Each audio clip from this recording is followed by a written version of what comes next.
these people think they are? Handheld gaming devices. Wastes of skin.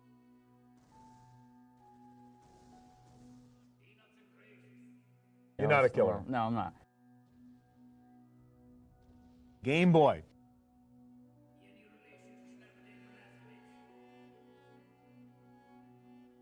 Nintendo Game Boy. Game Boy. Game Boy. Nintendo's Game Boy.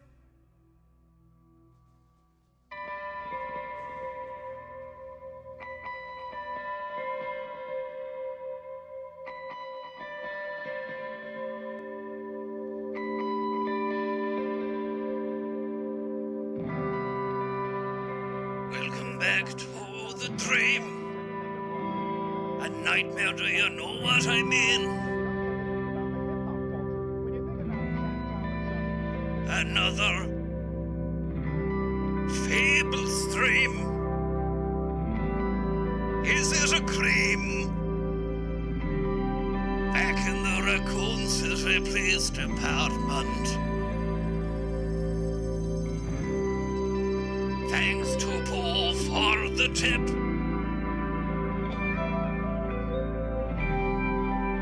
Really nice to see it. And yourselves in the chat now. Chris McBee, Ronan and Diet Chips. Toads just got home from a Dublin flight. Would you look at this tonight? Liam Rogers.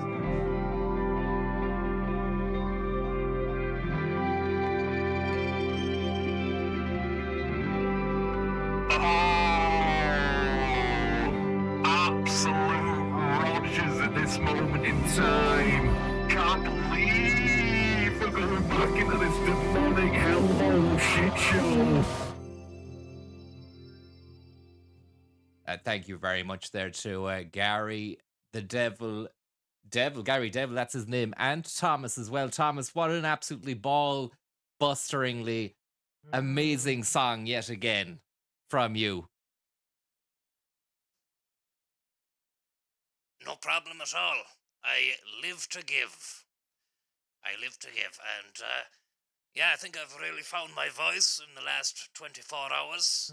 It's something I'm considering going into full-time. I'm not particularly too sure. And, yep, it's a great situation. That's all I can say. Look, I don't want to be waxing lyrical about myself all night long, but thank you very much to the tips there, Nobby Gobbler, Conrad, the real slug lady. Thank you very much. And none other than Tobes, who says Dublin to Manchester. Completed it, mate, he says. Thank you very much there. And Andy the Fork as well. Now, what's the lay of the land here? The lay of the land is thus: we made it into the Raccoon City Police Department. This guy is on a laptop.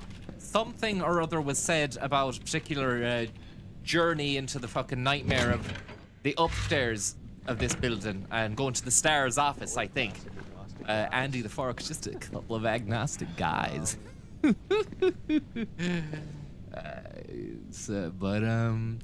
Thank you. And a clone named Gibso, thank you very much. An Irish gamer girl as well. And Joey Lips. Very, very kind of you, lads. I was supposed to sing another song with Thomas, says Andy the Fork, which is a great little transposition of a previously heard quip that turned into a fucking stream meme. It was very, very self-referential, and it's beautiful to see as well that kind of referencing coming through into the mainframe. It really fills us with a lot of hope for the future. Now here's a going weird forward. fucking door. Leave it. We're here for Barg. You think about Joey the Lips, you think about what? Kind-hearted tips, lovely sentiments, but you don't tend to think about the Joey the Lips community. Thank you very much, and Schnuffles as well, and McGovern. Just getting in ahead of that one there, so I don't forget about it. Height and Hamspray and the Legends as Irish Gamer Girl. So upstairs is where we're going here, Macron Show. Thank you very much for your tip as well. I noticed there, a quick look back of yesterday's stream, that there was too much pausing going on and not enough action. So I'm really hoping not to do that anymore. I was getting distracted by a lot of the goings on in the game and wanted to spend 10 minutes just talking about those. But we got maybe what could have been 3 hours work done, and it took us 6 hours. So I'm not really particularly too arsed about staying put, but it is part of the whole fucking empuzzlement and part of the good time vibe to do that for myself. So I mean, I can't promise anything, even though I just set out there with a promise not to do that. So far, I think we do need to, yeah, bit of map checking. Go to the STARS office. It's upstairs. We know it's upstairs. Thank you very much there, a Google user. How the hell are you? And SB. Okay, what else? We gotta go. Okay. We gotta go. We're probably gonna have to go through the fucking bottom layer here. Nope, that's through the front door. Let's close that door there. There's a bit of a draft coming through. You can hear it. This contraption here, already utilized, possibly by Claire Redfield in the previous game, and now we have another sensual box of tricks which could potentially give us a brand new gun or weapon. And why is it not going into the inventory there? I do not know, unless there's some, you need some special fucking slots for it. Thomas. ID cards and security protocols is the first file of the night, September the 16th, 1998. Each member of the force has been issued an ID card, and from now on, this same card will be required to access all storage boxes. Do not lend your card to anyone. Take great care in using it. If your card goes missing, report it immediately. And that's from the RPD, Raccoon Police Department, Facility Maintenance Department. So as the janitor there who's getting very annoyed there with people who are lending their cards out to people, and that's just a basic lack of security protocol, you know. Very bad OPSEC from anybody there. Operation security from anybody using that ID card system. So there's we need the same card required for all storage. I think we got an ID card there yesterday, we? Wastes of skin. I think we did, yeah. It was the fucking card belonging to examine their damn shame. Thank you very much for the tip there. It was from Brad Vickers here, who unfortunately got iced at the hands of me because he turned into a zombie, and that's not great for anyone. So not great for him, for his friends, for his family, or anyone close to him. I think I was doing them a favor, although they probably would have, you know, it would have been a Sophie's choice scenario there, where you just need to go, what's gonna happen? Who am I gonna, if you really were related to Brad, you know? But it's for the good of society, the good of humanity. And look, we've got another cutscene coming in here. Wastes of skin. Thank you very much for the tip.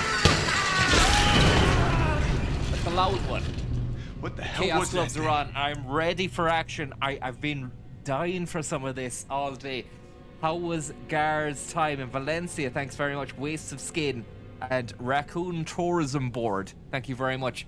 You have once again entered the world of survival tourism. Great to see you, and God bless. And damn shame, thank you very much. There is no pastor at the moment there, Aisling inquiring about that, making a fully fledged inquiry regarding the pasta. But there is a Goodfellas that has been made an hour prior and is ready there. It's cold, it's gone soggy, but that's not going to get in the way of a good eating scenario. Look at this guy here. Someone else. Speaking of cold and soggy, we've got a cop hanging from the rafters, Tom. Unbelievable, and somebody there saying you've got piss mitts on. That's not the case at all. These are, or they look like they're action mitts. Is that the crack? Definite action mitts. Still smelling like Comfort fabric softener after one wear last night, and they came off during any toilet breaks. And the hands were washed. People were leveling accusations of piss-mittery at me. It's just not the way I do business. That's not the way I do business. McCooey, thank you very much. And DPRA, I hope you're getting on well. Let's have a little look at this here. And what do you think about that, Tom? Well, it seems as though he had a hard night at the cop shop. And Wurzel Bumage, thank you very much for the tip there. And John as well. You can see his legs, there's still a bit of life in him. Maybe you can go through his legs like those beads that hang down from doors in some people's houses maybe in the olden days. I don't know if people do that anymore. They used to have them in the shops. Yeah, I'm going through them, and you can actually do that. If anybody actually understands or knows what Tommy's referencing there, and a bit of rigor mortis is set in the left leg there, and it's as it's coming back down to match the other one. But if you move them out apart from each other like this, you can actually get them to fucking stay there, it seems. And you can do... Now he's gone into Michael Flatley mode, look.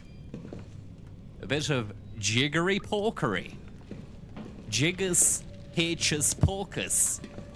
As I live and breathe. John, thank you very much. How are you? Very, very kind of you.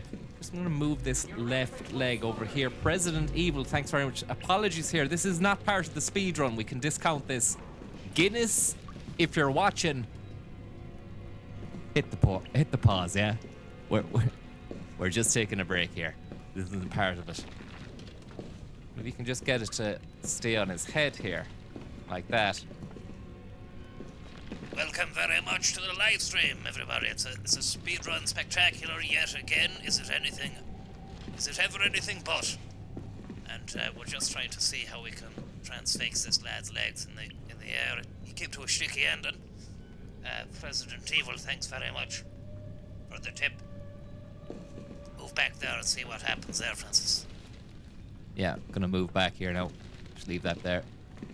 Now his leg has gone up in a bit. His knee has moved up, and now it's slowly moving down again. But yeah, maybe we should actually be quite worried here, because we know that there are liquors that are operating in the area, and that's a symbol of a club is etched on the door there.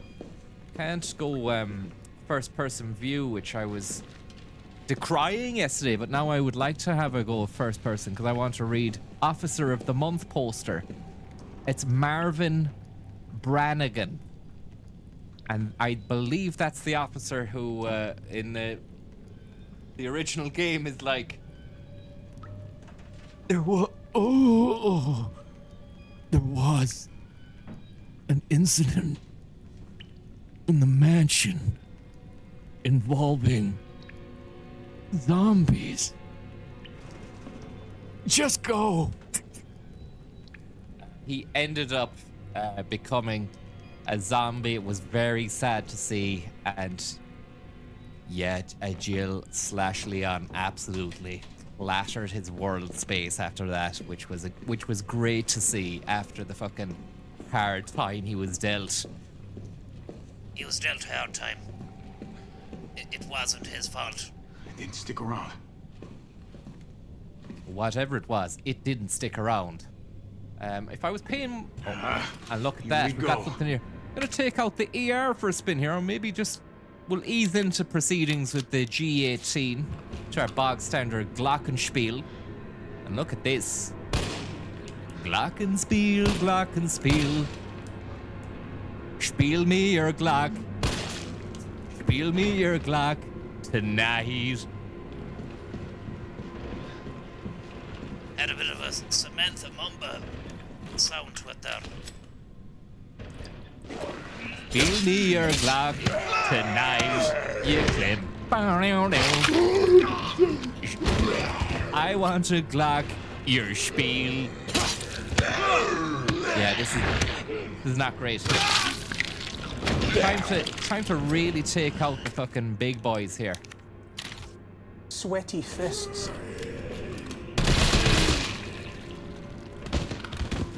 That's the perfect ending to a lovely evening. And there's Liquor McBeast. He is somewhere on the outskirts, the perimeter of the building, and there's another person there who is being absolutely bludgeoned. And we're gonna get into a bit more bludgeoning as well. I think they're gonzo. Let's just whip out the nut. Fuck.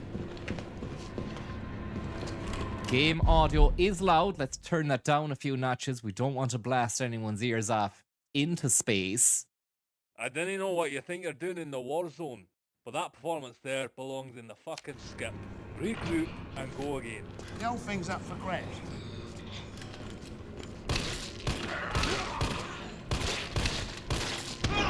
Fucking hell. This guy is hungry keen for a bit of snackage on a Monday night. He's got a lot of exterior bullet-proof skin going on, let's just say that.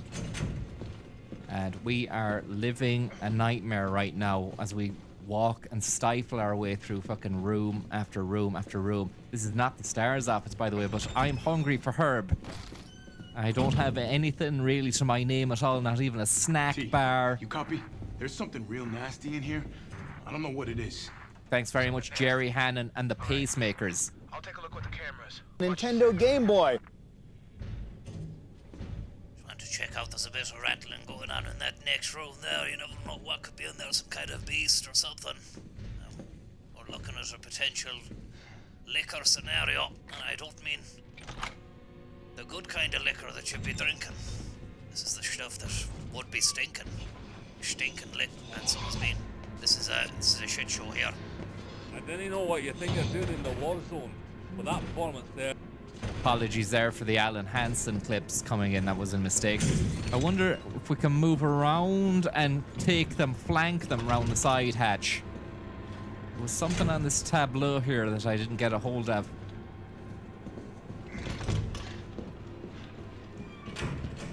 And that's why we need to go through there, because that's being fucking barbed wired out of it.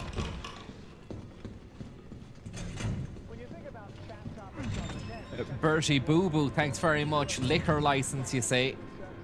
I doubt there's anything of the sort going on here. It's a complete free-for-all of bad vibes and henchmen and goosey ganders. Let's check this guy out, look.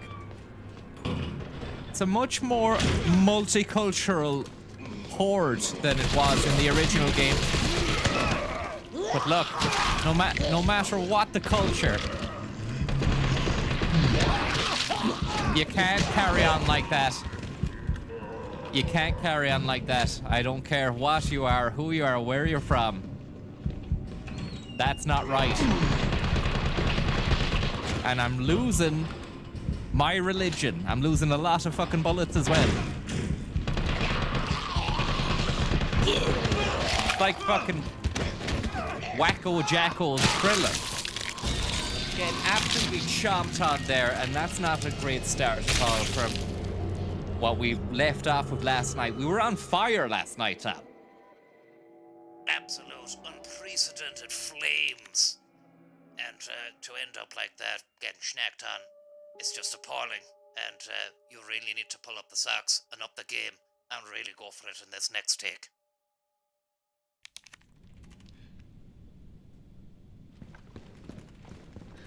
The pace was too much there, unfortunately, guys. I mean, I would apologize, but there really is no need to apologize. When the pace gets that fast, you just gotta hang on to the side of the fucking roller coaster. And let's see what we can see here before we move. Women for Wes, thank you very much. Look at this.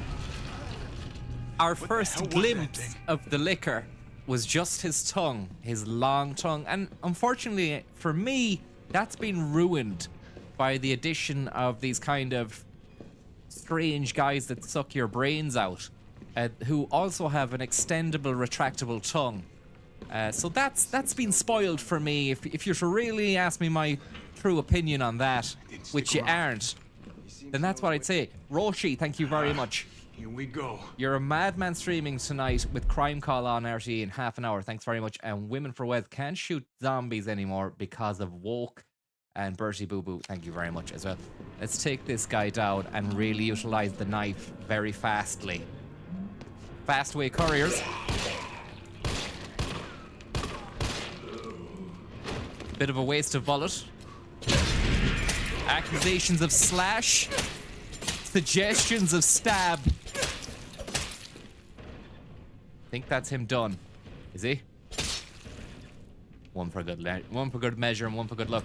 This is another reload situation here.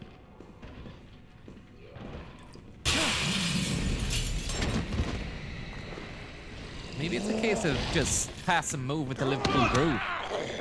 Just choose the skip button to bypass these creamers.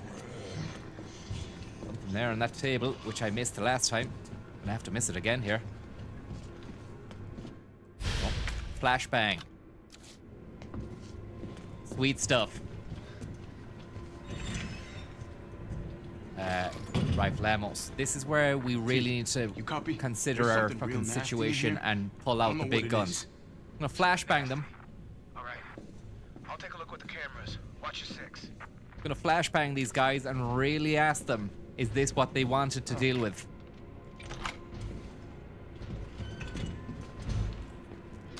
Is that what you wanted to deal with, lads?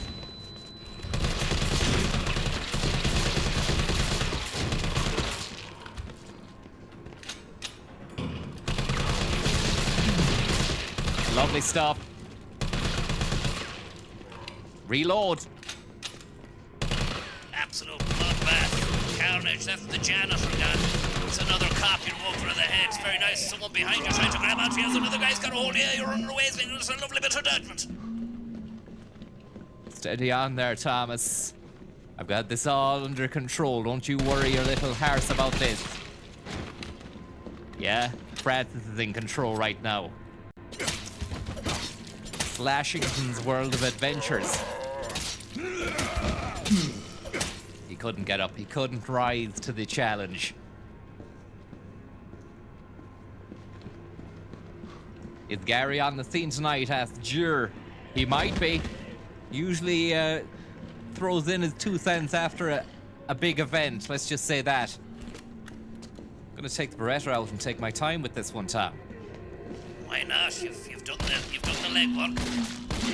Donkey work has been done. That's it. Now, follow up with the knife. Lovely stuff. Apologies to anyone and everyone about how violent this is, but look, they're bad hombres. They need checking. So I mean, you just got to remember that we're doing humanity a favor here, or at least the nephews, Francis. Fucking hell, Tom. It's an absolute bloodbath chaos scenario. It's a chaos chamber here. I've got no... Please don't... I hope that's not the end. Where is he?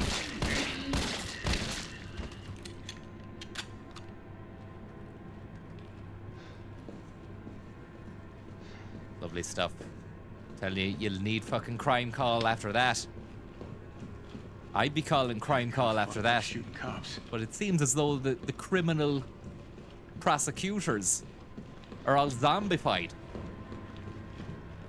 In a world gone topsy-turvy and crazy, where nothing is as it seems, each and every cop and judge in the land has become an all-out zombified madman. You need to do your due diligence and take control. Pure and utter madmlands. Combat knife, not necessary. Let's get that herbage into us there. A lovely bit of herbage to really take the pain away. Into this room, the West office. I'm concerned here about these boxes. I'm not particularly too sure what the situation is with them. They're showing up on, they're saying press A to get them. But then nothing's happening. And here we have a sorry sight. A guy who fortunately cannot get up. And that's a real splat show there. Christ in a bag. Thank you very much there, Bertie Boo Boo, for the bog wetment. Hoping that each and every individual who is joining us here, you're most welcome. Thank you very much. Hoping that all of your bogs have been well and truly re-wetted in order to really dampen down on the carbon emissions, so to speak. This is a safe. I don't have the code to it, but I suppose at some stage there is going to be a lovely little text-based booklet or memorandum, which you can delve into, Tab. Oh, I'll delve in, alright. ready for a reading. Here we go. Let's do this. September the 20th, arrest... Would you... Maybe I'll sing it. I feel better when I'm actually singing the songs as well. Fucking asking a lot of me here, Tom. I didn't have this set up or anything, you know? And to be switching codes like this, it's beyond reproach. But here you go. Let's give it a lash.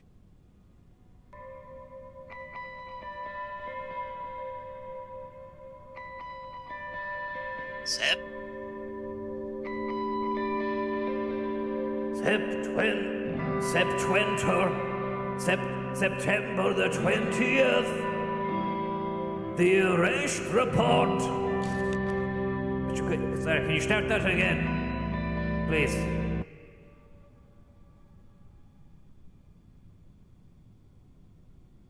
What's wrong? What was wrong with the first one? I mean, it's complete waste of time. We're meant to be doing a speed run. I know, but I accidentally said September instead of September the 20th. So.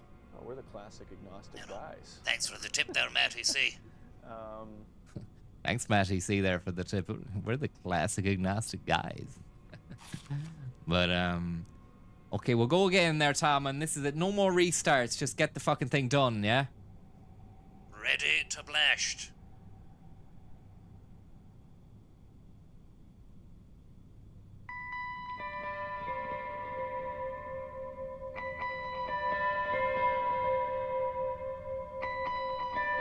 September, fuck, I did it again, man.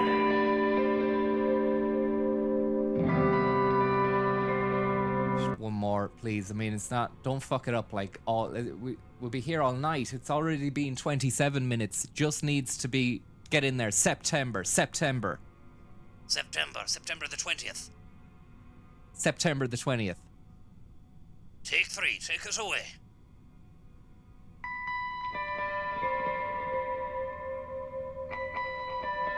September the 20th. An arrest report. I'm not drunk there. People are saying in the chat I'm not drunk. Just fucking sing the song. Name Rodney Gray. Occupation unemployed. Former electrician. Charges unlawful creation and or possession of explosives. The suspect was seen behaving suspiciously. Suspiciously at 1442 Box Street on September 18th, 1998. Suspect's person was searched, producing small explosive time detonator from his inside pocket, leading to arrest on the charges listed above. A search of suspect's home found more than 20 additional homemade explosives at various stages of completion. Suspect was extremely agitated and not of sound mind. The suspect spoke feverishly Anaconda G with the 420 thanking you there. Anaconda G. Nice. Just have to rewind the tune there. Still another 2 pages there, Francis. Just get it fucking wrapped up, Tom. Come on.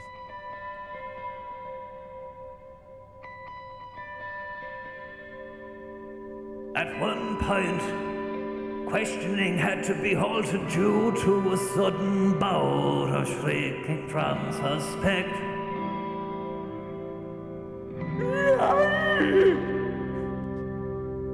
You don't have to do the fucking noises. Just sing the song. Once questioning was resumed, suspect made the following statements. I didn't do it for me. I didn't do it for me. I didn't do it for me. I did it for you. Why doesn't anyone understand? The corpse is attacked from the shadows. From the shadows. From the shadows. From the shadows, you prick. A storm's coming, but this umbrella's no good. Gotta blow it up, or you'll be more than just wet, wet, wet. Gotta get 'em more bombs. They're coming soon. Gotta hurry, burn 'em, burn the corpses. Burn 'em good. Like a lovely piece of wood on the fire at night under the moonlight sky in the raccoon city. A child cries, his mama's died, his dad's turned to a zombie, and Jerry lied. You're taking fucking big liberties, Tom. There's none of that half of what you just sang there, and the tune's going 90 on the second one as well. You've still got another page left, Thomas. Have you got what it takes? I've got what it takes. Are you pissed, Tom? A few people in the chat there are saying you're fucking steamed. Thanks very much, DJ Chalky Peanuts there, and to Anaconda Jesus, and Matty Seaseth, and Bertie Boo Boo and Roche. Thank you very much. Are you steamed, Tommy? You're on the piss. Have you had a pint or two? You're under the weather, are you? I'm not under the weather.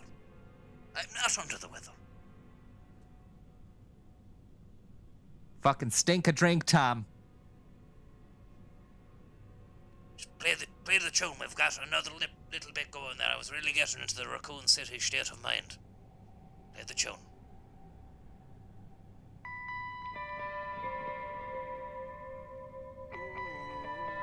Clone name Gibson, thank you very much.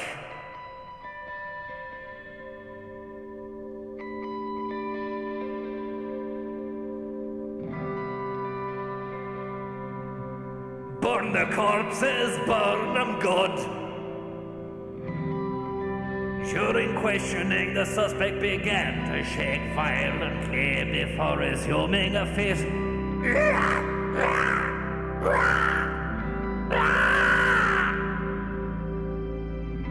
It's just weird, man. It's just weird. No one wants to hear that. They want to hear the singing.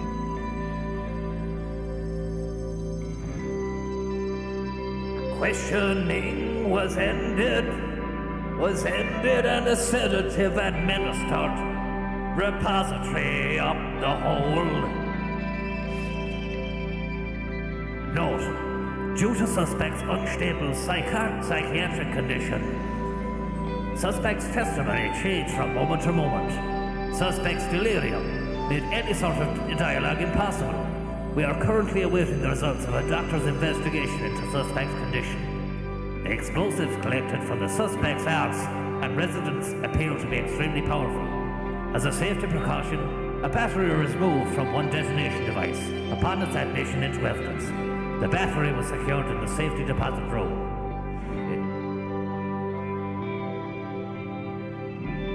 Interrogating officer, where's Drucker? Where's Drucker? Your mother Drucker? Taking absolute liberties there, Tom. Really taking liberties with the script and using the script as a fucking jumping off board when there's people who've kindly given tips. There's people who've kindly tuned in for speed, for pace, for power, for precision. And you're on the piss, Tom. I can't fucking believe it. I had 2 cans. What are you gonna do? You gonna sack me? Who are you gonna talk to then? 'Cause you fucking got no one.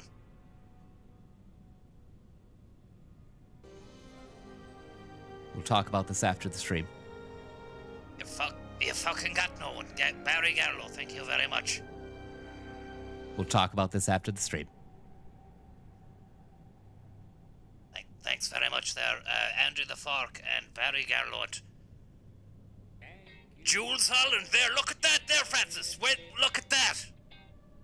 Holy shit there, Julesy. How are you getting on, you little boogie-woogie munchkin, you beautiful fucking man. Thank you very much for that. That's fantastic stuff. Resident Evil 3 Jams, keeping us all going. That's nice. Thank you very much. And Wes Drunker, thank you very much for the tip there. You don't tend to think about the hip-hop culture. When you think about No. chat topics on... No. Huh? Get back to the game. Stop playing. Come back to me when you want a lesson on how to be a decent, honest human. Hashtag I stand with Tom there in the chat. Look.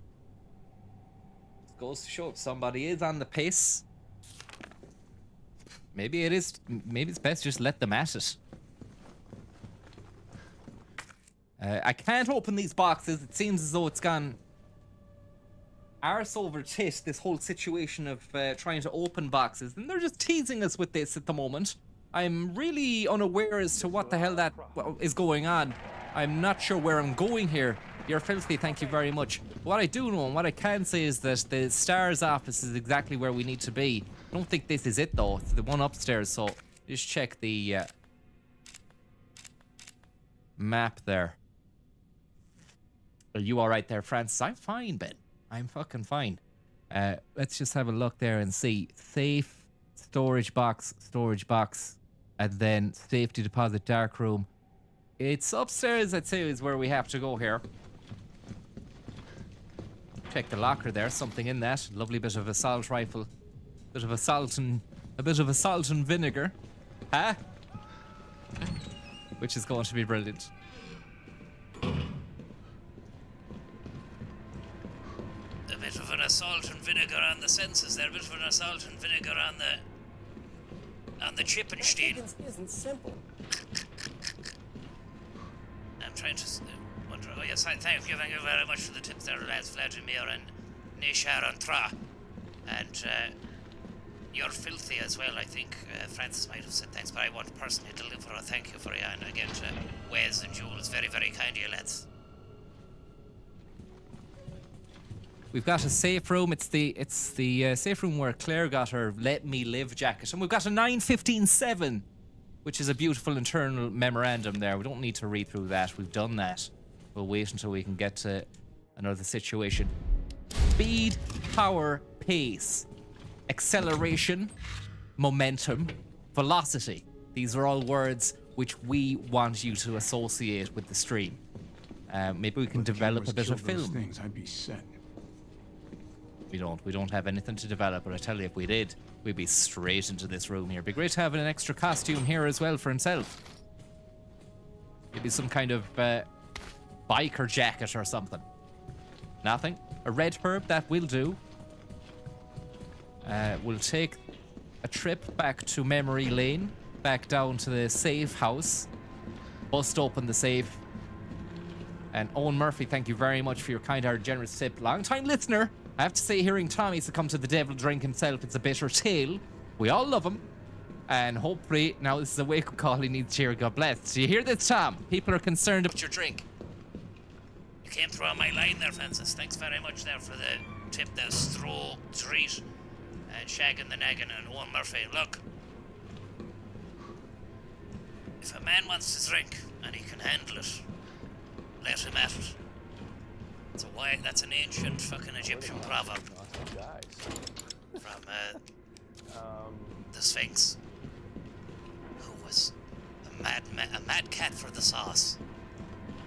That's not my words now. That's the Sphinx. No, this is a very dark place, dingy and disgusting.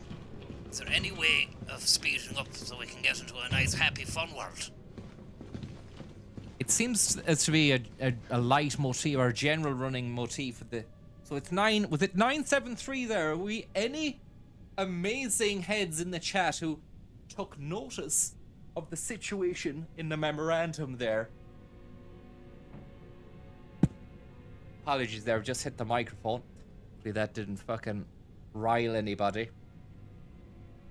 Kerry there with the 888 trying to trigger post-traumatic stress disorder from when I had, let's just say, a mental, what would you call that, when malfunction. I had a mental malfunction, and that's nice. 1, 2, 3, 4, 5. I know it's not that. 6, 9, 6, 9. It's not that. But Brooklyn and Darren both give the exact same random set of numbers, so I believe that it's that. Just going to scroll back up there because I've missed it. And Shaggin' the Naggin', thanks for the tips. To become one with the pace, you must first become one with yourself.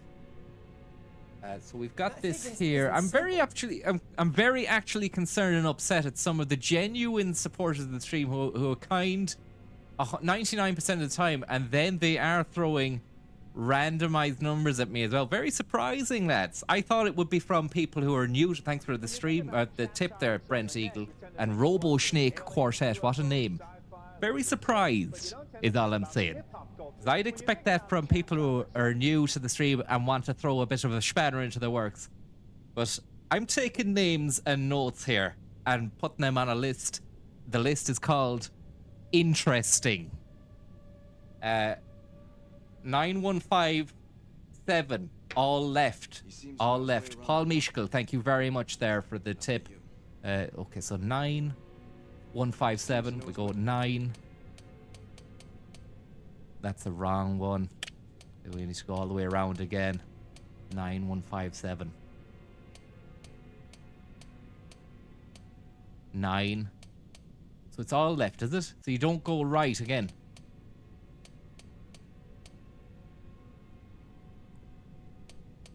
I mean, this will fuck up and I'll have to do it again. Okay, so it's all left. So when you say all left, that's you really mean all left. Okay, so 9. Actually, how can it be all left? Because the whole point of a fucking combination lock on a safe is that you go left and then right.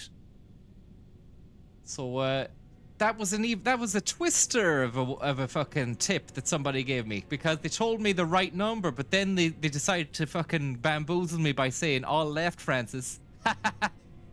You're not gonna catch me out, even though you have already caught me out. That's on stream. Can't rewind. You can't rewind it when you've been caught out. SB, thank you very much. I don't expect this guy, you say, to understand the problems I'm facing. It's great that somebody is there thinking what I'm thinking. Okay, so the all left. No, it isn't. Left, right, left. So it's left, right. It's right, left. Look. No Jaw Jimmy now. It's a new one I'm going for. I've tried everyone else.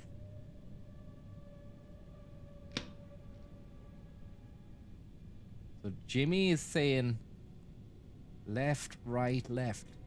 Bear with me here. Left, right, left. Okay, go left. Really shouldn't take this long, should it? Okay, Para Striker as well is the same as Jimmy there. Okay, so I mean, it's really something, isn't it, lads? This is a speed run, and you'd think you'd be helping me out. I have to. It's almost like I've one puzzle here that I have to crack. The chat becomes its own puzzle in and of itself. Thomas. That's the mystery of the chat. You could never really understand it. It can become a beast unto its own. It can become a wild animal at times. But it could be a friend as well. So it's the yin and yang. It's just the mystery of life in the world. Wish you luck. Okay, so Parastriker and Jimmy, two reliable informants of late and of note. Left 9. That's right. Okay, here we go. We'll start again. Left 9. Right 15. Left 7.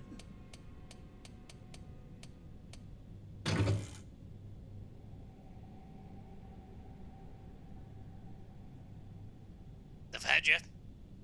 They've had you. You've been fucking bamboozled again. It's twice in a row. Taking the piss out of you, man. What are you gonna do?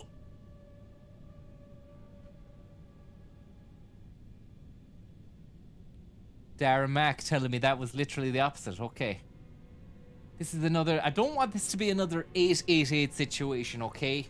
That 888 scenario became my 666, the number of the beast. Oh, did someone mention my name at this moment in time? Listen, guys. We need to fucking get this safe cracked. Last time I checked, you ain't seen nothing yet. Oh, baby, you ain't seen nothing yet. Boom, boom. Glazes out. Oh, for fuck. Okay, fake help isn't funny, says Ian. A man who's really echoing my sentiments here. Do you see what you make me do? Look what you've made me do! Okay, we've got this. Very demonic today. You've done it now. Okay, so look, now there's actually nothing going on in the chat. It's just different messages and emojis and stuff, and it's nothing. It's no help to me. And I'm having another. I'm gonna have a slice of fucking soggy pizza. And when I get back, I mean, I'm not gonna go anywhere because the pizza's right here. But when I'm in a minute, when I finish that slice, I want that code and I want it now. This is my ass on the line. Just have another. Have a can. What do you mean another? I'm not drinking. Well, I meant I'm gonna have another can, and maybe you should as well. Just to get the fucking brain working, you know? I will not do that. I don't believe that's the right course of action. I also think that that's an absolute affront to the people who so kindly shown support in the face of the speedrun challenge that we fucking got going on. And what a fucking shit pizza this is. I mean, I don't mind Goodfellas, but what a job. I did a shit job on it. It's so fucking soggy. It was soggy. It wasn't even hard coming out the fucking oven. You need to have the oven preheated to 200 degrees before you put it in, and then make sure it's golden brown on the edges. Texture like sun. It's fucking shocking. Look at the base of that. It's like it's just come out of the box. So, yeah, be really fucking happy with yourselves that you're making me fucking get to my wit's end here. And we're not even an hour into the stream run, and already it's gone really tits up.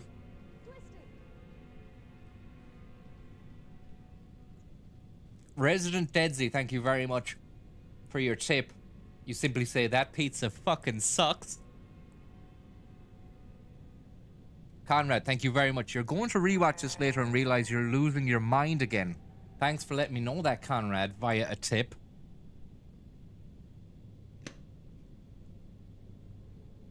I do mean thank you.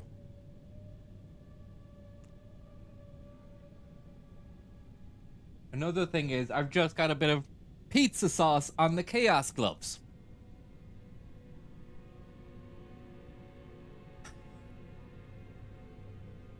That's pizza.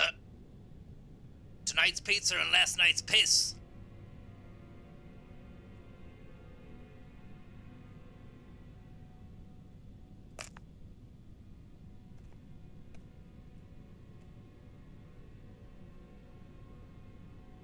Right.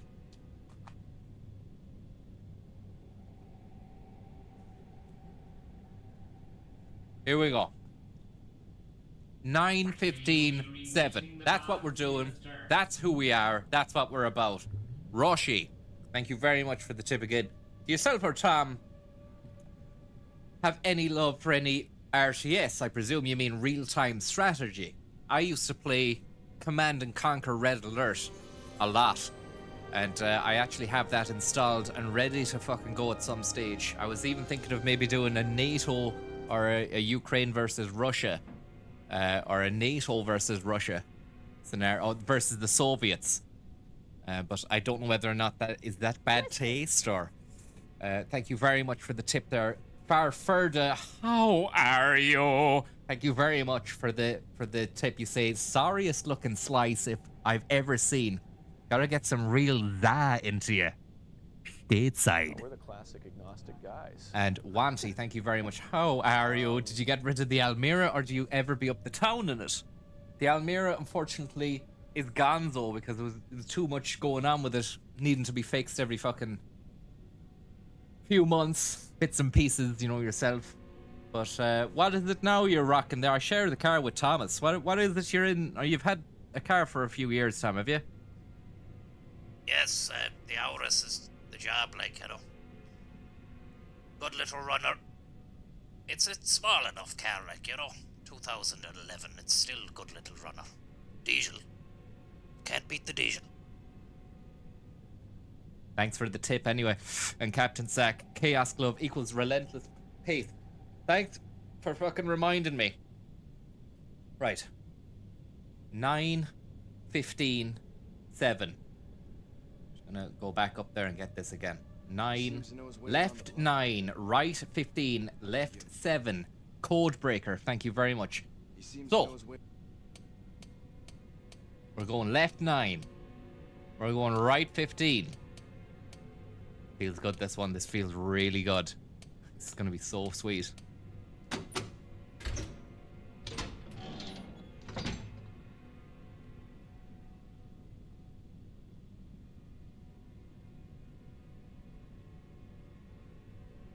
Clear! Clear! Clear! Very nice stuff. You've got a lovely, lovely hip pouch. That's given you an additional couple of slots for stuff. And stick around, everybody. There's slots going on here. Big shout out as well to Dr. Oetker. Your kind-hearted and generous tip. And look, it seems as though we are back in business right here, right now. The microphone has fallen off there, Francis. You need to adjust it. Think it's okay. Shite Pizza, thanks for the tip. Let's get going here. We got it. Can't believe that took fucking 15 minutes. Look at this, I forgot about this. Absolute Desecration Street.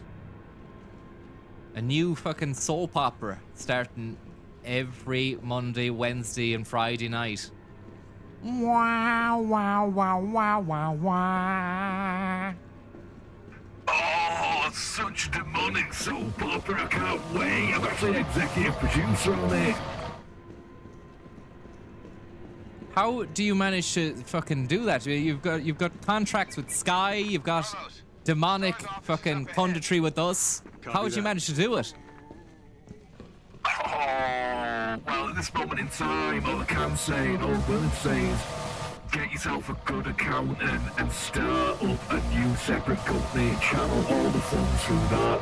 I know a good bloke who can talk to you about getting great tax rates as well.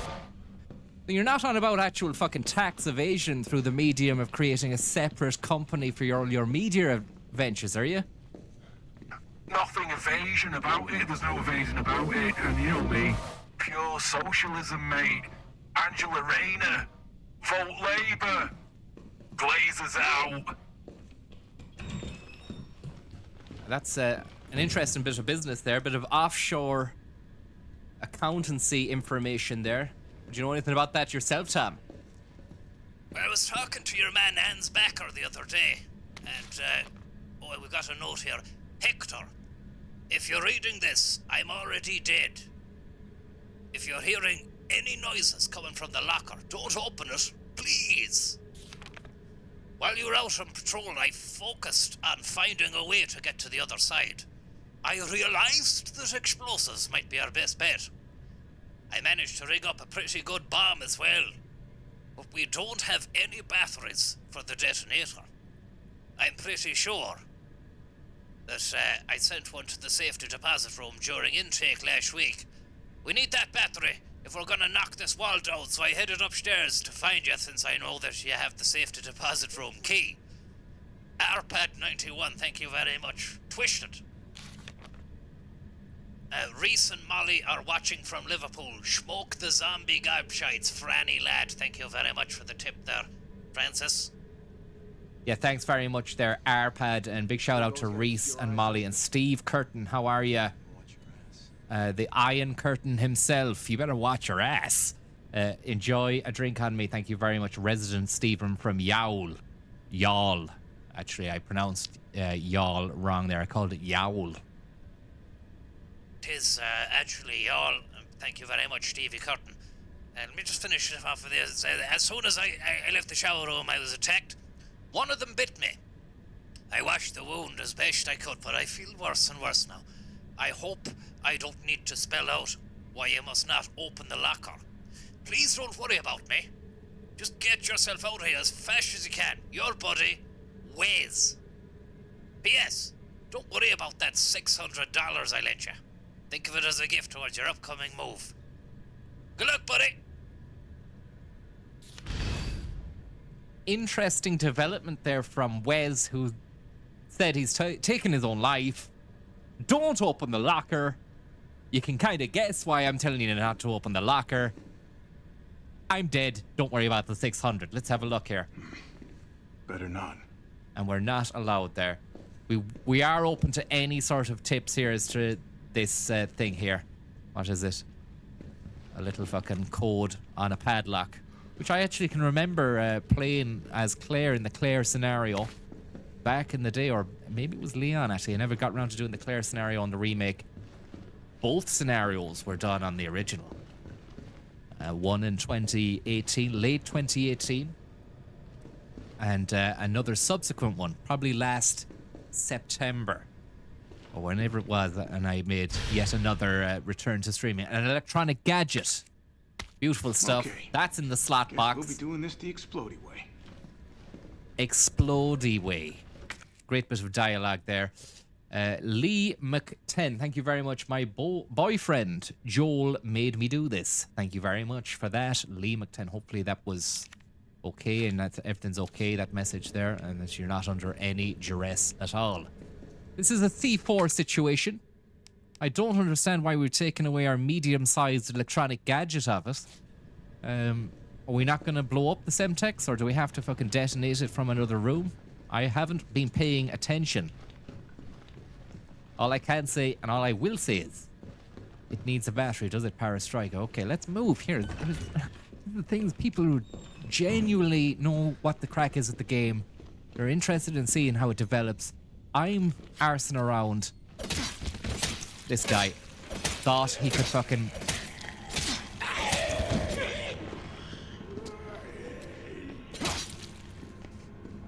Yeah, he knows what he's doing. Fair play to him. But he doesn't know enough to know that I know more. Beautiful stuff. That's the head gun. Lovely stuff.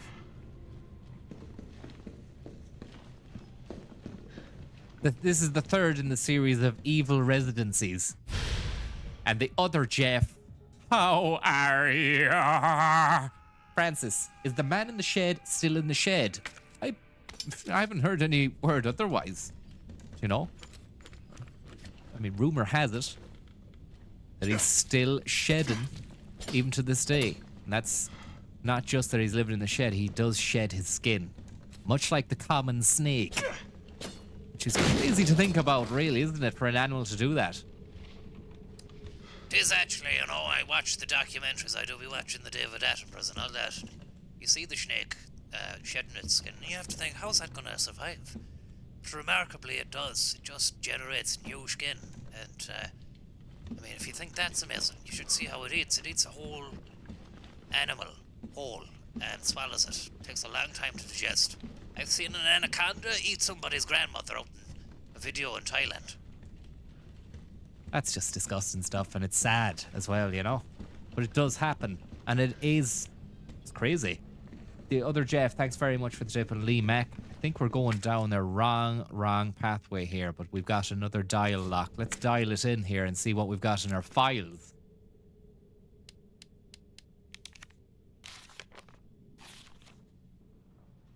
Nothing to suggest that we have the number there. And we look at our mapping once more. It says, find Dr. Bard. Go to the STARS office. Break the shower room wall.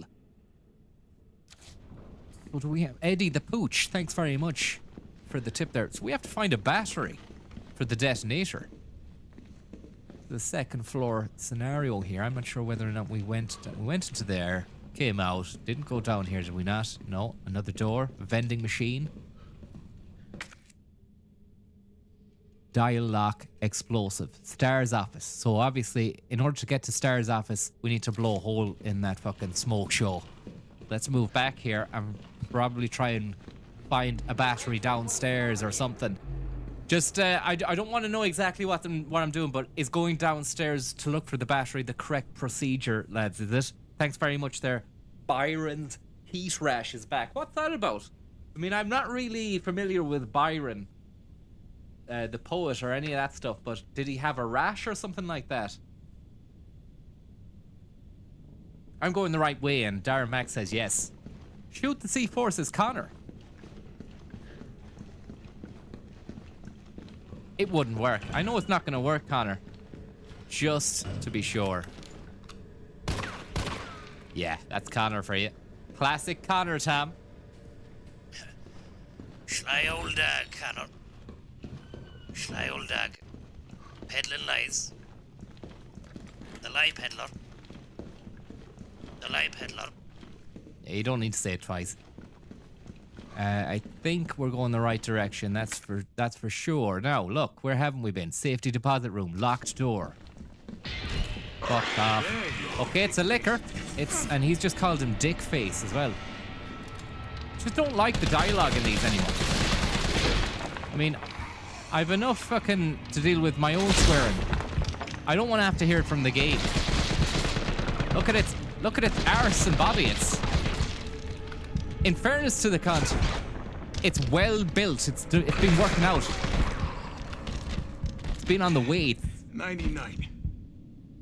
Old lick face would have been better, exactly. I mean, I don't like the way the dialogue and the scripting has gone these days. It's too... Jeez, the microphone tap. The microphone is still alive. Don't worry about that. It just needs to be reconfigured. And I'm hearing it as it's actually happening right there.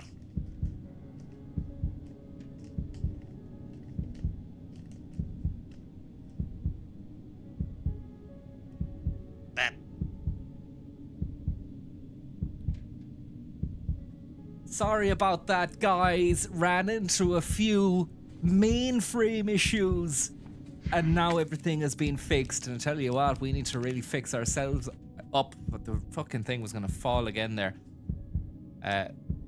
We need to fix ourselves up here with a beautiful, beautiful mixture of herbs. The likes of which hasn't been seen on the stream today. And that's the grain. And that's going in a combination box with that red. And there we go. That's us back to full fucking rude health again. Proper rude box.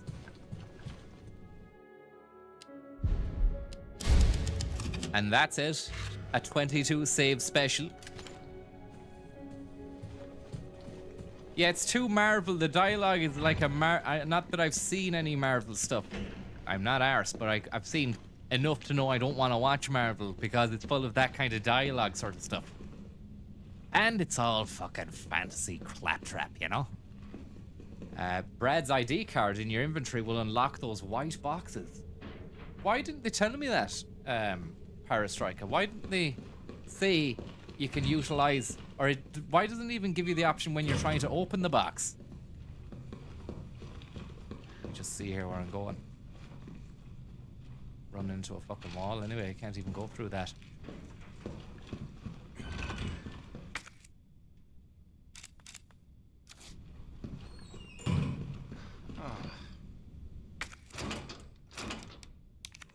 You need a key, and I'm using... Yes! Peace! Watch your house, there's somebody in there. It's another zomboid. Lovely headshot. Missed. Another secondary. And that's two shot. Two shot pudding. You really need to be aiming for the head when you go for these guys because that's how you take them down. Conserve your ammunition as well. That's understood. We've got a 209, 109. This is another fucking puzzle now. Enter locker number. Let's see what we're dealing with here. 104. Pretty easy just to open the lockers like this. 204, sorry. Right, okay, so 2. But you need to find a button now. Holy fuck.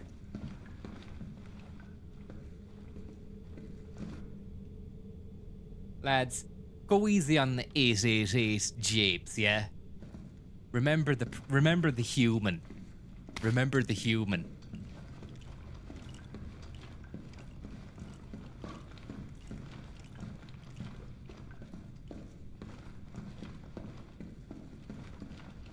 It's a waste of time in this room anyway. You need to find some other way of opening these fucking lockboxes, because you're wasting your time. You're arsing around. Wasting my time, wasting your time. Let's just make sure. Is there any other one that we can open without having to get buttons? So, what one's it? 1, 2, 3. So 2, 3 is what we're missing. Any ones that aren't 2, that have a 2 or a 3, then we can open. And they all require a 2. So there's no way of doing that. Someone's saying you can do 104. Yeah, you can press 104, but you can't open 204, can you? Right, sorry, I was getting confused there. I thought that the corresponding numbers on the left were the ones you pressed to open those. I mean, it doesn't make sense, but I mean, that's what I thought. That's the battery we needed. That's the progress. That's the pace. That's the speed run, and thank you very much there to whoever said that. Jonathan Flanagan, Tom. Jonathan Flanagan. No, Johnny Flanagan off the chat there with the old 104. It's nice. How are you getting on, Johnny? Thanks very much for that lovely bit of business there. Combine that now, and that's the Flanagan. That's the Flanagan. Pure power and pace has been accomplished there. Let's have a look and see what else we can do. 106. Keep it locked to Viper 106 FM. Lovely stuff. And that's another AR 5.56 round for our fucking assault rifle. And now Commissar Irad is saying 109 as well. This is lovely. I'm actually really getting into taking the hints in a big way. Why? Because it's a dual partnership in pace. And I want to maybe reevaluate my mental breakdown / freak out earlier on there. The safe. It seems as though maybe I might not have been able to follow basic instructions, and shortcomings in that, you know, mental area led me to just lash out at you because I was in denial about my own incompetency and possible cognitive decline. And sometimes when I'm cornered like that, I might lash out. I apologize there for fucking blaming the stream for it. But there was some bad faith actors as well and some bad info going, so I can't completely say sorry. But all I'm saying is, you know what you saw, I know what I saw. We both know, and that's that. No apologies necessary. And sure, I'm not looking for any apologies off you either. You know, even though they should have really been given. We'll leave it at that. We'll leave it at that and walk away. We'll have to walk away from it. Okay? I think you've explained yourself quite clearly and very eloquently as well. And Slug of the Dead, thanks very much for the tip there. Very, very kind, yep. So there's actually no way of opening those other lockers. You need a 2Z and a 3Z. But I'd be straight back up to that bloody bathroom there to put the fucking bomb in the wall. Detonate it or something. Yeah. I'm with you, Tom. I'm with you 110% of the way. I'm with you. And that was the real one! Do we have that? I hope we have it. Ah, we don't have it. Yep, you look like an absolute scaredy tit. And don't worry, we don't have the action cream play, but it will be there in stream forever, recorded in stream. You looking like an absolute... I'm just gonna come out and say it, I've had a couple of beers. You were a fanny. What can I say? I mean, I don't agree with you, Tom. But that was a scare tactic. That was the first scare tactic we've had since the game began. That was the first one, and it was really good, actually. And I like the way those ones happen. That's scarier than the lick out beast. You have 3 seconds to go.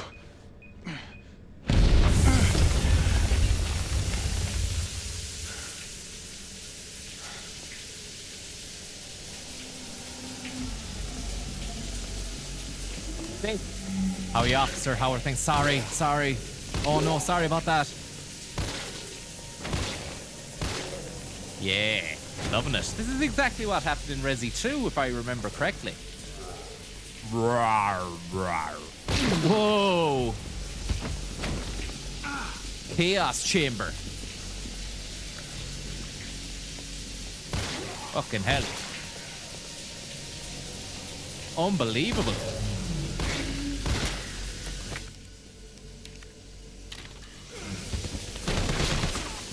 We're getting fucking schnacked on. It sucks to be part. One at a time, take a number. Oh Christ. Oh Christ. Oh Christ.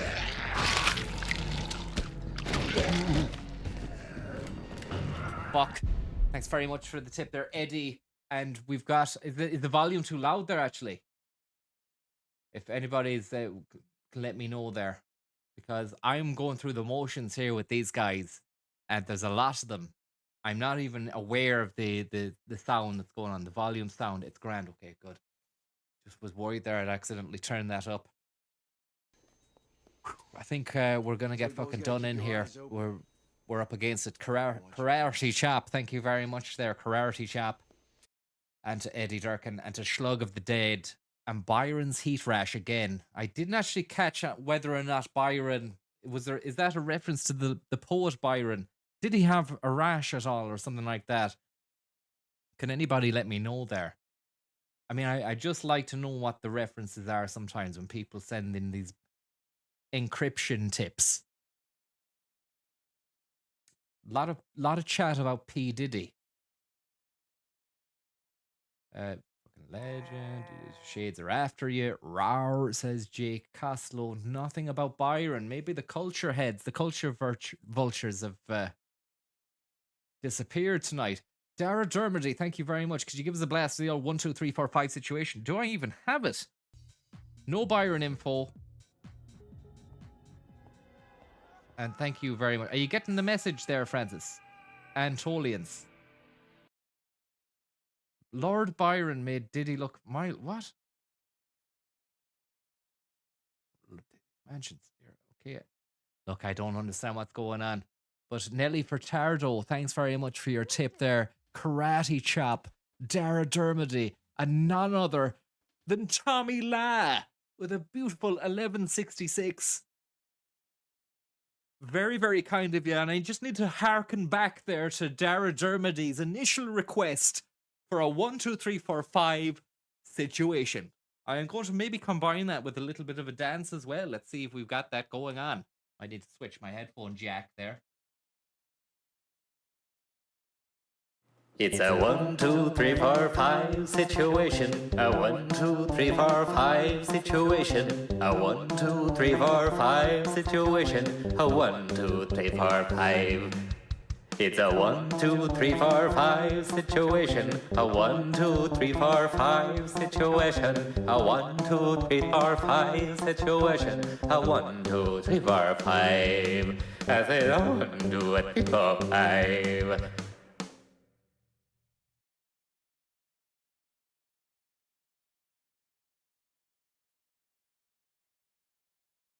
So that's that. Thanks very much for the tip. Let's move here at pace, because there's been a slight speed bump of pace. I'm not really too happy when that occurs. This asshole again. Fuck off. Not this again. I don't have anything to my name here. I have a herb, a grenade. That's gonna have to do. Just gonna grenade myself. Do I take damage from my grenade? It's too late to tell. Snack attack. Snack box.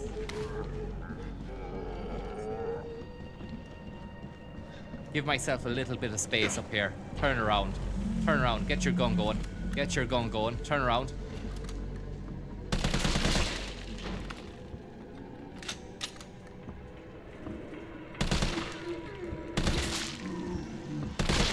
Lovely. That's it. That's what we wanted.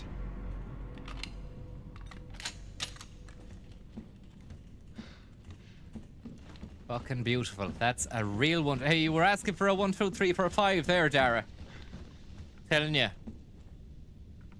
You got 1, you got 2, you got 3. That was enough for it, huh? That was enough. We might have a 4 and a 5 back here soon enough. In the shower room. Any lads in the showers?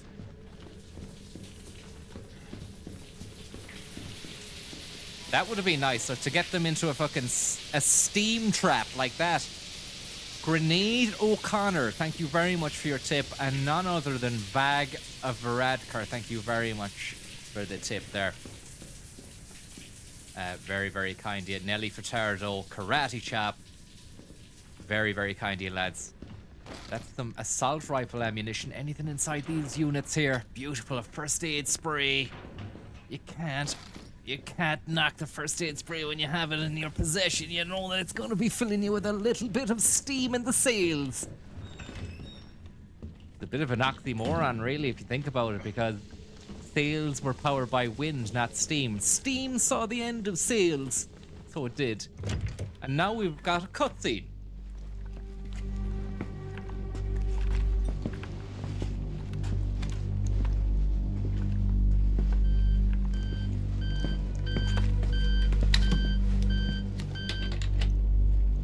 Dr. Bard. What? Oh, thank God. Do you know how long I've been trying to reach somebody? Don't worry, we're gonna get you out of there. Just tell me where you are. This car last night's ripped. Timothy Chalamet. Thank you very much. Very kind of you, Timothy. I'm trapped in a goddamn hospital, surrounded by every kind of abomination. Look, just send in stars. They're gonna know what to do. No, negative. RPD's overrun too. Then figure it out! Umbrella's gone crazy. They're killing all the researchers.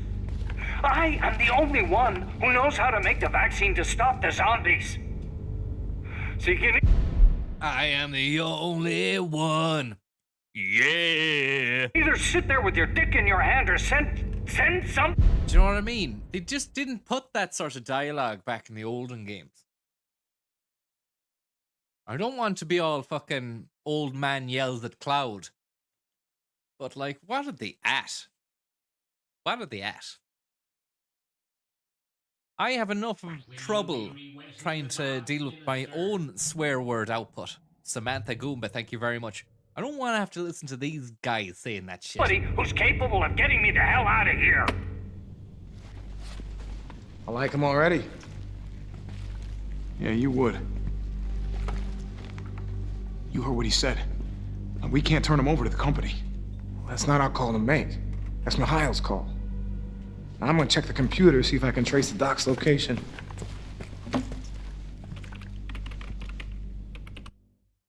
This'll take some time. Look around, see if you can find anything useful. Computer boy. All he's done since he got here is just fucking type. I don't trust him.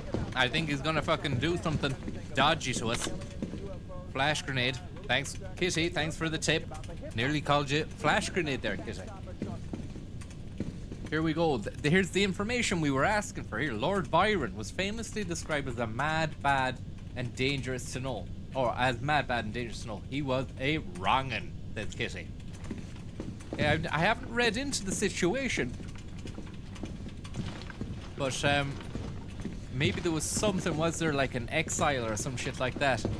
But there must have been something going on with the work, because people still go on about his work. Someone said you could use Barry's yoke to open up this. Great stuff. Not Barry, Brad. I beg your pardon. So there's another one of those downstairs. Great stuff. Bit of fucking pace injection, slightly, Tom. Slightly. It's only slight. We'll take slight over nothing at all. No. You'll understand once you've been through a drought. Any fucking drop of water at the oasis is a welcome situation. But remember, an oasis could just be a fucking mirage itself as well, so you need to just take it when you can get it. And look, boys, you've been working hard to get this far, you know, a lot of training sessions, you've made a few sacrifices as well, you know. You're eating soggy cold fucking good fellas. That's your cross to bear. And look, there's another piece of writing there. Can I read that? You might as well. Right, report on the mansion incident. Hit me with the tunes. I don't think it's right really to be doing that all the time. You're tearing the arse out of it. You've got no one else, Francis.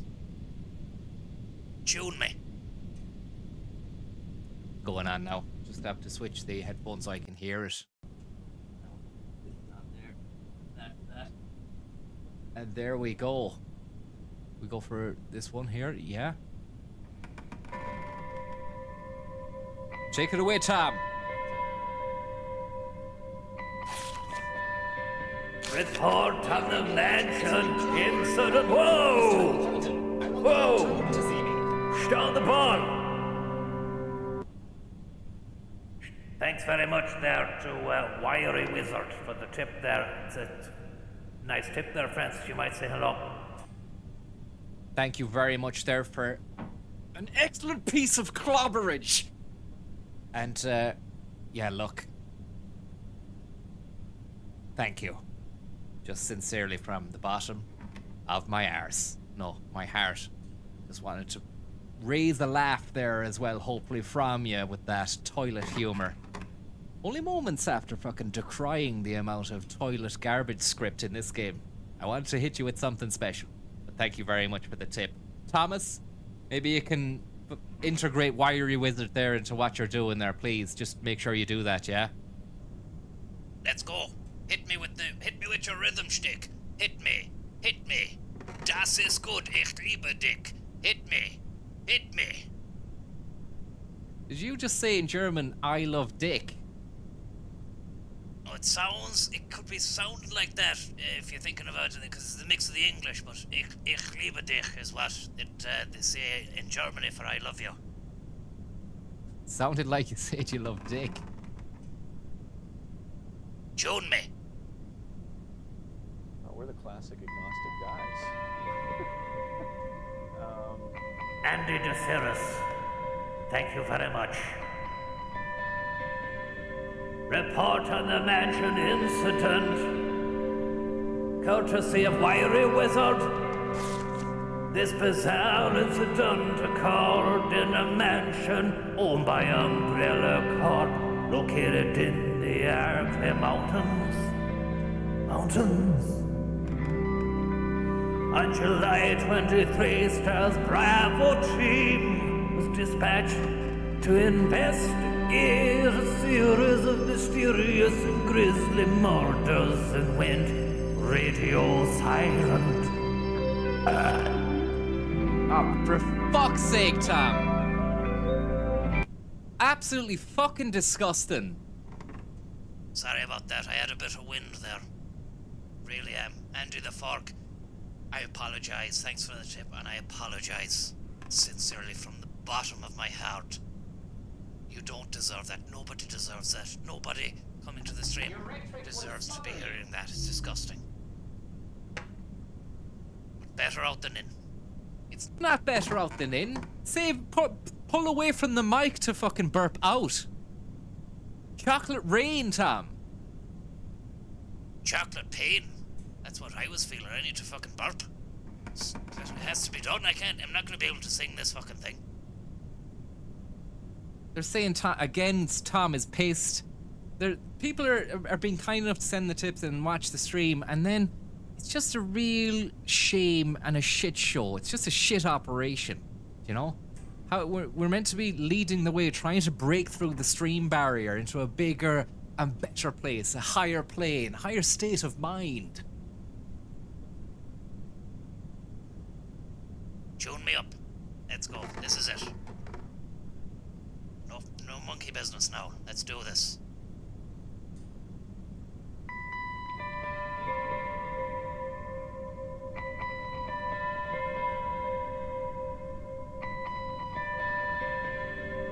On July 24, Alpha Team was dispatched and became entangled in the events nearby mansion. The incident culminated in the destruction of the house. Casualties were plentiful. The only survivors were the 5 members of the Stars. The cause of the incident was illegal bioweapon experiments carried out in secret umbrella lab beneath the mansion. The T-virus being used in these experiments escaped the facility and is presumed to be the root cause of all that occurred. However, all evidence was destroyed along with the mansion, so further investigation has proven to be extremely difficult. Tonight,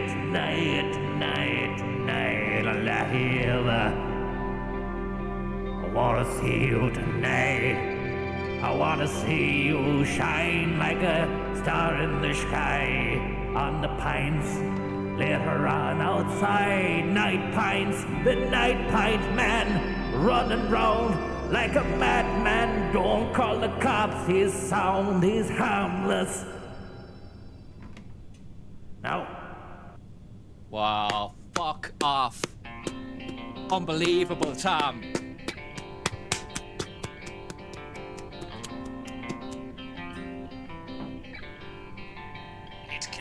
There's some extra music going on. Kill it. Kill it. Kill it like it's a fucking T-virus monster.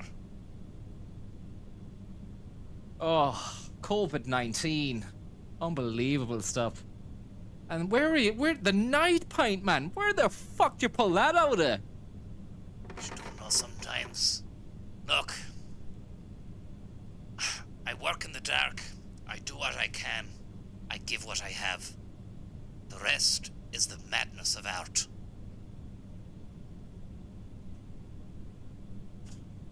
It doesn't go much further than that. I think Wiry Wizard, really, thank you very much, have to level another accusation of thankery at you there. And Wurzel Bummage, thank you very much. Just a night pint, man. I was kind of imagining you out in maybe on a fucking old country road and it's dark and you've got either a pint or cans on you. Yeah, like I've turned my back on society, or I'm running away maybe. I don't know if it's kind of there, like, you know, the imagery was there in the mind, but maybe he's on the move, he doesn't stop, and he's just on the pints and the stars are out, and it was evocative, yeah. Kitty's in there, and yeah, the madness of it all, you know. Can we have it again, says Ronan G, something like that. Ronan, I'm afraid, just comes out of the woodwork. You don't know when it's like, it's just magic. You don't know when it's gonna come back. You don't know if you'll ever see it again, but it's there. And it does tally with what we were saying there actually a while back about how sometimes your environment and your state of mind at the time can be the correct culmination of situations and emotions to really provide what you've just done there. Exactly, exactamundo. SK, thanks very much for the tip there. Very, very kind of you. We're back on it again here, and we're moving at pace. We just read some documentation there. We've got a picture of the stars. Is that Jill in the front row? There's Jill, back in the day, as wearing the sailor suit again. Old Sailor Moon Jill with the shoulder pads. I hope now there is some sort of fucking costume change coming up, because they could have done a better job. If your lead character really needs to be making an impression and an impact, and she's just kind of normal enough, you wouldn't pick her out in a crowd. But in the first game, you could really, it was a definitive character model and character build. Nothing against her now. It's just the way it is. Someone saying there's a liquor inbound. Let's combine these beautiful herbages here. Before that occurs, I'm not going to put anything in the box. I've got nothing to take out the box. Could do with a few bullets. Could do with a few bullets, a bit of gunpowder or something. Jill's original outfit was a pre-order bonus. You can buy her RE1 outfit in the shop. But that would mean I would have to cross a boundary that I've set for myself as a man. You know, I'm already in a fantasy world of video games, but then actually buying costumes in a shop, it just goes against everything. I mean, growing up with games where you unlocked these things as a prize for whatever you collected enough items in the game, you got it.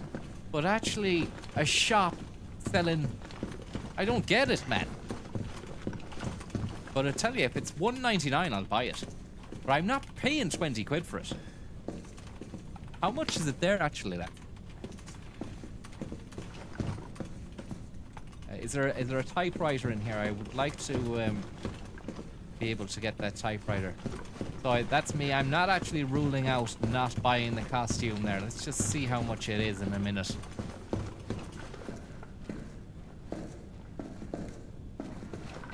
There is no typewriter here. Okay, that would...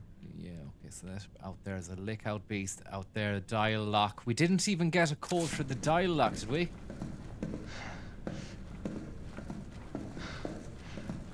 €50? You're joking me.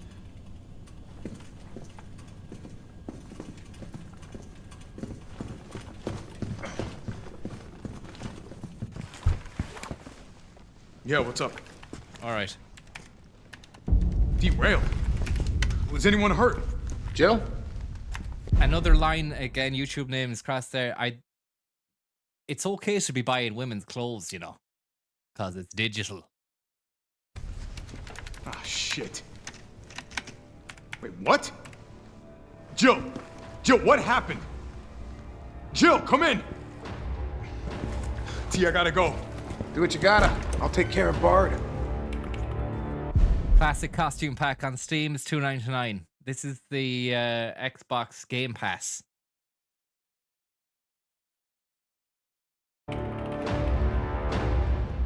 If it's $2.99, I'm buying it.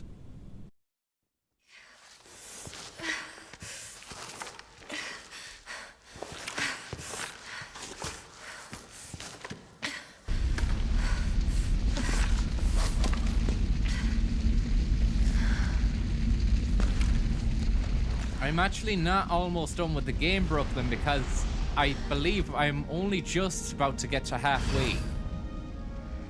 Women's clothes money, thanks for the tip there. You're the only one who made it. $4.49 for all unlocks, $2.68 for costume pack. We're buying it. Next game, we're gonna be well kitted out.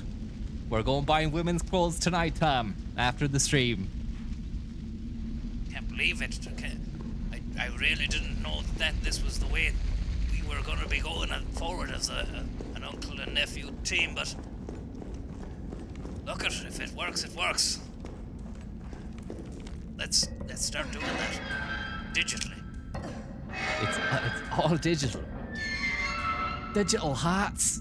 Xanadu 2.0. And that's the soothing sound of the fucking safe room theme. Carlos? Come in. Carlos? Damn it. I guess I'm out of range. I'd call him Carlos, but she's fond of saying Carlos. This goes to show you it's funny, isn't it? Language, differences, pronunciations. Right, that override, yeah, we'll do that. 23 saves, we're doing well here. Speed run still intact. And we've got, we're back. I only realized we're controlling Jill Valentine. How are you? We're just talking about you there, Jill. Don't you worry, we're gonna get you cleaned up. You're gonna be wearing a fucking class outfit later on. Jed, don't be talking to the characters in the game. It looks fucking stupid, man. Yeah, well, I just forgot we were streaming, actually. Xanadu 2.0. Do this, put that there, that's fine. We can open up our vital box there and maybe drop a few itemenios in there, maybe. That there. Storage. That there. Pure and utter storage. Kendo's gate key. Probably don't need that now. Storage. First aid spray. Storage. Gunpowder. Take out. Handgun. Take out. And that's lovely.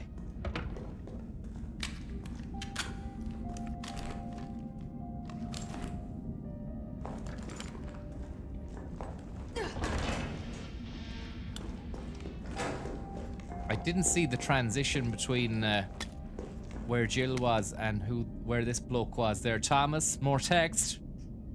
Text Thomas. UBCS. The Ulster Brotherhood Catholic School new weaponry notice. Good news, limp dicks. I think that's more of a you text, is it? It fucking is. I think I'll take over this one, Tats. The Ulster Boys Catholic School new weaponry notice. Good news, limp dicks. I got some new weaponry for you that's guaranteed to put the brass back in your sack. They're called mine rounds. These babies were developed by Umbrella's military R&D. And they'll light your fires even hotter than the lover you left back home. They're tough to find and tricky to handle, but trust me, they're worth it. All right, let's take a look at the spec. Mine rounds are designed for standard issue.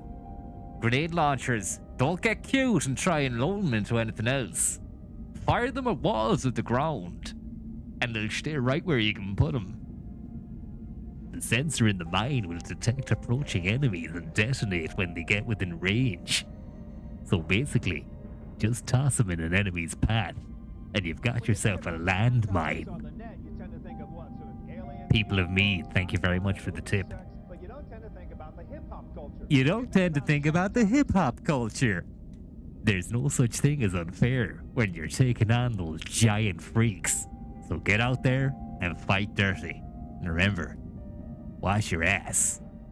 Just added that last bit there, but it was a great little bit of text. I enjoyed that, Tom. Oh, you see, that's why I enjoyed it myself. But wasn't really my tone, wasn't really my kind of vibe, so I thought I'd pass on the baton to you. Well, fair play to you for clasping onto that and running with it. Pure fucking 400-meter relay job. Or is it 800? Who knows? Who even cares? Have a little look here and see what we're dealing with. Oh, Christ. This should be a lovely, lovely going to work kind of buzz. Critical hits to the head. The blooming on the reticule is allowing me to go for more critical hits, I believe. Oh, fuck. That's all I'm hearing. The strained, tortured groan. Tortured soul. Lovely stuff there. Pure eating the bullets. I should have took the knife out there. Maybe I'll go back and get the knife out just to really cream the cake here. Survival knife. Store. Take out.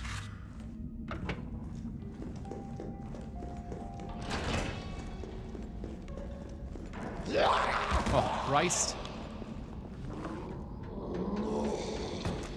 I knew there was something going on there. I should have leveled accusations of slashery there. Just a bit, just a bit, just a bit.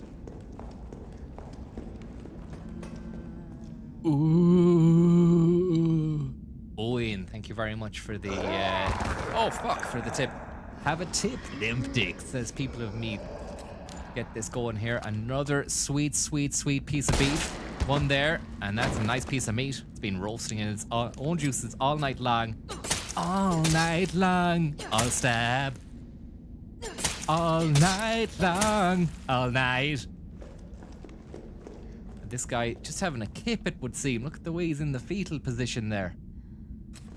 Just want to make sure he's not dead or not alive. No, definitely asleep. having a lovely, lovely sleep for himself. Possibly the best sleep you can have. It's known as eternal sleep, where the sleep is so good, you'll never wake up. And checking these cells here for any other miscellaneous stuff. Nothing really to be got, but I can see one of those Charlie dolls down there. Beautiful. I don't really know what's going to happen. I suppose you have to collect all of those in order to get some sort of reward, but hopefully there's something given to me just for collecting 4 or 5 of them. I'm not collecting, I'm smashing them. Right.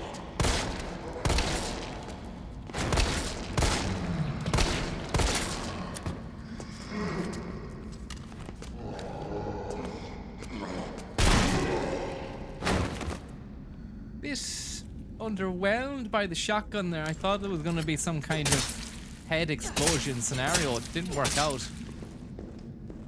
Oh god, he is still alive.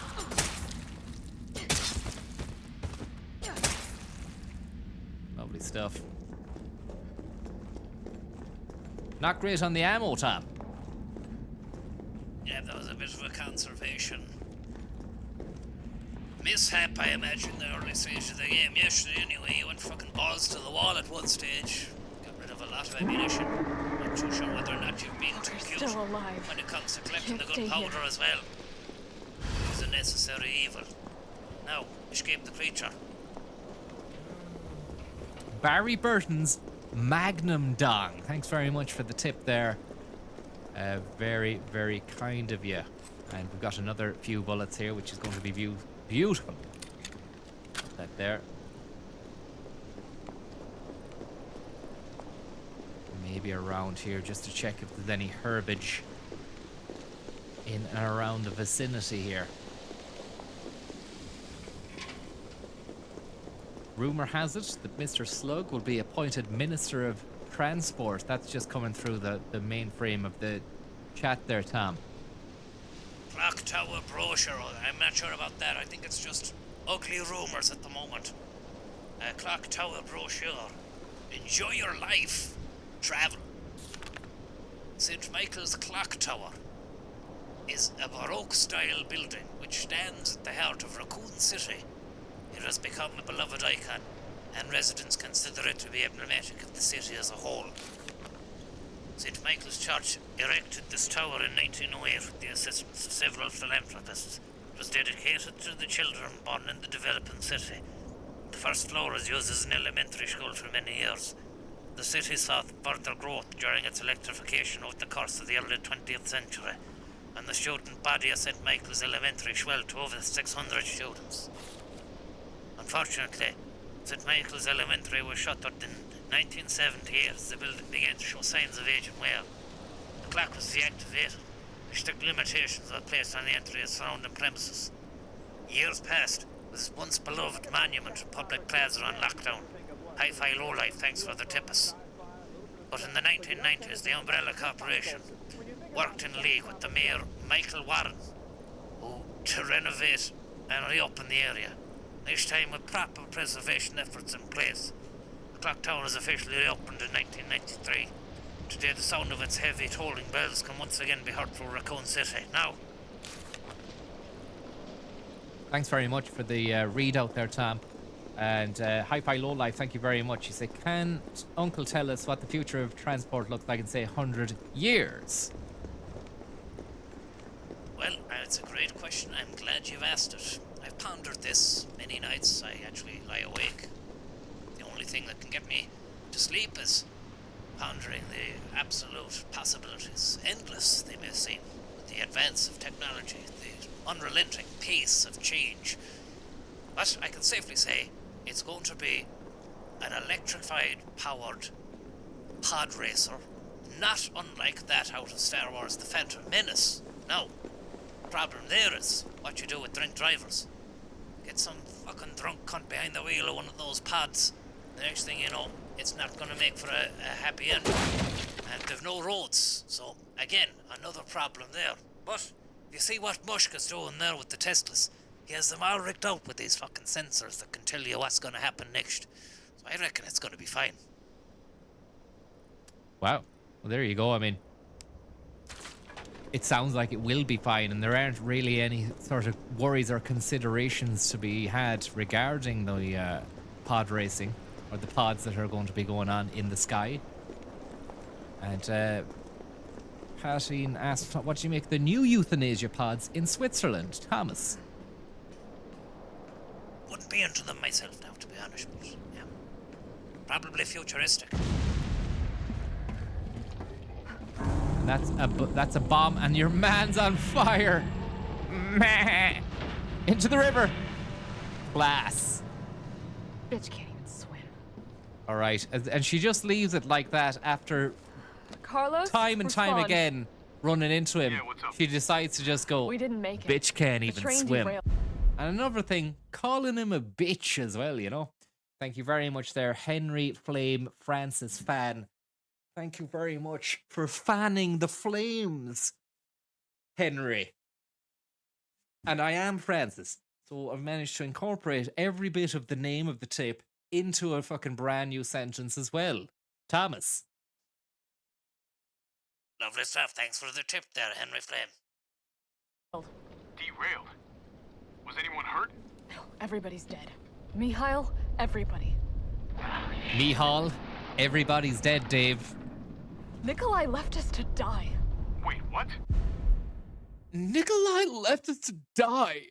You know, it's rubbish. Even like the shit dialogue from the 1998 game. You know, it became a fucking joke of how bad it was delivered. Still better than this. Michael left us to die.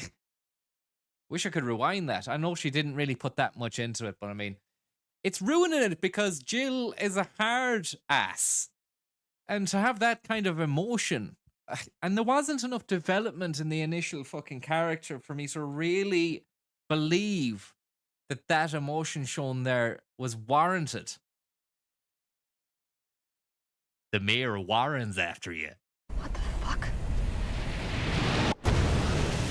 It's back! Whoa. Jill, what happened? Jill, come in! Someone's been on the Red Bulls, hey. How do I get through this now?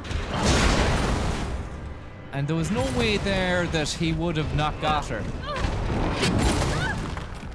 Grenade, is it? Grenade or wand? I hope I've got a grenade on me because this is going to be a shit show. I don't think I have any grenades. Grenade launcher is what I have.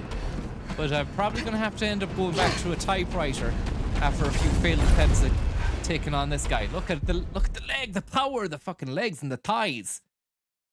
Fucker's been on the CrossFit. That lad's on the rowing machine, hey. Down in Raccoon City Gym, day in, day out. Lad stinks. Doesn't even wipe down the machines after. Still haven't banned the cunt though. They say he pays well.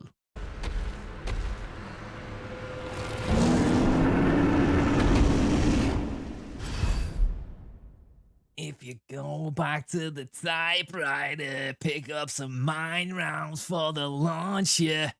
Let me see here and check the old fucking inventory. I'm not sure. No, I mean, look at that.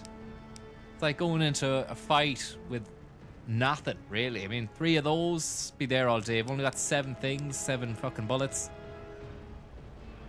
Just how far will I have to fucking track back, you know?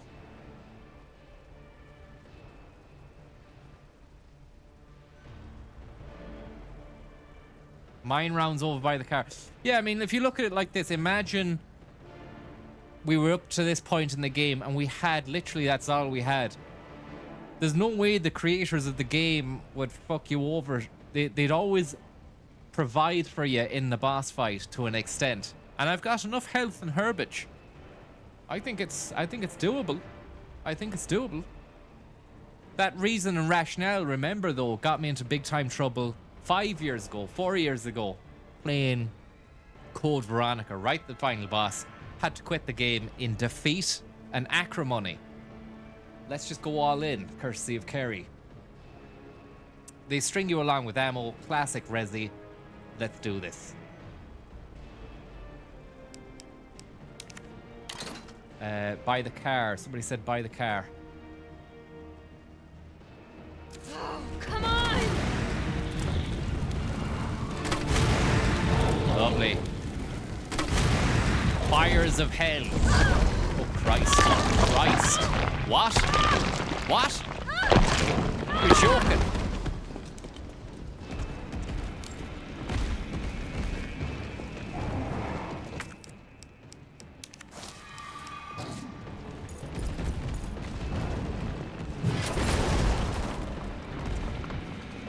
Dancing with the devil, living to tell the tale. Now, look at all this. This is beautiful. You can't just combine that, no? Oh, I'm in a right fucking 2 and 8 here. I am in a right situation. Let's add a little... Combine this, get this going. Combine that with what to make gunpowder? No, nothing. Let's just load up the shotgun. Waste of time, though. Oh, fuck. Soggy slices, thank you very much. That reminds me, let's get a soggy slice into the situation room. That's going to really put the wind in the sails, so to speak.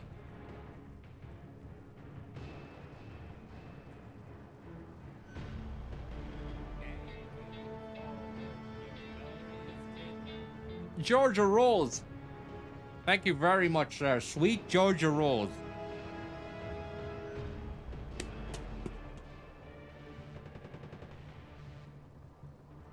Unbelievable, Tom. Thank you very much for the tip there, Georgia Rose, August, Soggy Slices, and Henry Flynn. Thank you.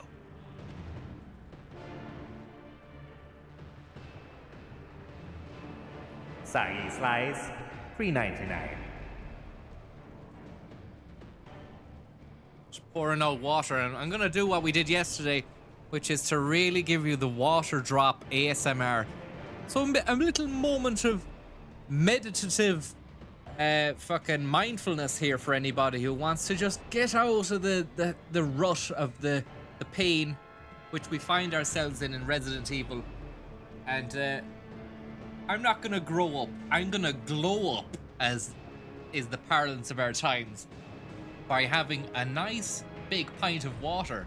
And you are also going to enjoy the sounds of that water plopping against the glass in a magnificent way. So we'll turn down this volume here of the game, and we will change our microphone setup. Software-based noise cancellation, you know. Just gonna finish the arse of this one, so we've got the full effect of the pint.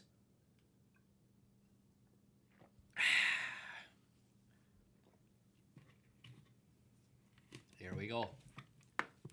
We might even increase the sizeage here so you get a better look at the droplets.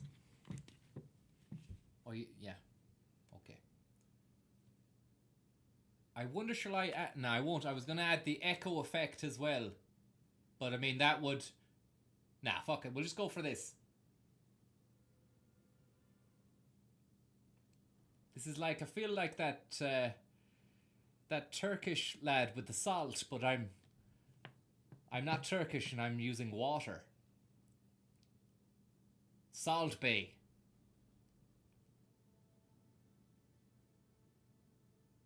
Shit.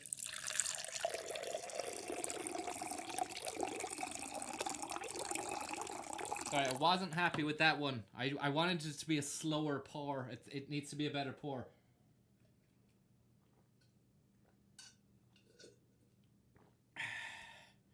Got a little bit on the desk there, but it's fine.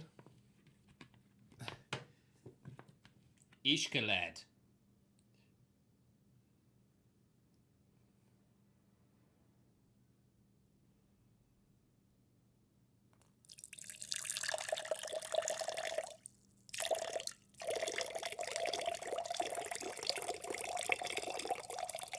Ploppington.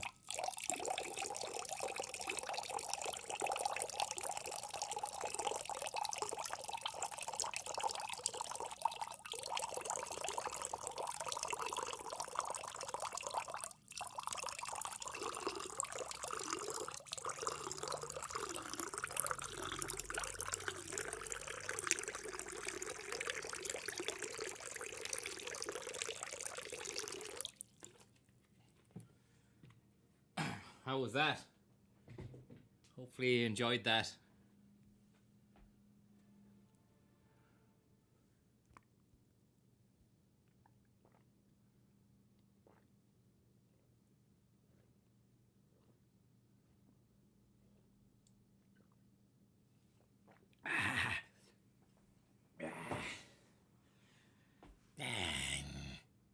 Now let's kill this fucker. This guy, he's danced the last tango in Raccoon City. He's gonna have a sad fucking story to tell. Well, he won't be able to tell it, that's the thing. You can't stop the plop. Once you plop, you can't stop. And that was courtesy, that was tribute to Georgia Rose there for the kind-hearted tip and soggy slices as well. Now,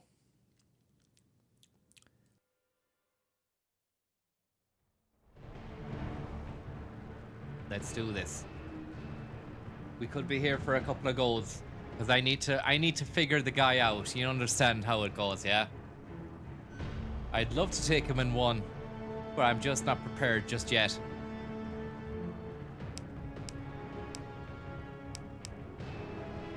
Right, so I'm gonna have to fucking get rid of something.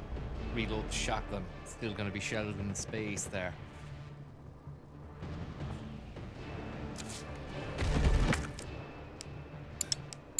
You'd think you'd just be able to combine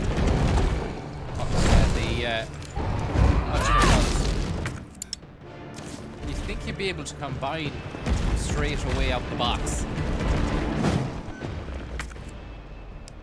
Do you know what I mean? Like this. Absolutely terrible.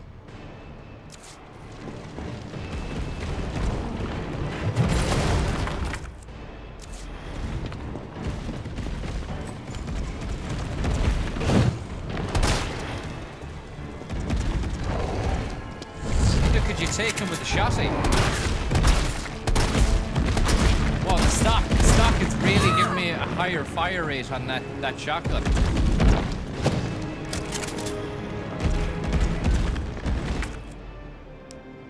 Drop gunpowder, but I mean, if I drop it, Matty, I'll never see it again. That's gone. I mean, I'll take that hurt though.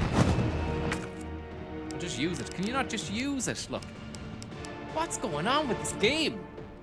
From yesterday's can't smash box debacle to today's can't just take a herb and can't fucking combine item debacle. It's from one thing to another.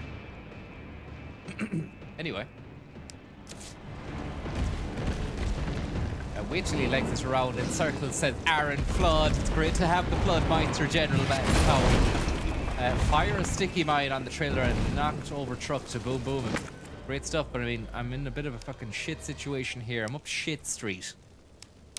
I'll wait for him to give me another swipe, and then I'll take the herb. Wow, he's the fast one.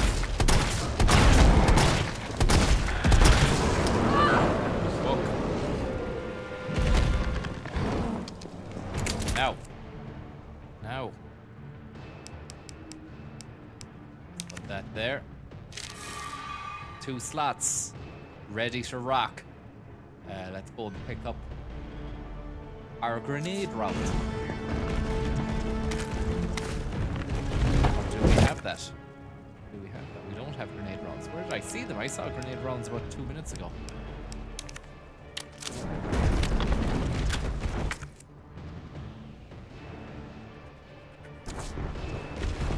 Grenade rounds over here in the police car.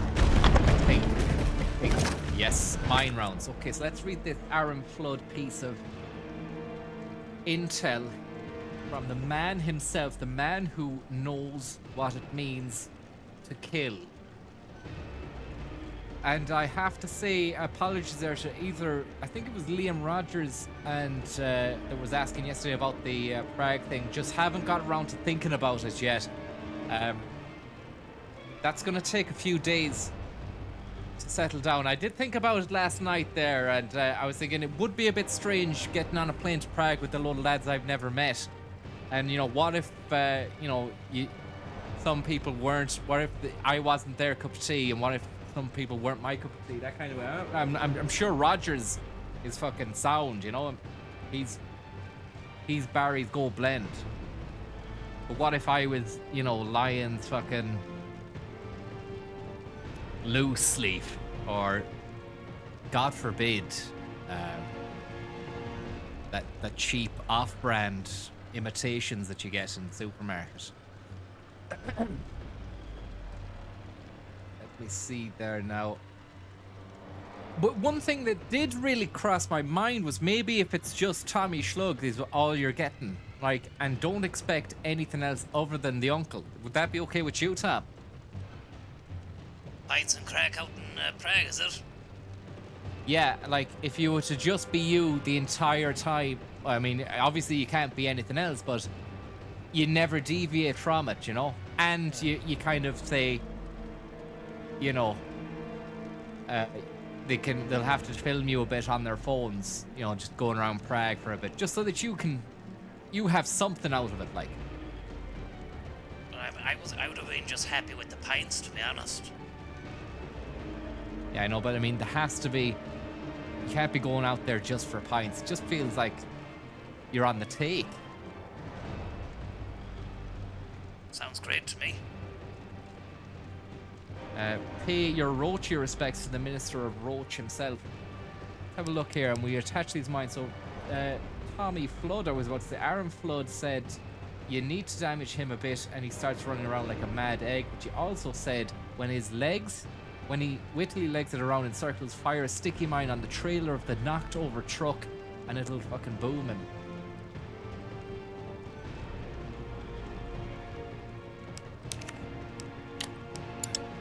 Need to equip that. Equip. Oh yeah, I was doing this yesterday, trying to reload the mine rounds. Oh, and there's some more there. Brilliant stuff. Wait till he legs it around to the truck. Which truck are we talking about there? Are we talking about these little... Oh, yeah. I see what you mean. You're about to take a nasty fall. Wow. I like this little setup, actually. I like this boss fight. It's got some interesting scenery and... a little bit of a Back to the Future vibe about the main square.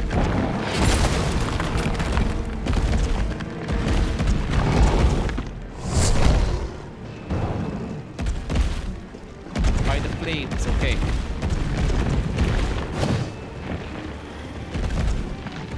Do I have to lure him over to the flames?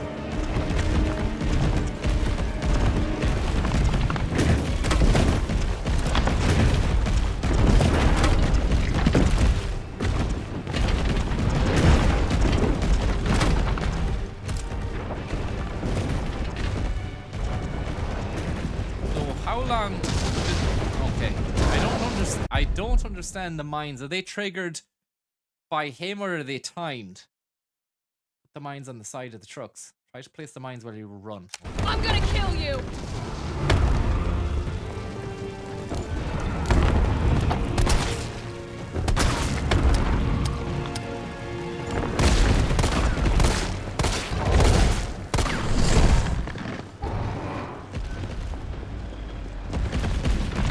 I still got a few mines ready to blow there. If he stands on them, or are they all exploded by now?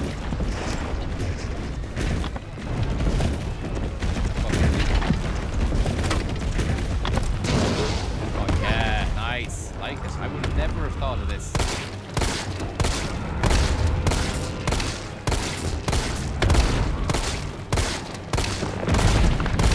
Probably the worst gun you could be using.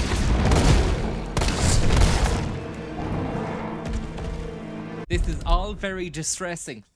Steed Martin, thanks for the tip. Seen Dublin Zoo of a Siamang gibbon. Baby monkey up for naming.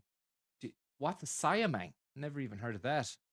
All names welcome and a considerable prize, you say. I have not seen that. Sounds very interesting though. Nick, thanks very much for the tip. Bit of shifting and a bit of orb work. Orb fondage there in the other side of the screen. This is an impressive beast, but it seems like it's not the hardest. It's too hard to hit while it's moving. Fuck me. back to Nori. Yes. Can I just mine him again?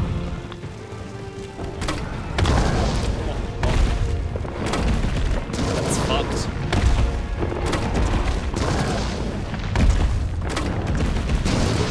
Oh yeah. Back in fucking biz. Really nice. Need to get another few of these. Christ. Not great. Not looking great. Prognosis isn't great there for that. Switch up my headphones here. I don't think I'm getting the full blast of the gameplay. Now you don't have any mice to trip them up. Okay, so there are no more left to get. Oh, I'm fucked. Shotgun shell, that'll do.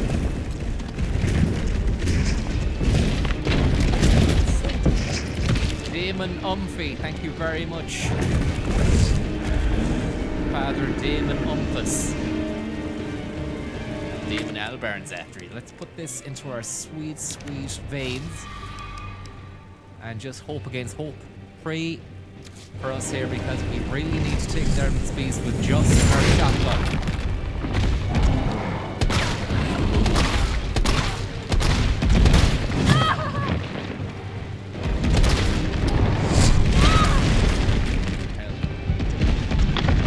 I think is the volume on the game too loud there? Oh yeah, sorry, I think the volume was being absolutely ridiculously loud because after the water business that we did, the water feature, it's turned into a situation where I've increased the game volume up to disastrous levels. I'd like to go on record as apologizing to the stream and to you as well, Tom. No problem, just don't let it happen again. Meanwhile, I can take your mind off the pain here with a lovely haiku which has come through from the resident poet laureate clan. It's called the Water Pour Haiku. And goes like this. Thanks for the tip, by the way, there, clan. German has a word for everything, except the realization that the container you're pissing in won't be large enough. There you go. Very, very thought-provoking and concise and clear, the way a good haiku should be. Damon Umphy, thank you very much. You say, Rikane's a class act. He's a rebel and he stands up to bullies. And I can't do Damon Umphy's voice, so that's the best I could attempt. But Nick, very, very kind of you, and Steve Martin. This is a situation I didn't think I'd find myself in, where I've wasted and pissed away a lot of my ammunition on him, on the beast. But accusations of box smashery have been leveled at us. We need to find that box and we need to smash it wide open, because therein lies the prize. Schult, thank you very much for the tip there. And yeah, I'm suffering at the moment because there's a lot of... I've got a big wet mouse pad on the desk here. And I know I'm not using a keyboard and mouse, but I'm leaning on it, so I've just got a wet arm. Do you know, that's not nice. You know, having a boss fight is hard enough at the worst of times, at the best of times. But then going into battle with a soggy arm as well. Just, you know. Look, I'm not cribbing. I'm not cribbing. I don't want anybody to be thinking he's always just giving out about the state of things. Just play the game. He's not playing the game. But it's a sorry sight tonight. It really is. It's gonna be fine. I think you just need to wrap it up now with the chat and really get going and take this beast into overdrive. Milkshake, thank you very much. He said, I bet this lad couldn't handle a scrap outside the box. Thanks for the tip there, which I don't know what the Burks is. Outside the Burks. Burke's Pharmacy, is it? In Castlebar, or?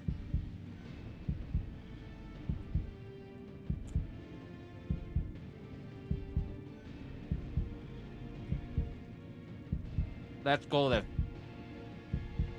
Let's go this.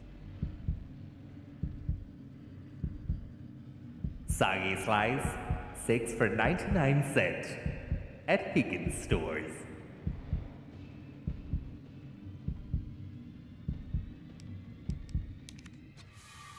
Aid spray, gone in. Heartbeat, back to normal.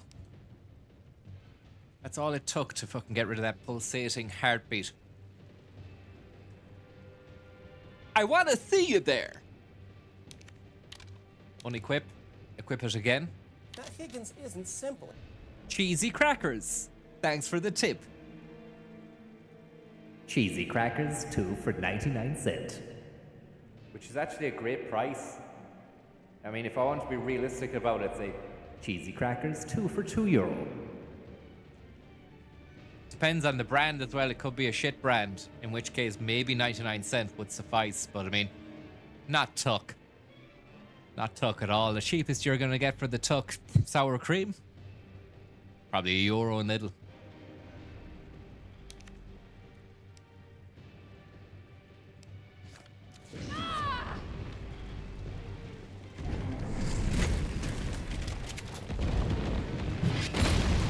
Tuck into this, you fucking idiot. How long is this demon gonna fucking last? Oh, absolutely demonetized. He's been demonetized. That's why he's so mad. He used to have a YouTube channel. I remember setting it up for him back when I was working with Beast over in Valenciaga.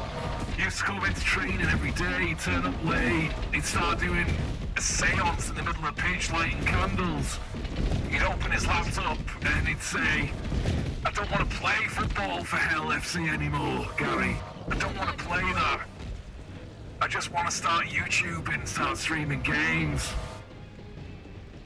Sounds like a completely, utterly fucking bizarre made-up story on the spot to really mitigate the circumstances, which are we're not playing the game well at all in the actual live stream we're doing now, Gary. 1, 2, 3, 4, 5 situation. At this moment in time, all I can say is that Beast has been well trained, well drilled.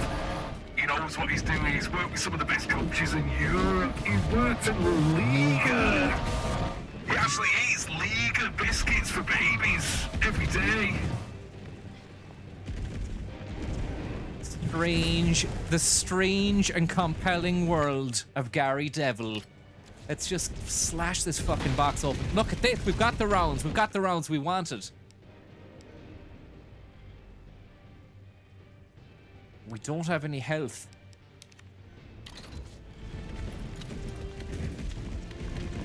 How do I kill this?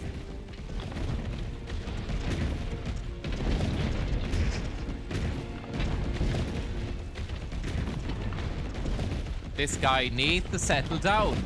He's full of beans, this cut. Come on. Lovely stuff. And another one. And another one. And another one. What? Right, I hope that... let's do this. Go on, yeah. Finish move, is it? Go on. Suck it, she said. Another piece of high-class dialogue. Looks like we're doing this in one take, guys. Looks like we did it in one take. Carlos, We don't need another goal. Oh, come on. You're Well gonna call done, out on well me done. now? Really nice. Really enjoyed that. That was the spice of life right there.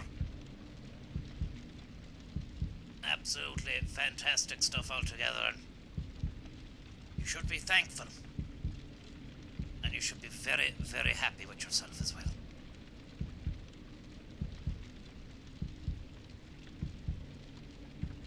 It was a lovely strat. It was fantastic.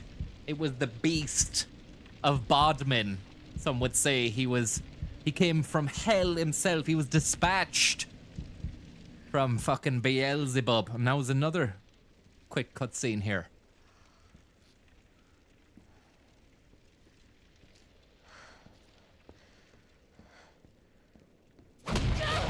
Christ. Georgia Rose, thank you. Oh, for fuck's sake.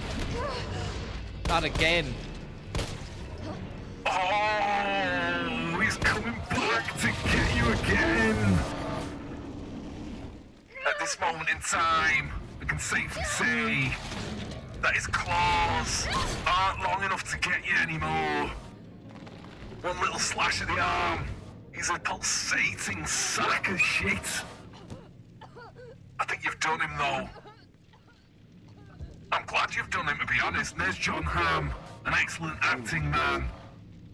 Watched Mad Men there on Netflix there a few months ago. I was very, very happy with the way it turned out. It was a great, great, great series. Missed it the time it was on. Was actually a manager at the time, dealing with demonic beasts down in Valencia. And yeah, Beelzebub had the devil set aside for me. For me! For me! Hey, answer me. Thanks very much there, Dev Lira. Do you copy? Turkey Burgers, thank you very much there, Turkey Burgers, for the tip, and Georgia Rose as well for doing that, boss. First try Fridays. Very, very kind of you. Jill's been infected. I'm taking her to the hospital. Maybe Dr. Bard can save her. All right, I'll meet you there.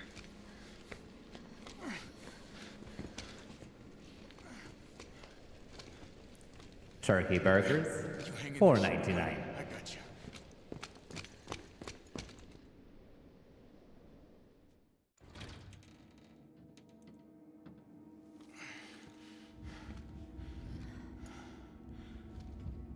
Accusations of portcullis were leveled at the beast. You'd think that'd be the end of him there, and it's a piggyback situation here. September 29th, 9:20, the Spencer Memorial Hall Hospital. Fight it, Jill.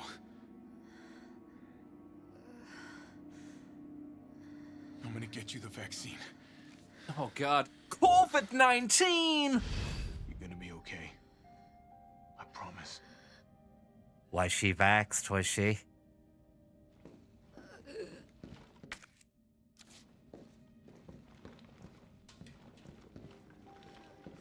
We've got a typewriter theme here. It's going to be a beautiful situation.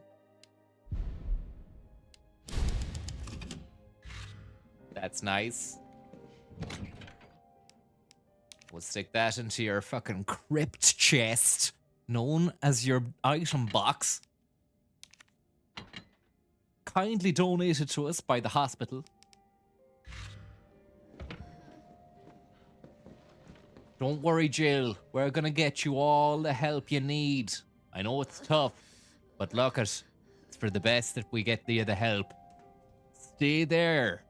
Don't leave. Good luck.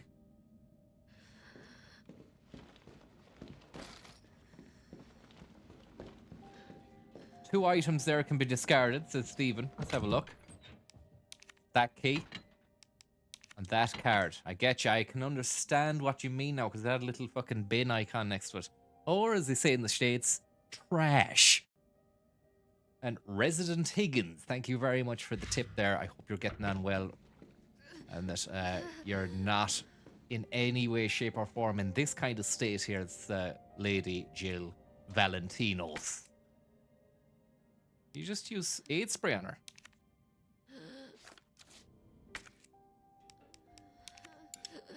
No. Need to get the vax. We're on a wild goose chase for Uncle Feitzer and the boys. Street Fighter 2 Turbo. Select your character. Tyrell, where's Bard now? Gotta be the lab in the back. Stay frosty, I'm on my way. Copy. I'll go on ahead. Call Fauci. Over. Dr. Call Fauci, over. Right. We need you to get into Dr. Fauci's office pronto, stat. You hear me? Good. Look inside Fauci's desk drawer. Believe he has a brand new vax. Fauci said, I am the science. And another situation here. More assault rifle ammunition and another AIDS spray were being liquored up here with some sweet, sweet items. The itemography is very, very replete. Our item box is replete with some of the most beautiful pieces of itemry we've come across in the game itself.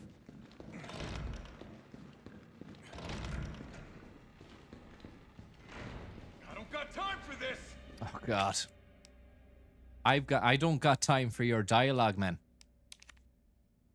It's pure AI dialogue at this stage, isn't it? God, these assholes. Can you dodge them? Let's see if we can just dodge. I have no time for them. Not great for the dodging, I must say.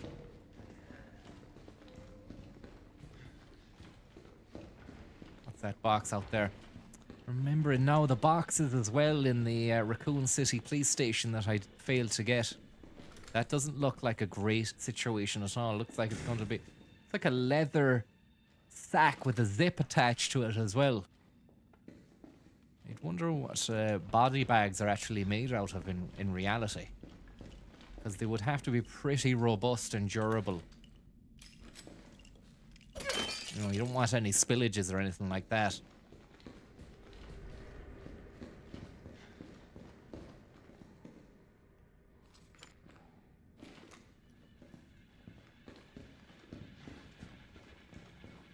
Can you go through underneath any of these fucking things here?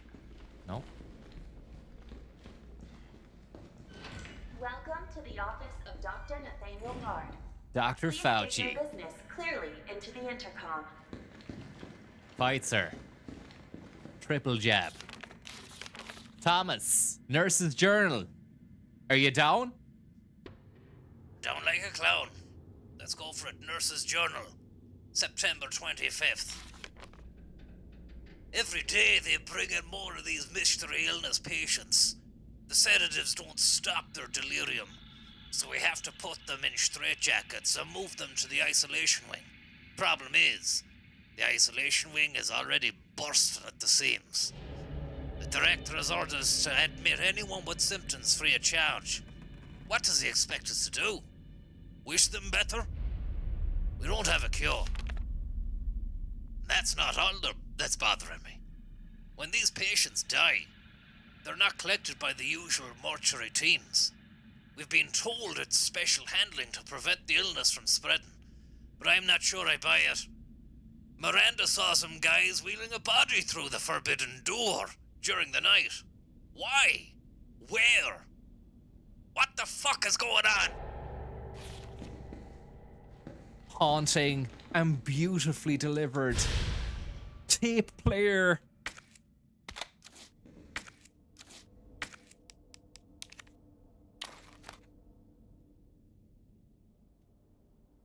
Oh, you need a tape. You need a tape. Okay. That's good. That's good. Maybe put this and find a herb to go straight into our fucking body. That would be nice. I'll just wait. Oh, there we go. Just as we say it, there it is.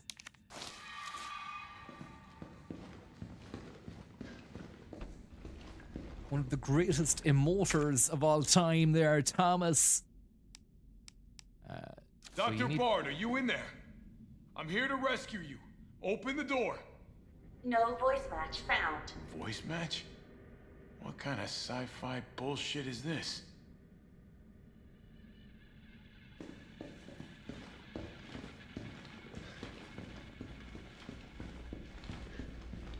It's getting dodgy.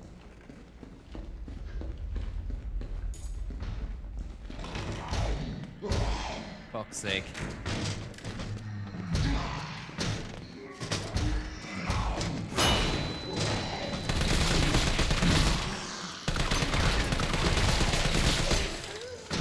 What's the point of this? You know, this fucking assault rifle does nothing. They just eat the bullets, these guys. I mean, maybe you have to just be aiming for the head the whole time.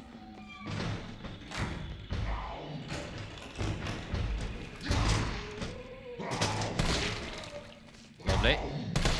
Yeah. Yeah.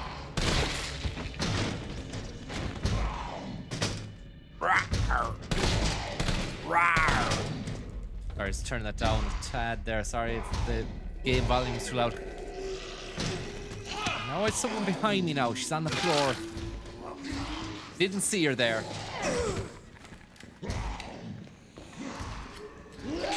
Oh my god, it's one thing after another. No let up.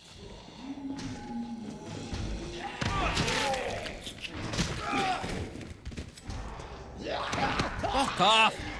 I'm trying to press that dodge button there.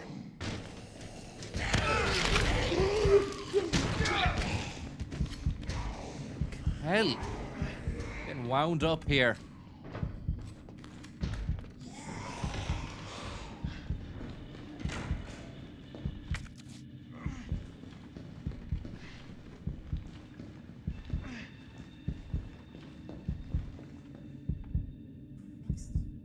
The way he is now is how I feel, just like hide behind a fucking open door of a cupboard for a bit. It'd be great if there was like a lean mechanic, like in the Getaway, where you just got better if you leaned against stuff. Or leant. Whatever way you want to say that word, I think both are okay. And that's just to really rub the salt in the wound there, seeing a fucking little teddy bear in a wheelchair like that in a moment of pure stress. Absolute grief. Leon S. Kennedy, thank you very much. Leon Saltburn Kennedy. This isn't how I'd go about this situation at all now, I must say, says Leon. Thank you very much for the tip. I understand your sentiment there, Leon. Leon. I'm going to put another slice of soggy Goodfellas delight into the trap clapper. I don't know about you, but I think that carbohydratic fucking energy boost is going to send me into a stratospheric speedrun funk, the likes of which hasn't been seen since a long while ago. You better watch your ass.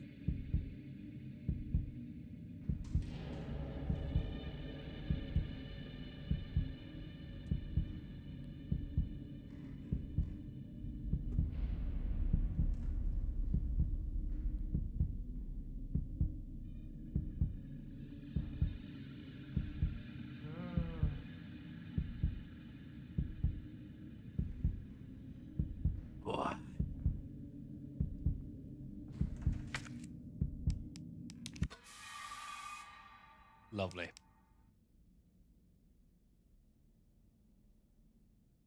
That's all I had to do to get rid of the horrible music. I keep forgetting that. Now look, let's take that out into our fucking hand, load it up, and just really tactically, strategically pop off shots into cabbage from inside the door here, like this, look. Lovely, that's exactly what I was on about. Now. Another one bites the dust. Fuck, fuck, fuck. Go back out here. He seems to know his way around the block. Paolo DeCanio, thank you very much there. Very, very kind of you, sir. Sir Paulus of Decanius.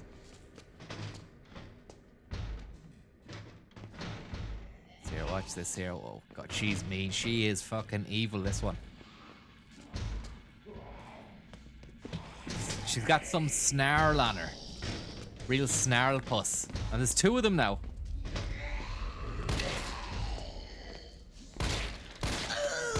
Oh!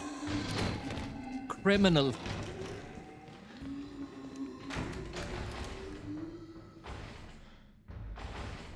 Does he have what it takes? They can't come through the door, can they? Fucking hell. That was that. He came over for the housewarming there. He left straight away. Thank you very much for the tip there, Sophistics. That Higgins isn't simple. And Captain Sack. Very, very kind of you as well. Fat32. Higgins isn't simple. This guy's gonna burst through. I'll walk up to him and then he'll burst through the moment I get to the glass. not. Maybe not.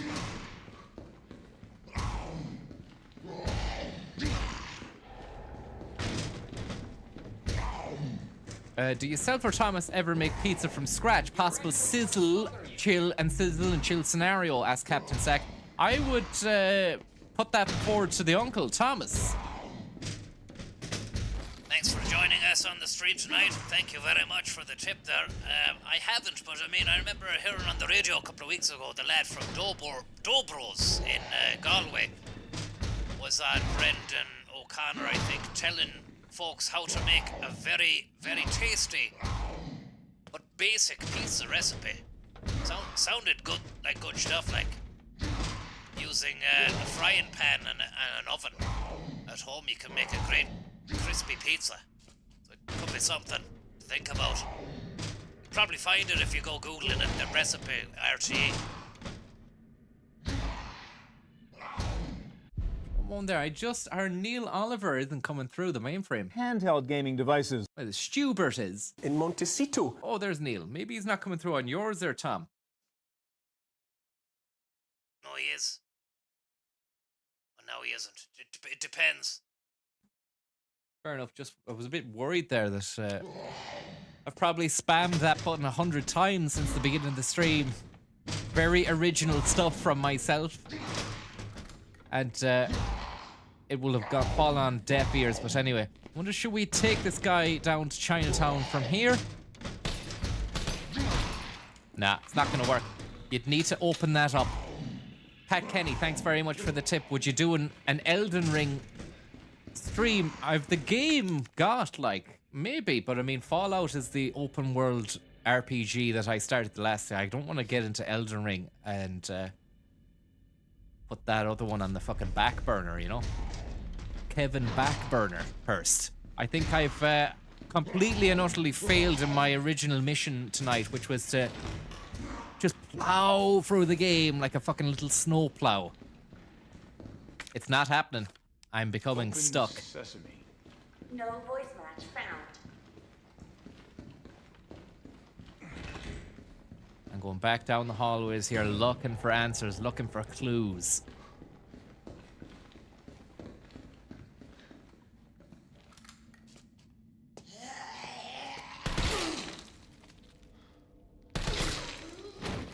That's nice.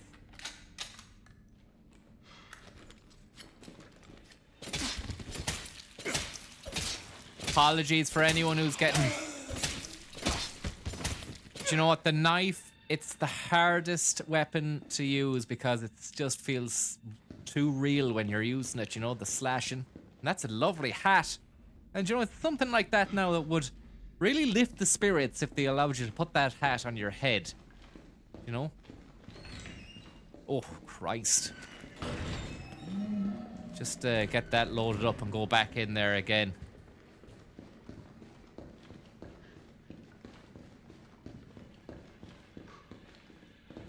A fedora for him. It could be like a milady.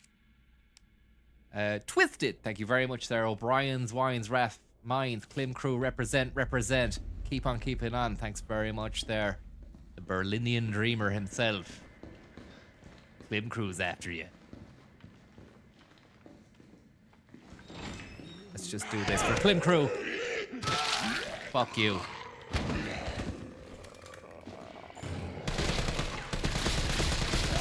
Oh, Riddlesworth. P. Riddy. Fucking hell.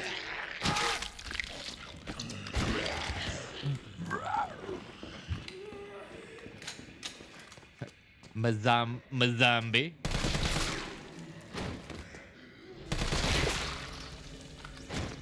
Just glad that none of their heads are fucking transforming into ultra beasts then, you know? Sick of that. And that's not a herb, but it made a plant that looks exactly like a green herb just to fucking piss you off. Scumbags, Tom. Absolute baggage of the scum kind. A few nice little pamphlets there as well. I might read them for you. Now, Spencer Memorial Hospital. This is where you go to die.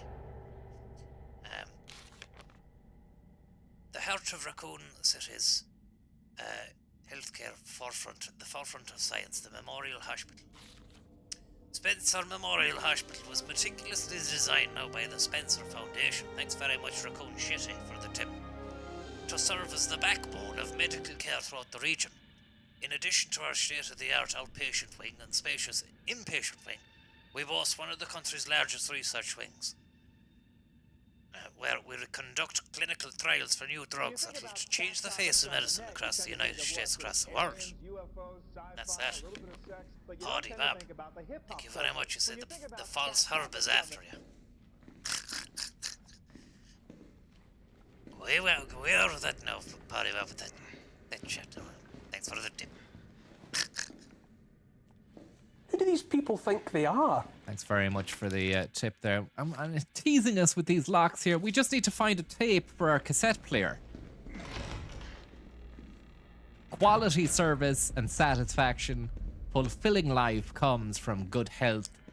Health Day, November the 24th. Remember that. Will you put that date in your diary? And God himself, thank you very much there. I hope you're getting on well.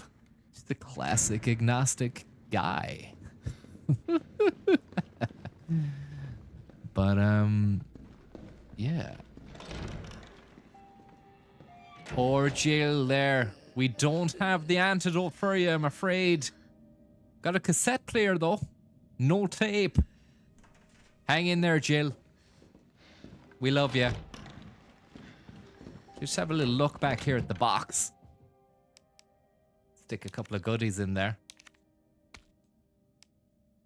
Maybe even the first. I would be okay with that. So we already had a fucking red herb and green herb mixture. You sit tight there, Jill. Bit of Lucasade. Everything will be okay.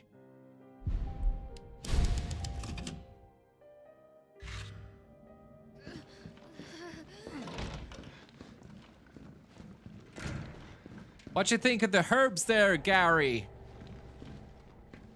Oh, such a demonic herbal presence and remedy. Don't know really what to make of them. Yeah, there's a lot of talk, you know, and a lot of countries are moving in some direction on it, and a lot of countries aren't, or moving backwards. What do you say about that? Personally, at this moment in time, I'd have to say, legalize vote labor. Great stuff there. It's great to have those little nodules of thought from the man there himself. It is. Fair play to him for getting involved as well. You're always a busy man, busy calendar. Now, you're arsing around here. You really are in need of some dire information. I mean, I'm at my wit's end here is what to do with this guy. Just, I'm literally slashing glass at the moment, lads.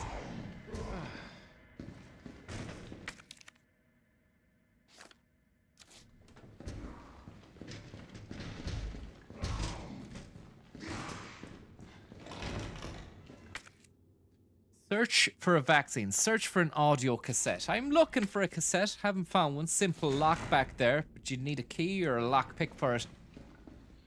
You'd think Jill, you'd just get Jill's lockpick off her that she has. Aaron's saying you need to head upstairs, but is there a staircase nearby, Aaron? Oh, for fuck's sake. How did I miss this? Christ. Back on. The pace is back. And that was a body that fell from the sky.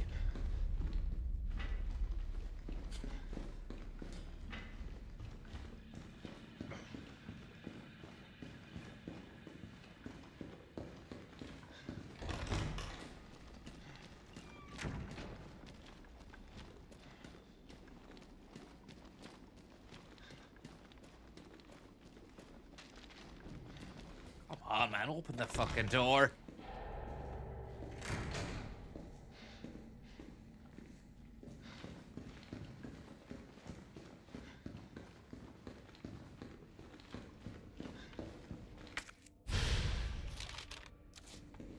but stop.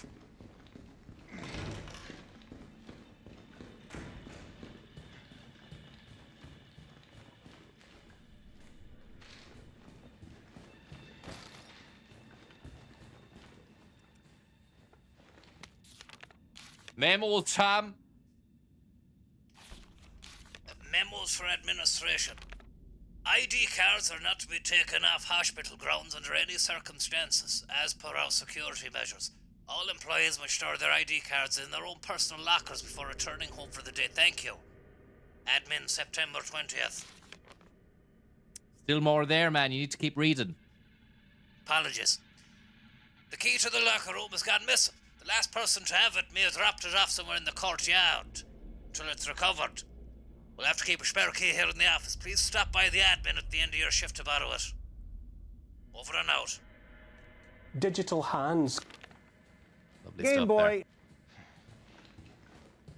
I was in tax stance as well, ready to fucking level accusations of parabellum at anyone. I'm just going to read this one. The Nurse's Journal. It's a 4-pager, Tom. Tune me. Something nice this time. Something a bit upbeat. I don't want ethereal. I want maybe something rambunctious. Maybe a bit of pop. Pop goes the weasel.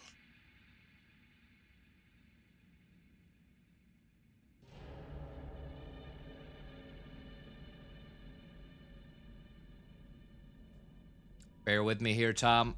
Still trying to find something suitable for you. Just looking here. No problem.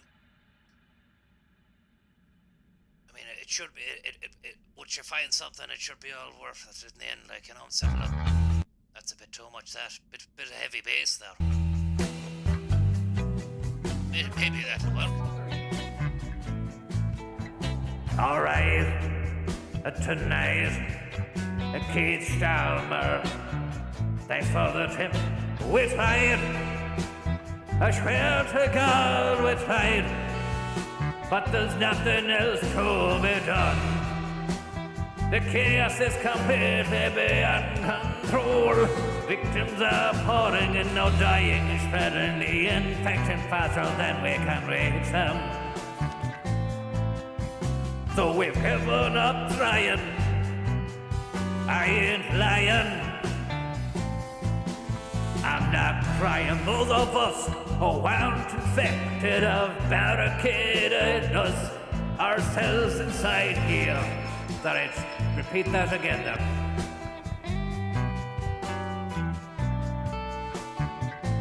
We'll take it again. And a one. A one and a two and a one and two. All of us who weren't infected have barricaded ourselves in here. We can hear the cries for help outside. The screaming, the screaming, the screaming. But none of us will go out there because it would be the end of us. I can't believe we've abandoned our patients. It's the worst sin imaginable for a nurse.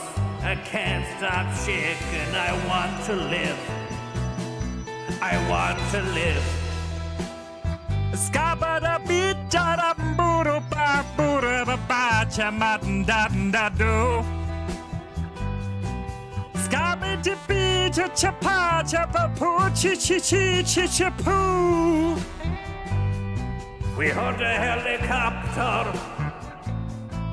flying overhead and immediately started crying and hugging each other, thinking rescue team was on the way. But then the sound grew distant and we're all left with now is the moaning of the dead and the silent screams in our hearts. We're all about to lose our the fucking minds. Scabada cheeky baka cheeky boys. Scabada cheeky baka cheeky boys. Cheeky boys. Making noise every Tuesday, Wednesday, Thursday, Friday night. Are you feeling alright? Outside or inside, wherever you might be tonight. Dr. Young, Ariana, Miranda Dakota. I'm so sorry I failed you. Something's coming, help. Now, stick that up your pipe and smoke it. Stick that up your pipe and smoke it. Stick it up your pipe and smoke it. Big shout out to Big Red. Thanks for the tip. Very kind of you there. Kind of you there. Kind of you there. Kind of you there. Kind of you there. Kind of you there. Kind of you there. Kind of you there. Kind of you there. Kind of you there. Lovely duet there, Tom. I hope you don't mind. I started fucking getting in on that act. Not at all. Look, I mean, as long as you're not trying to sing the lyrics or anything like that. The skibbity-bebops, I think they helped it a little bit, actually, along the way. I'm not going to lie. I think it was a nice performance there. But maybe you could lay off near the end and just let me go out in style, you know, because you were taking the piss a little bit too much at the end there. There's not much I can do about that. It really just is the way it is. Shout out to Shawnee Heffernan there from Laura McNamara. Thanks very much for the tip. Shout out to Shawnee Heffernan. Sean, I hope you're doing well. Got our marriage papers sorted today. That's great. That's fantastic. That means you're locked in tight. And hopefully that's great for ye. And Scrumdiddly Dumplings, thanks very much for the tip there. Tommy strikes me as the man who likes Western films. We'll be interested to hear about his favourite and why it's the Magnificent Seven. Thomas. Do you know what? I actually haven't seen it. Would you believe that? I've heard the theme tune from it. I've seen Fish Full of Dollars. That's one of my favourites now. And I like the old John Waynes as well, like, you know. But I haven't seen the Magnificent Seven, but apparently it's been copied time and time again by lots of other people. It's so good, like, it's been retransposed for nowadays' generation. But thanks very much for the tip, Scrumdiddly. Playing a bit of Alan Wake, says Big Red. It's a very spooky situation, for it'd be right up your strasse. On a side note, Tommy has the voice of an angel. Well, unbelievable. Thank you very much. Lovely, lovely stuff. I mean, it's great. We're moving along, but where's the pace? There's been a dearth of pace there the last few fucking moments. Say 5 or 10. I'm going around hitting these little lock boxes, and I've got nothing in the way of lock pickery to be able to fucking wangle them open.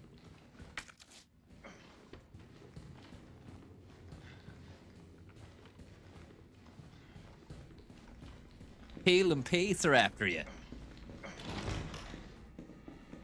Let's have a little look here at the mapping here. Search for an audio cassette. Handgun ammo 12.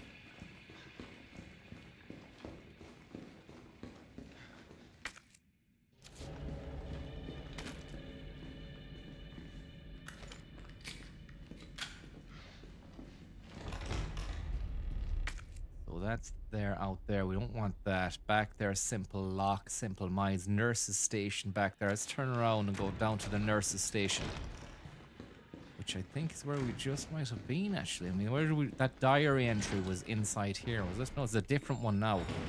And we've got a bit of fucking argy-bargy going on inside one of these rooms here. It could get a little bit disgusting. And Laura there asked, Tommy, would you do a bit of wedding singing? Jeez, I might. If I was asked. I've never been asked, like, but I mean, look, if it's... I'm not going to say no, you know? People seem to be enjoying that kind of sing-song shenanigan. This guy here, the janitor, look.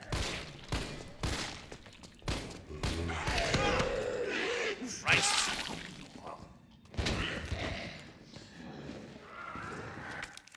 Fuck no, this is terrible. equip? Can we not just equip, lad? No.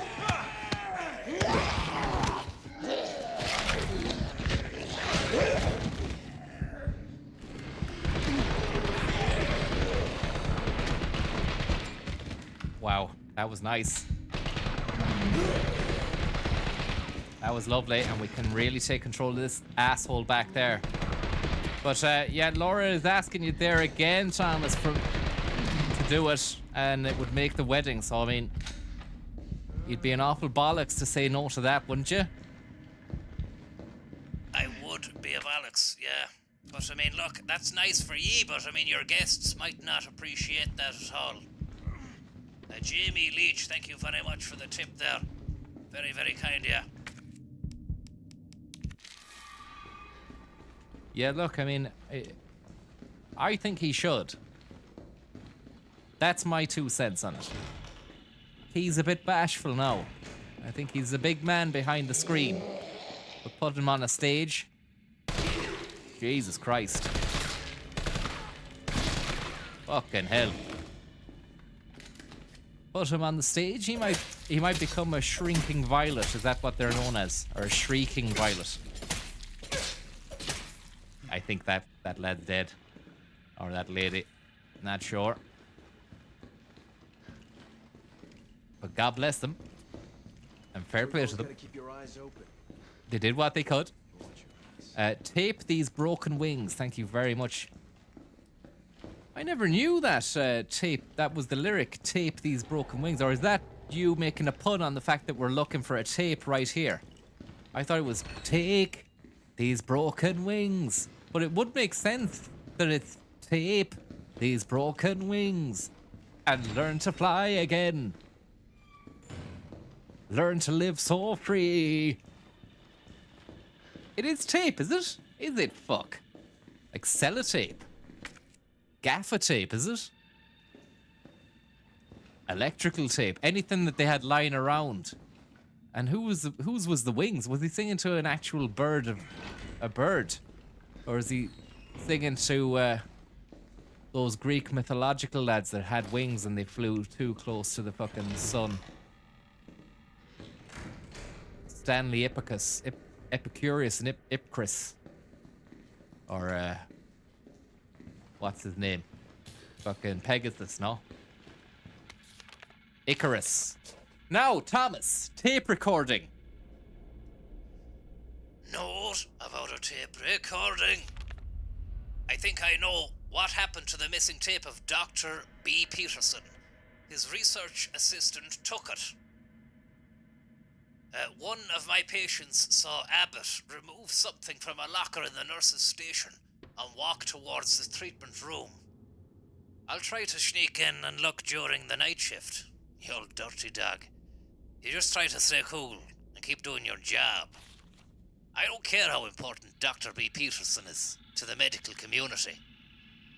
You don't tend to think of how important Dr. B is to the medical community. That kind of harassment is not okay. I promise I won't let them destroy the evidence. He's a pig and an asshole, and he'll get his day in court. Stay brave, stay strong. A friend.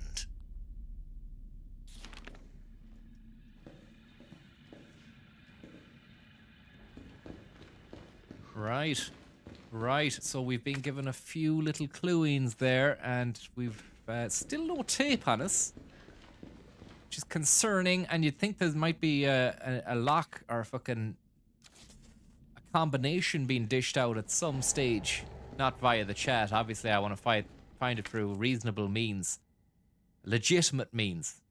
We need to go into the linen room and then the treatment room, ladies and gentlemen. That's the linen room. And then the treatment room. And then, and only then, will we be able to... that's not the right way at all, but that's a nice way because we get to grab onto one of our little tactical grips here. Literally grab onto it. And that's for the assault rifle. That's going to dampen the recoil and give us a lot more power. The rate of fire will probably increase as well, even though that's not technically possible, but, you know, the amount of bullets hitting the target... That's going to happen. That's going to happen. We combine that. No problem whatsoever. Lovely stuff.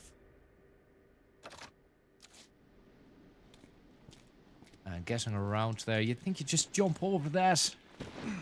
Oh, right. The way of doing that. Okay, that's great. We've got the key. That's for the locker room. That's nice.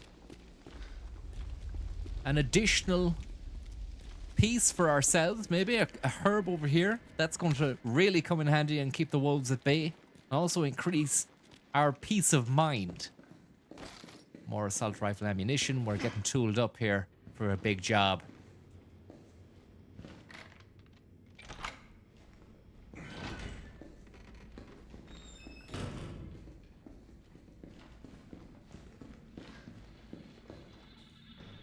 That's allowed us to come back through here. The locker room. Now, where was that? Let's have a look. It's not on this level anyway. We go upstairs.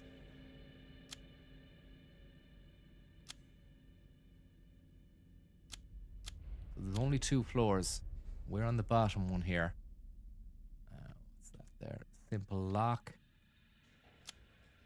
Upstairs, down the corridor from the BGI room you were in. The BGI, is that a hospital term, is it? Or maybe that was just big. Oh God. Lovely. And again. And the follow-up. And that's the deal sealer.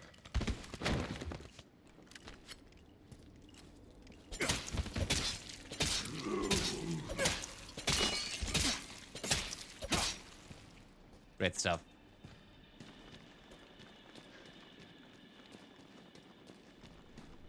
Beautiful slashery there. Top drawer usage of the knife. Your rhetoric will smother you. And Holly Winter, a Resident Evil connoisseur. How are you getting on, Holly? Thanks very much for the tip there. Can I suggest a name for Tom's concept album? It's called A Scrumptious Collective of Pudding. Unbelievable. I didn't think I was going to take this direction in my life, but it seems like it was written in the stars right now. It seems like it was written in the stars right now.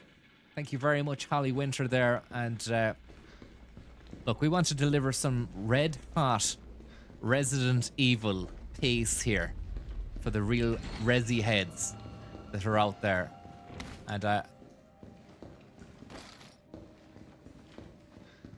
And to that end, we have reached a lovely save room. Let's stick some of the stuff into the box here. That's great. Maybe the first aid spray. Maybe we can reload that pistol. Will you finish it tonight, asked Brent Eagle. I don't even know how long the game is. But I wasn't thinking I was going to go longer than last night because it's just fucks you up physically doing that. So let me just turn down the radiator there. It's getting hot. But the arm could be twisted. Let's just say that. If I was close to the end, I might do it. But I mean, I do need to think of my own health and sanity as well. Nurse's Journal. I'm just going to read this one, Tom. Is that all right? Work away. Admitted over 20 mystery illness patients. Patients in the isolation wing exhibiting severe limb necrosis. Now, fever, muttering delirium, signs of hyperphagia, possible infection. Tried every antiseptic. Still no blood work back from the research wing. Ask again. Dr. Young was bitten while treating one of the patients. We've disinfected the wound, but his fever won't go down. Nothing works. Meanwhile, the outpatient wing is complete anarchy. The patients are delirious and growing more violent by the minute. We've called in our off-duty staff. It's a fucking nightmare. It's all hands on deck now. We have got to contain this chaos. Thank you very much, Porrick. Very, very kind of you, and you who says Kiva is low-key goated on the sauce. So not low-key goated in sauce, but low-key goated on the sauce. The greatest of all time on the piss. big shout out to Keeve there. So we saved there. That's great. No remorse. Let's go straight to the MF and source. I'm just gonna save that again.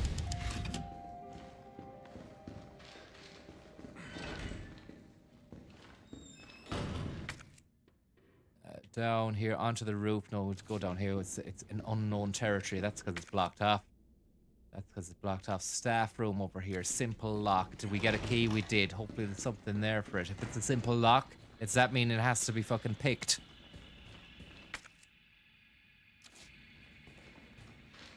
Or can you use a key? No? No. Oh yeah, Aaron Flood told me to go to the big room that I was in. So it's probably the nurse's station. Back at it. Really must apologize to any of the absolute Resi heads who know exactly what to do in this game. It must be very, very frustrating to watch me receive information, say it out loud, and then completely go the arse way about the game itself, time and time again, until I'm stuck in some sort of fucking mind maze. I can't finish the fucking game at all. But look, simple lock there. That's the safe. We don't have a key for that. We need a code for it. We need a card key for this. Not gonna work.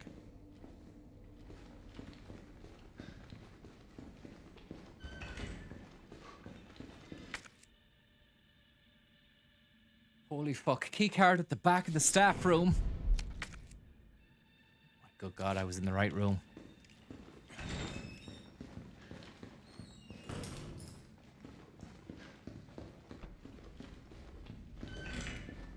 Okay, not this way. To the right, down the hallway, into the big room. Car key there somewhere, maybe in the fucking coat of a lab coat of a corpse.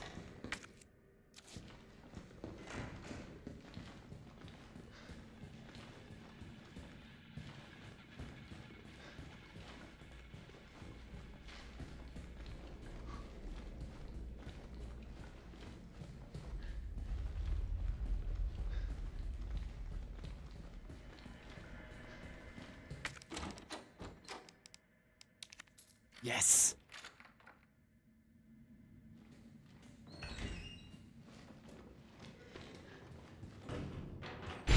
Oh! John Ralph is after you.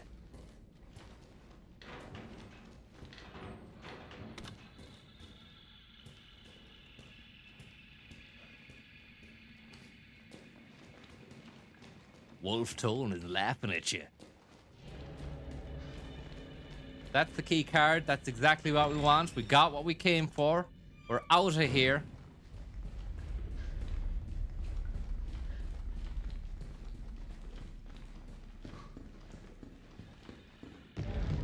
Oh God. Lizard time. Not a liquor, is it? Oh shit.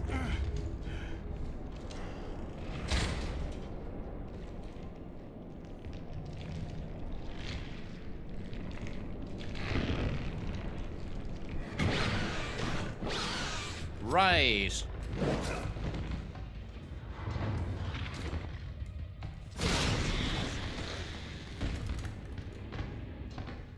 Jesus Christ. They are like the hunter. I think they're called the hunters, are they, in the first game? Christ on a bike.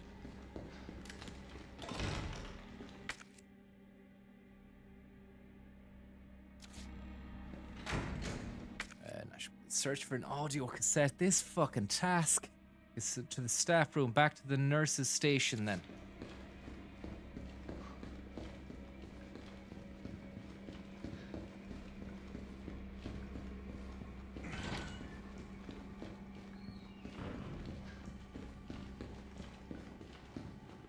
What's the story? Is there gulags to be done or what? Mary is leveling accusations of moddery. Let me see. Let me have a little bit of a fucking... No liquors can't beat the Irish Project. Okay, let's have a look. Ba-da-ba-ba-ba-da-da. Da da da da da da da da da. Da da da da ba da ba ba ba da ba ba da ba ba ba da ba ba da ba ba ba da ba da da. Cha cha cha cha. The door has been opened and we're ready to rock, Thomas. Rocket Thomas, let's go. Let's do this. Let's move. Are you feeling ready for the groove? Pass a move with the Liverpool groove. Ready to fucking dish out absolute supreme levels of bullitude at this guy. Pray for us. Pray for us. We need to take out a few fucking fat Larrys first. Fucking hell. One in the kisser for safekeeping. And you bollock. Don't you ever come near us again.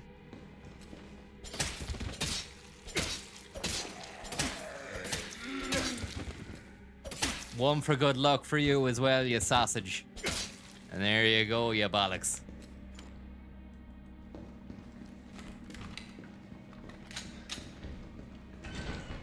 It should be just a safe word, really, lads. If you really want to get sly about it. Fuck. There should be a safe word. So that you don't even have to engage.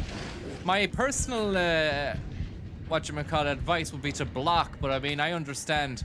I quite like a sort of, no, I wouldn't say sneaky, but a cooperative scenario, you know? And already Zona Verde there, for some reason or other, has just come straight out with it. The safe word is called kitchens. Which is lovely.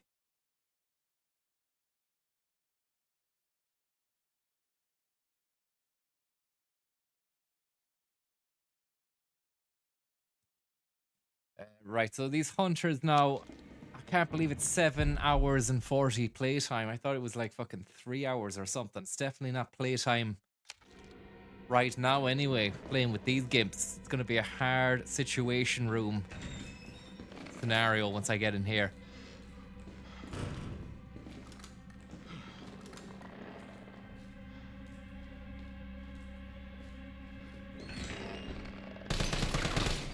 Fucking all over the shop.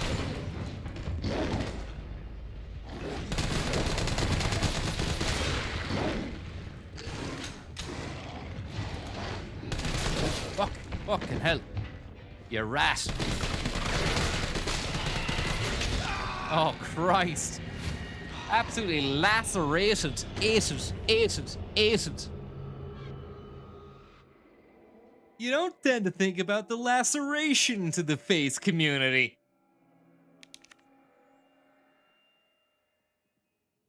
Need them 2 for 1. I don't have the nades. I only have 1 nade to my name.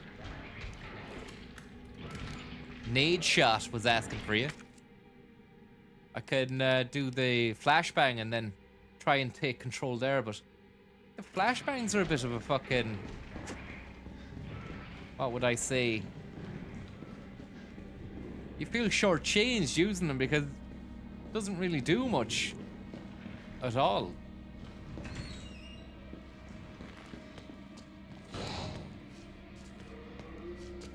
It's a damn squib.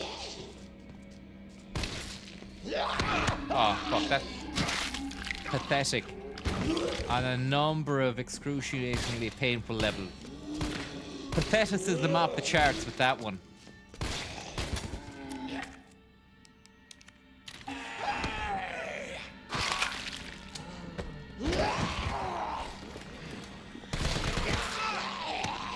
Restart. Stick it up your arse. In Montecito. Computer game.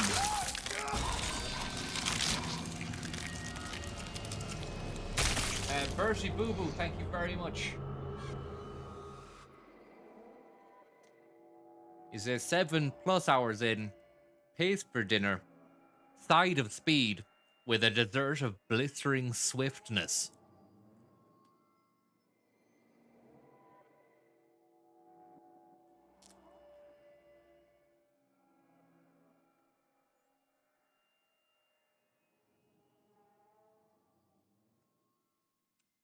Christ on a bike. Ugh. It's gone very demonic. I'm just wondering what Gary has to say about this. Gaztown. Absolutely unbelievable. I can't believe what's going on. What I see right now in front of my eyes is a man who's up against all the odds against him. Start of the season, you had so much power and pace. But this is where champions are made.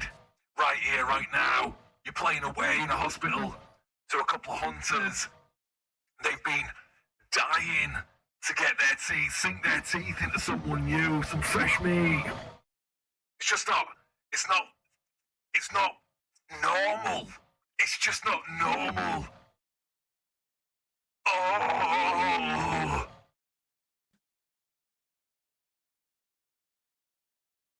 What isn't normal? Don't ask me anymore. I can't take it. You need to put these guys away fast. As God is my witness. Well, it's interesting you should say God is my witness, because we don't actually have God, but we do have someone who's got a bone to pick with you. Oh, don't tell me you brought him back again. I can't take him. Ian O'Sullivan, thanks for the tip. Alright, lad. It's me, JC. Lord of all heaven and earth. I'm gonna fucking do you, mate. I'm gonna absolutely rinse you, Gary. What do you have to say to that, Gazbomb? Oh, get the absolute bollocks away from me. I don't like him.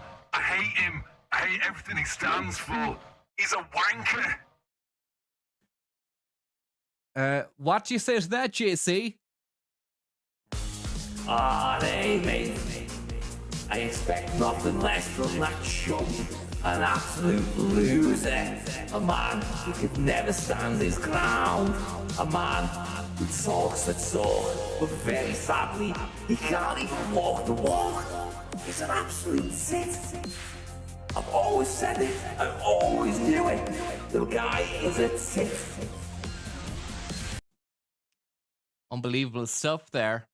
And, I mean, you could maybe douse him in holy water to fucking get rid of the evil spirits, potentially. I don't know why you're asking me. Was that for Gary, was it? Sorry, yeah, that was aimed at Gary, the previous question there, which I forgot what it was I even asked. Oh my God, I can't even stand him. He's an arsehole. He's an absolute arsehole. I mean, and he goes around town. He's trying to tell everyone that he's all-inclusive and he loves everyone. But he's actually discriminatory himself. He's God and Jesus as well. He's saying that heaven is open for everyone, but it's not what I've heard. If you go to a church on a Friday or a Saturday or a Sunday or whatever day, I've never been, so I don't even know what day church is on. They're always saying from pulpit, we don't like this kind of people, we don't like that kind of people. He don't practice what he preaches, and that's just, for me, it's just not good enough, especially not for a man who claims to be the nicest man in the world. What you have to say to that, Jay? He's a fucking blazing mate. He's an absolute blaze. I don't care what he has to say, and whether or not I don't let certain people into heaven, it's none of his business at all. He's absolutely, he's talking out of his fucking arse, mate. And another thing, he's saying that he lets anybody down there into hell. That's not great either, because why? Because I heard the other day that Hitler was going around in fucking hell, just trying to do paintings and stuff. The man tried to genocide an absolute load of people. He's taking them in and giving them bed and breakfast. Down in hell. Don't trust a word he's saying, mate. Yeah, you do give Hitler a home. That's not really to be respected, Gaz. Oh, he was such a genocidal maniac. But it just goes to show that down here in hell, we don't discriminate. Doesn't matter who you are. You're very much welcome down here, which is as much as I can say for those at the pearly gates up there. At this moment in time, Glazer's out. Very good stuff. And Tom, do you want to throw anything into this mix? Just to say that, look, sort it out, lads. I mean, it's not the end of the world, although I suppose for both ye boys, it truly is, because you're not even here in the world. We hear a lot about ye, lads. We hear a lot about the devil. We hear a lot about God. But at the end of the day, being on this earth for quite some time myself, and I have to say I've never even fucking seen either of them. So, I mean, who even has seen them? Who even has seen them? That's right. I mean, we get worked up about these two fucking lads. But are they even real at all? I'm not even particularly too sure. Grogoski, thanks very much for the tip there.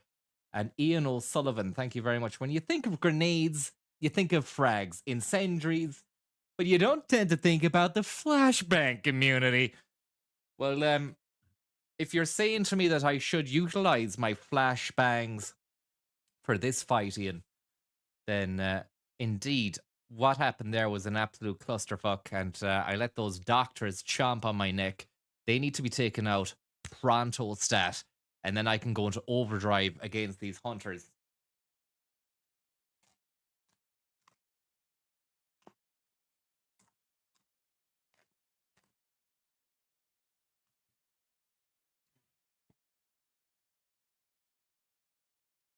Having a crust there. Having a little crust there. A bit of crust for the pace.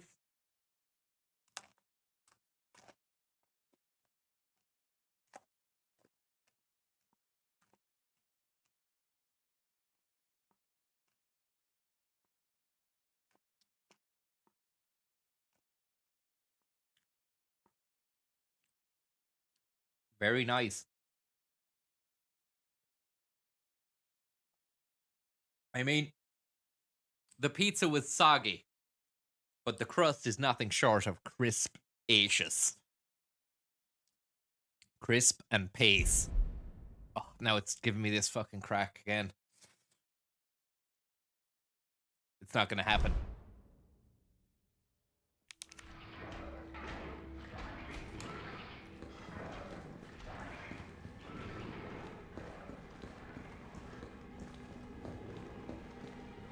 Gonna go straight up to this one. No time to fuck around with this. It's just straight into your head. Sorry about that. Sorry, not sorry. Oh, Christ.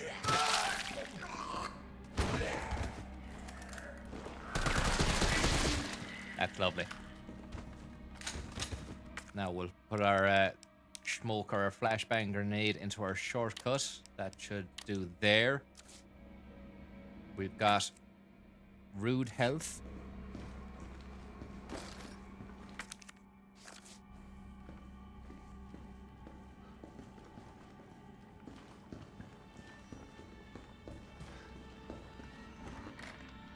See what's in here first before we go through to the Hunter lab. Hunter S. Thompson. Oh no!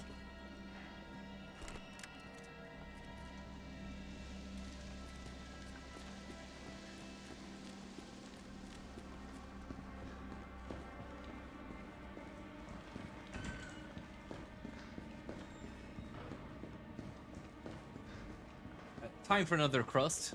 Not the worst situation.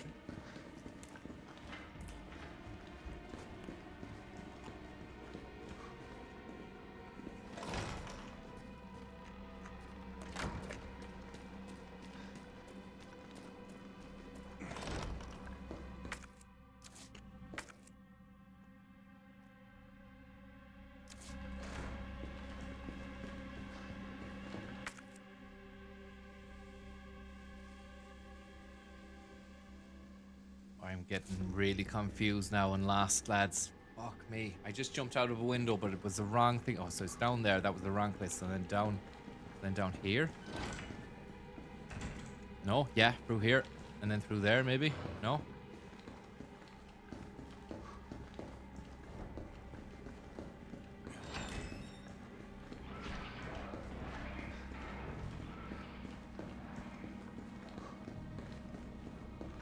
Try and find a need.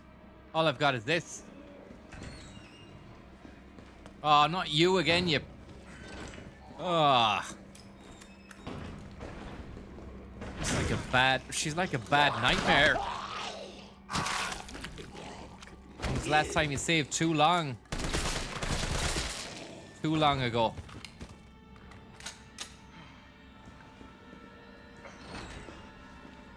Flashbang them, grab the tape, flee like a man.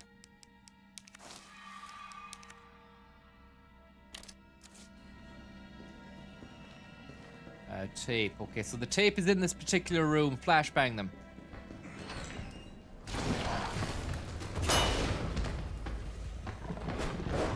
What the fuck? That didn't do anything to them.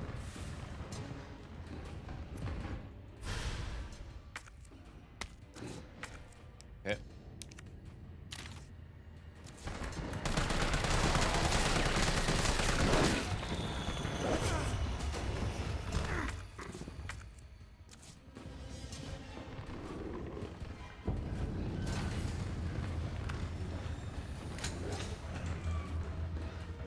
I don't think they can come after me anyway, so it's grand. Fucking Egypts, they can just stay in there.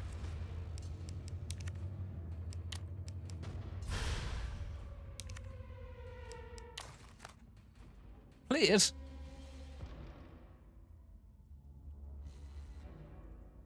Oh, you need to play that down at the door.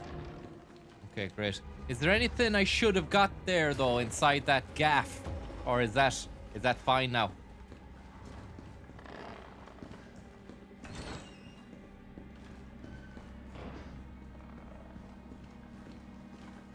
Probably was like a code for the safe or something, was there? Some ammo, probably not worth it. Head back to the garden.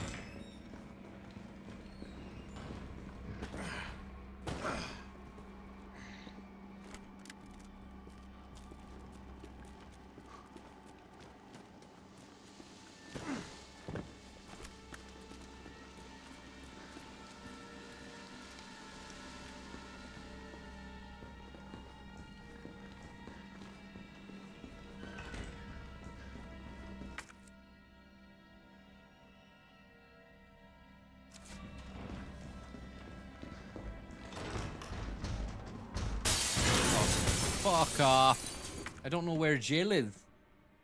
She's in the reception. She's in the reception.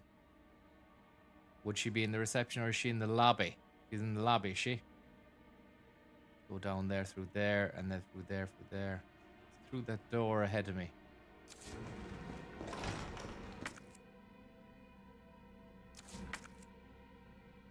Take left.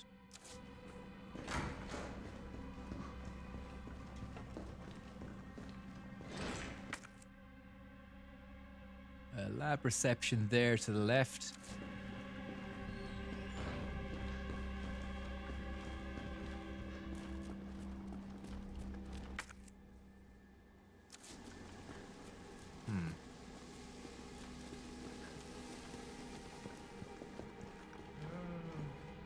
Clark, thank you very much for the tip. As they keep going, I've lost the fucking pace and the vibe here. It's gonna have to go on hiatus for a day or two until I can come back fully recharged. I just can't. I don't know where I'm going. I've gone. My brain has gone fucking septic.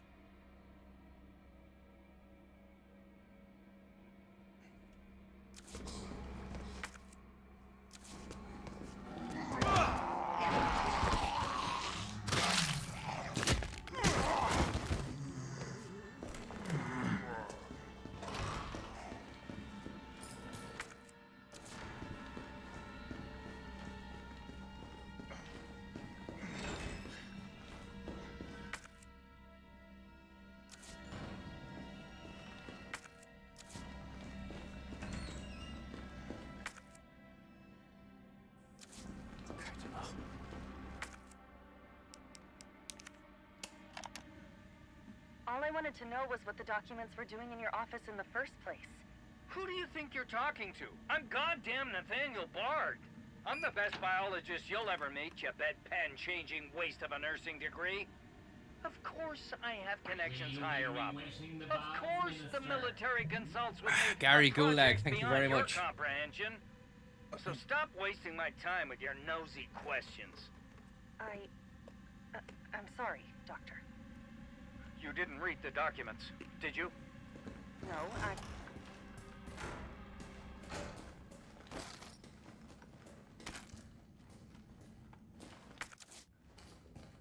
I might as well be playing Fallout now.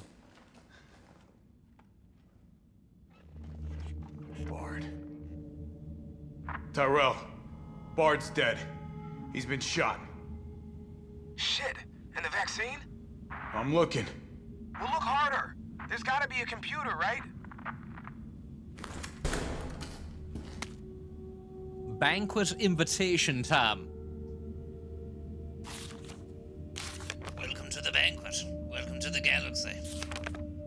Dear Dr. Bard, it's my pleasure to cordially invite you to a banquet on September the 10th, interesting date, at the Central Hotel, where we will be exchanging viewpoints on Raccoon City's new special medical zone, the SMZ.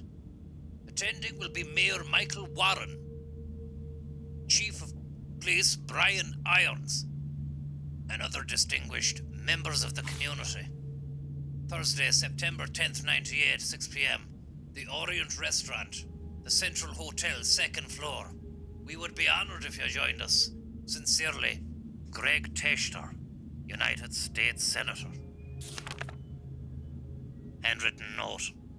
Nate, I'll be introducing the bill for that new drug of yours in mid-August. Isn't simple. Bring the cash, will you? We've got a suite booked for the usual after party. You're a brunette guy, right? I'll let Irons know the crack. Alright, talk to you. Bye-bye. Lovely stuff. Bard Simpson, thank you very much for that. Fallout is not on the card. Sorry, that wasn't me teasing Fallout as if it's going to happen tonight. Just said I might as well be playing now. But then something like this occurs where a couple of new developments happen in quick succession. And it sorts of it does reinvigorate the interest slightly. We've got emails. Reply immediately, Greg. I know you're watching the news. This virus is going to devour the whole country. The dead will wash over Capitol Hill like tidal wave. You're not safe. However, you've always been a good friend to me, so I'd like to offer you a way out. I have, in my possession, 1 dose of a vaccine for the virus, the Holy Grail. And it's not for my family. It's not for my ladies on the side. No, Greg, I'm saving it for you. I know better than anyone that you're the future of the United States. But if you want the goods, Greg, you've got to get me the hell out of here now, without Umbrella finding out. Lean on the Pentagon for me, will you? I know you've got the clout. See if someone can get a rescue team in here without the Ulster Boys Catholic School involvement. You scratch my back, I'll scratch yours.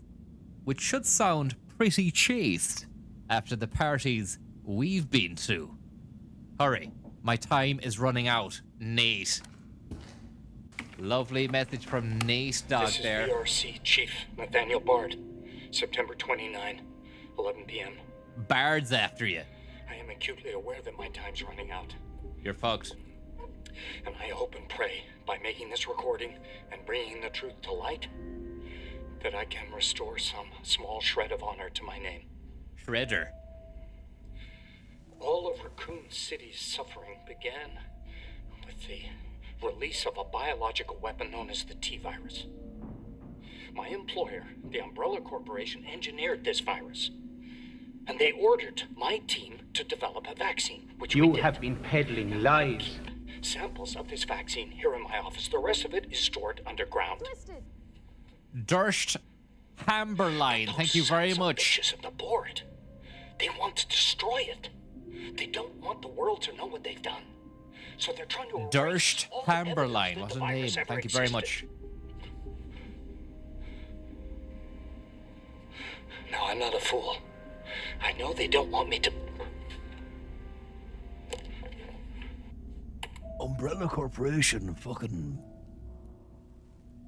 They're making... It's making turbo cancer vaccines, man. My God, Jill knew all along. And she trusted me anyway. Fuck!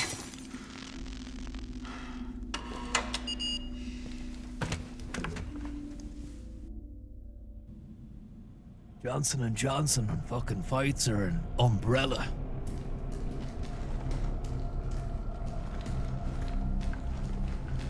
It's such a cruel, cruel world for this lad. Dr. Bard. Dr. Bard. It's such a cruel, cruel business for this lad. Dr. Bard. Dr. Bard. I'd love to be able to just save the game here. Maybe just fuck off and watch a Computer Chronicles just to really... Is it here? End on a note that isn't one of kind of annoyance. And there's the vaccine, look. That's the turbo cancer maker there, man. Joe. You made your money off the fucking vaccine sample. Sputnik. All right, Joe. Hang tight.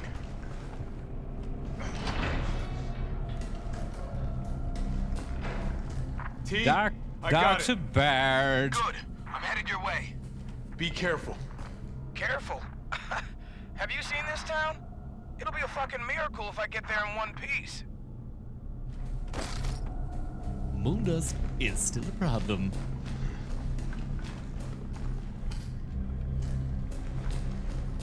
Checkpoint reached. I thought someone said checkpoint cancer, but it was some Mitzi turbo cancer. What was the Neil Oliver? Oh fuck!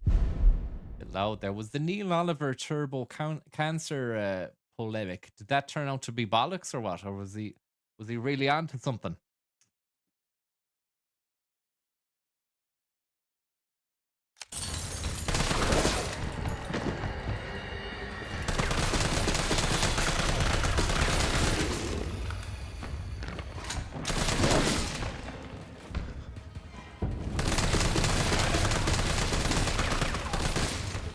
Fucking hell! Dr. Bard! Dr. Bard! Got fucking Dr. Bridget Bardot. Bulmers! Thanks very much for the tip there. Saw you selling koosh on the streets of Clonmel. Want you out of my town. Thanks very much for the tip there.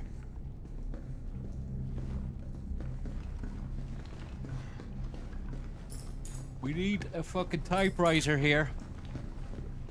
After the hunter, it's the building lobby. And after the lobby, it's the hotel party. Wrong way. Floodmeister General. So, back to the lobby. Use the fucking brain here. Can you not just go down the fucking... Yeah, you can crawl down here. Or through a slot down here. Oh, yeah. Oh, Christ, not these fucking arseholes again. Back to the lobby here.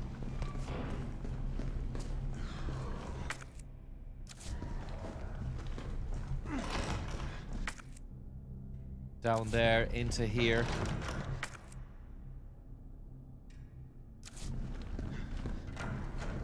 Jill. Oh, Jill. I'm just gonna save it.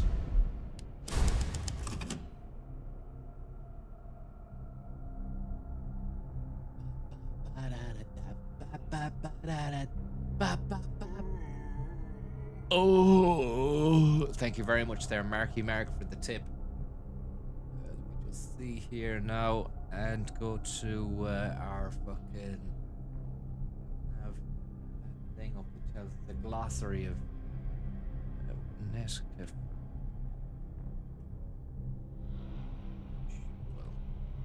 Explorer. Go. What's that? Find a fucking super episode just to really get it. Maybe crime and justice here. Equality, entertainment, disinformation, cyber writing, cyber sports, cyber news, equality and diversity online. Extreme web. I think we've seen that one already.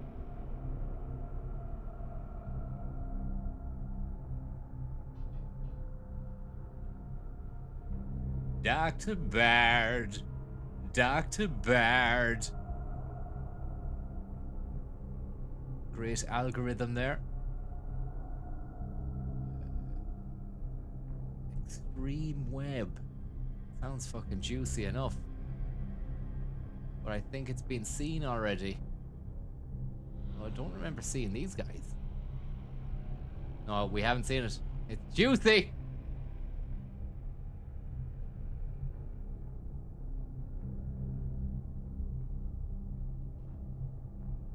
What year are we talking here? It's the whole new world of fucking Netcafe, this.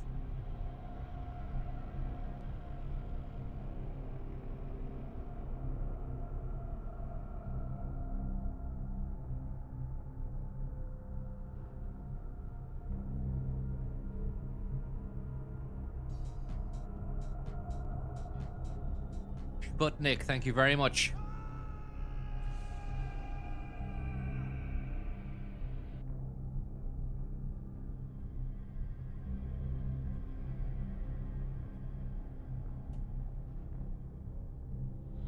Yes! It's got some peripheral in it. It's got some stupid peripheral. I can turn that off now, that game volume. I hope for the best here.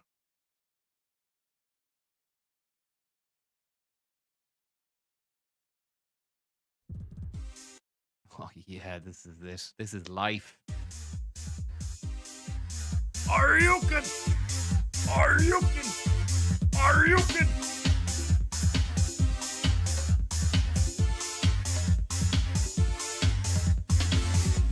This week at the Net Cafe, the extreme.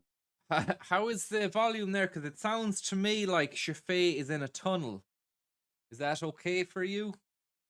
Web. Do you want a super fast web connection? Try the at-home service through your cable company. It could be 100 times faster than your modem. Is that happening? Yeah, okay, cool.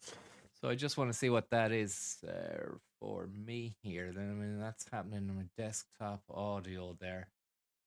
Beautiful tinny. I wonder though. Let's just check out another video because it could be the video. I mean, maybe not.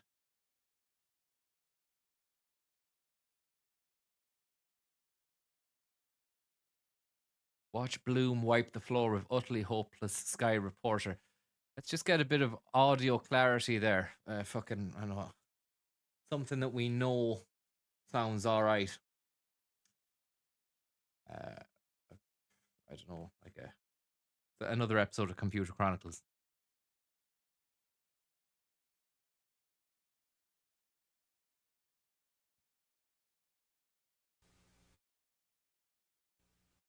When a judge ruled that paperback software. No, that's bizarre. Okay, so it's obviously my fault here. And what we should do really then is turn that off there. And then I'll go to our audio capture device application, which we can switch to Extreme Web Brave. Meet Kim Johnson. Perfect. Sorry, one sec there. Just want to really go at this, just to show you how into this I really am.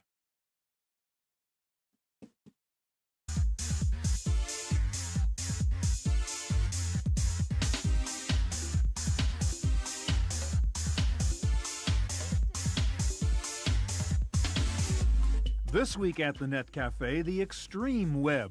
Do you want a super fast web connection? Try the at-home service through your cable company. It could be 100 times faster than your modem. Meet Kim Johnson and the Phone Cam, a new low-cost way to put a webcam... Oh no, we've seen it. I can remember that pyramid with the eye in it. ...anywhere, so you can be in 2 places at once. This is the NASA website where you... I can't remember his face, though. Unless we've seen that pyramid cam in an episode of Computer Chronicles and there's some overlap. We know that Stu is a good man for the overlap. I think on a fucking one of the shows where it was like Best of Comdex or something, we saw Pyramid Cam. ...in 2 places at once. This is the NASA website where you can travel to Mars or anywhere else in the galaxy where NASA has a mission. Meet Brian Rudy. He wears his computer on his body. No, we've seen it. We've seen it. You can't forget something like that. He wears his computer on his body. Meet Rudy. He wears his computer on his body. Let's see him here. As well, so you don't need any other support. No. That is insane. One thing you brought, I just happened to, it's so small I can put it in my pocket. This is amazing. This is what, Brian? That is a credit card size Pentium motherboard. That's the guts. That's a 200 megahertz Pentium PC, right? That's correct. So that's why all this stuff is possible. Right. Tiny, tiny, tiny. Extremely tiny. Now, I got to ask you a couple practical questions. What's the point? I mean, it's kind of a joke. I mean, you got a million wires coming out of you. What's the point? I know it's a prototype, but why would anybody want to do this? There's a lot of different applications. Maintenance. Mark 1, thanks very much for the tip there. He say, hope all is well, Francis. Thank you very much. It is indeed now, but I mean, this episode, unfortunately, not going to happen today. We've seen it before, even though it looks juicy, we have seen it. Maybe a lot of the situation was just forgettable, but there are some things you just can't forget. And that guy back there wearing all that clobber, although it's just fucking hard to think because I don't remember the NASA bit here. I don't remember any of these lads' faces, but that bit that sticks out there is Stuart talking to this fella here. Definitely seen that. I think I could have been drunk when watching it before, or at least a little bit drunk, and then I've forgotten what the rest of the episode there was definitely something we'd seen. You're thinking of the lad with the cyber gloves, Francis Higgins. Are you sure? I mean, in a way, I seen a lad wearing a load of fucking peripherals, but maybe not as many as that. But I do remember laughing at the point there where Stuart goes, "What's the point?" You know, like a big one. But why would anybody want to do this? You know, that there. Why would anyone want to do this? I remember laughing at that because it's so much overkill and plastic that you're wearing. There's a lot of different applications, maintenance being a big one. You've got application, you can reference all your documentation, have it all with you, have it on the network somewhere. Okay, I don't remember the eyepiece.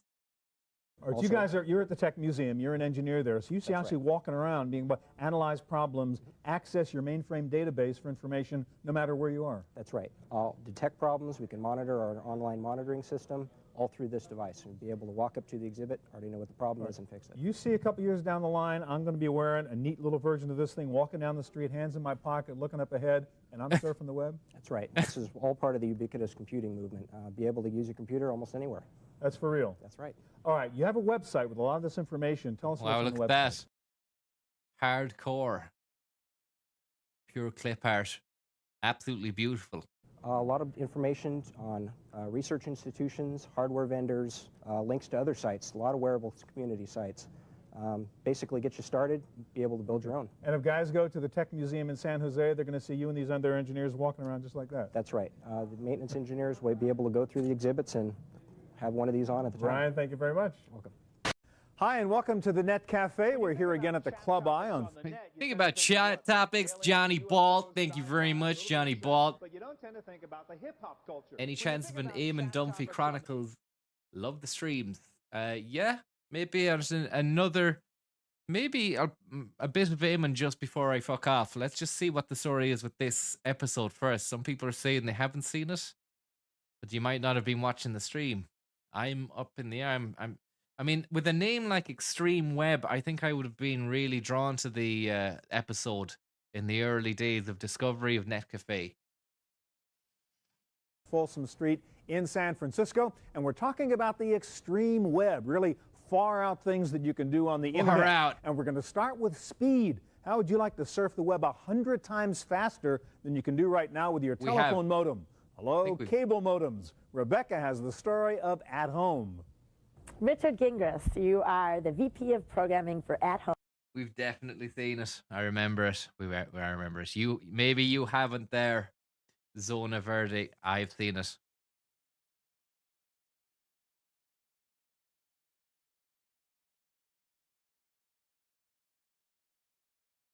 Finding people online.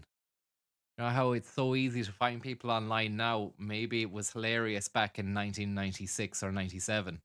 Look at the people who were in charge of finding people online. Like this old lady here, no offense, just like these guys.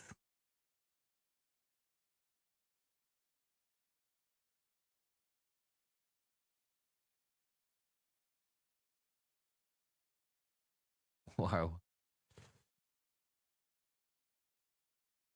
It might be a skipper. TV Explorer, Netcafe, finding people online. Oh, just one sec. Let's have a look. A few titles and just see what jumps out as there. Okay, Extreme Web gone. Equality and diversity online. Could that be something? You don't tend to think about the community.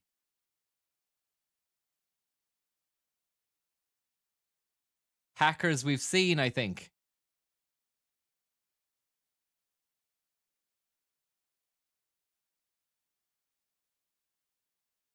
It's got a cyber blast in it. 5 minutes of fucking static on your screen. Thank you very much, DJ Chalky Peanuts. Crom Jovis is just what the doctor ordered for sending me off to Bobo's. You don't tend to think about the American Indian movement. You don't tend to think about the Zapatista community. You think about diversity online, you think about what? The Zapatistas, the American Indian movement, Amnesty International. But you don't tend to think about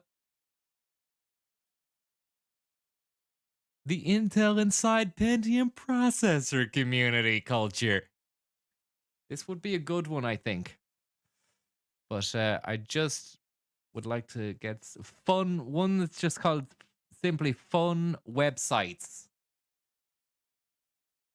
Probably seen that already. Yeah, we have.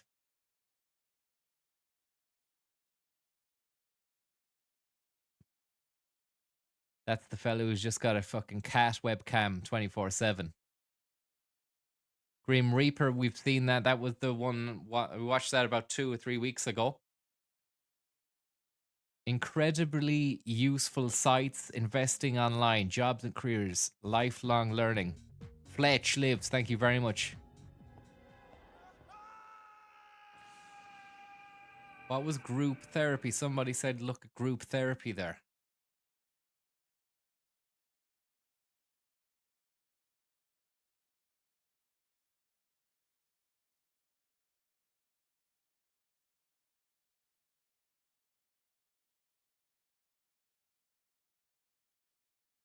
Group therapy. Larry Maggid's there.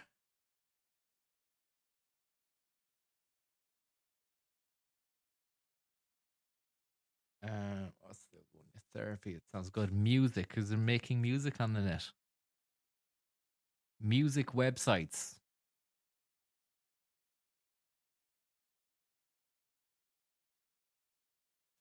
Probably gonna get some funny musicians on this, some artists that are a bit fucking space cakey. So yeah, I love when Stu's at that table in Cybersmith with fucking artists or space cakes. Yeah, it looks like it could be a goer. Let's get on this.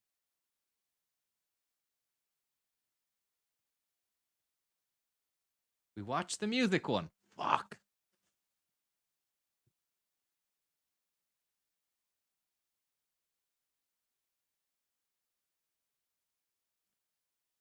Safe kids, safe net, privacy in cyberspace, portals, performing arts on the web, sex online. I think we've seen that. Voyeurism.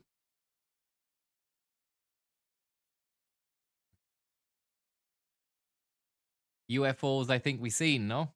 That was like that was like season 1.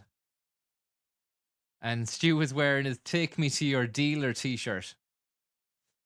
It was so good, like it broke the fucking mold. That one. That was one of the best, that's one of the all-time best Net Cafe episodes, is the UFOs.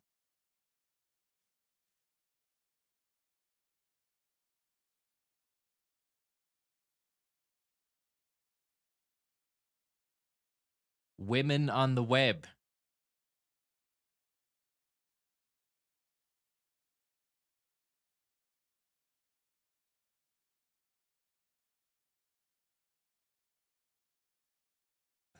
Looks good.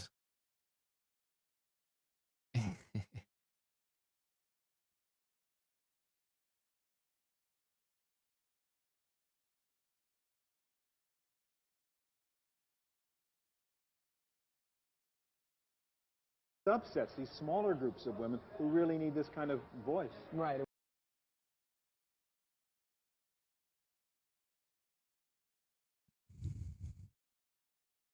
Oh man, I just gotta put something on, you know? I can't decide. Sometimes I get fucking locked. Cyber community, though.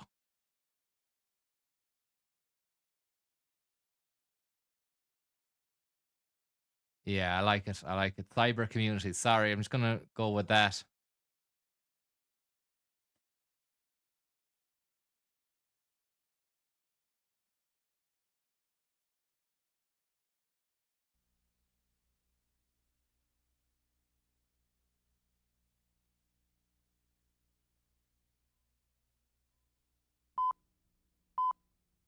No, Larry Maggot as well. It's got a lot going for it.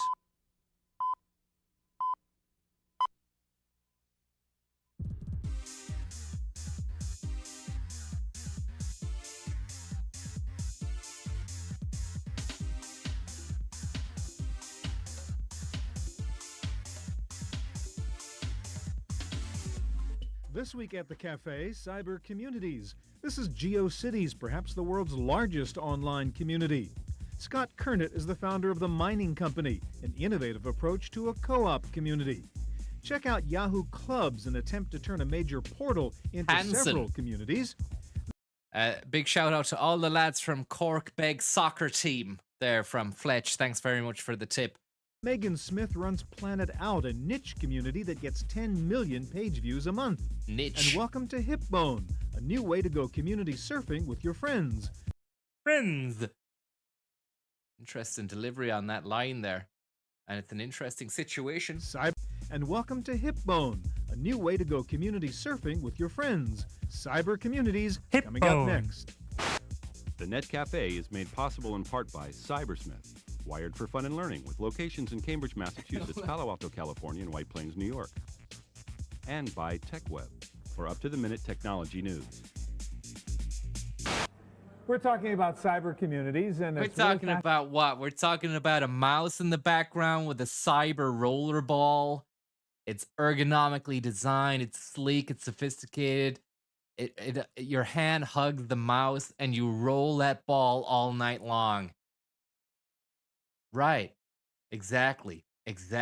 Fascinating what's happened. I mean, I guess there were the Well folks many years ago, and then I guess CompuServe forums, and then AOL, and now the web, and news groups, and everybody's into it, including my friends here. Yeah, well, I don't know if you guys remember, but I worked at sort of one of the 3D avatar chat-based communities. That's right. And that kind Ooh. of came and Former it life. kind of went. Yes, so it did. I'm excited to see that there's a sort of a new push around Cyber what?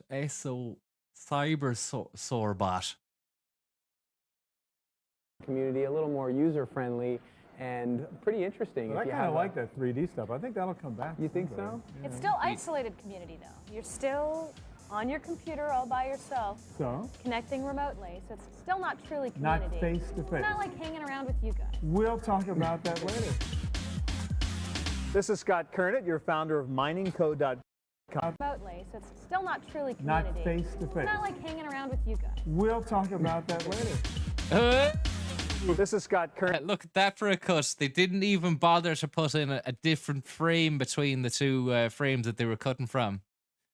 It seems like there's a bit of cheekiness on Stu's face as well. There, look, from one. It's the cheekiest fucking cut ever. And I think he might be excited as well because Jane is looking fantastic. And I Truly think community. Stu It's not like knows hanging that. Around with you guys. We'll talk about that later.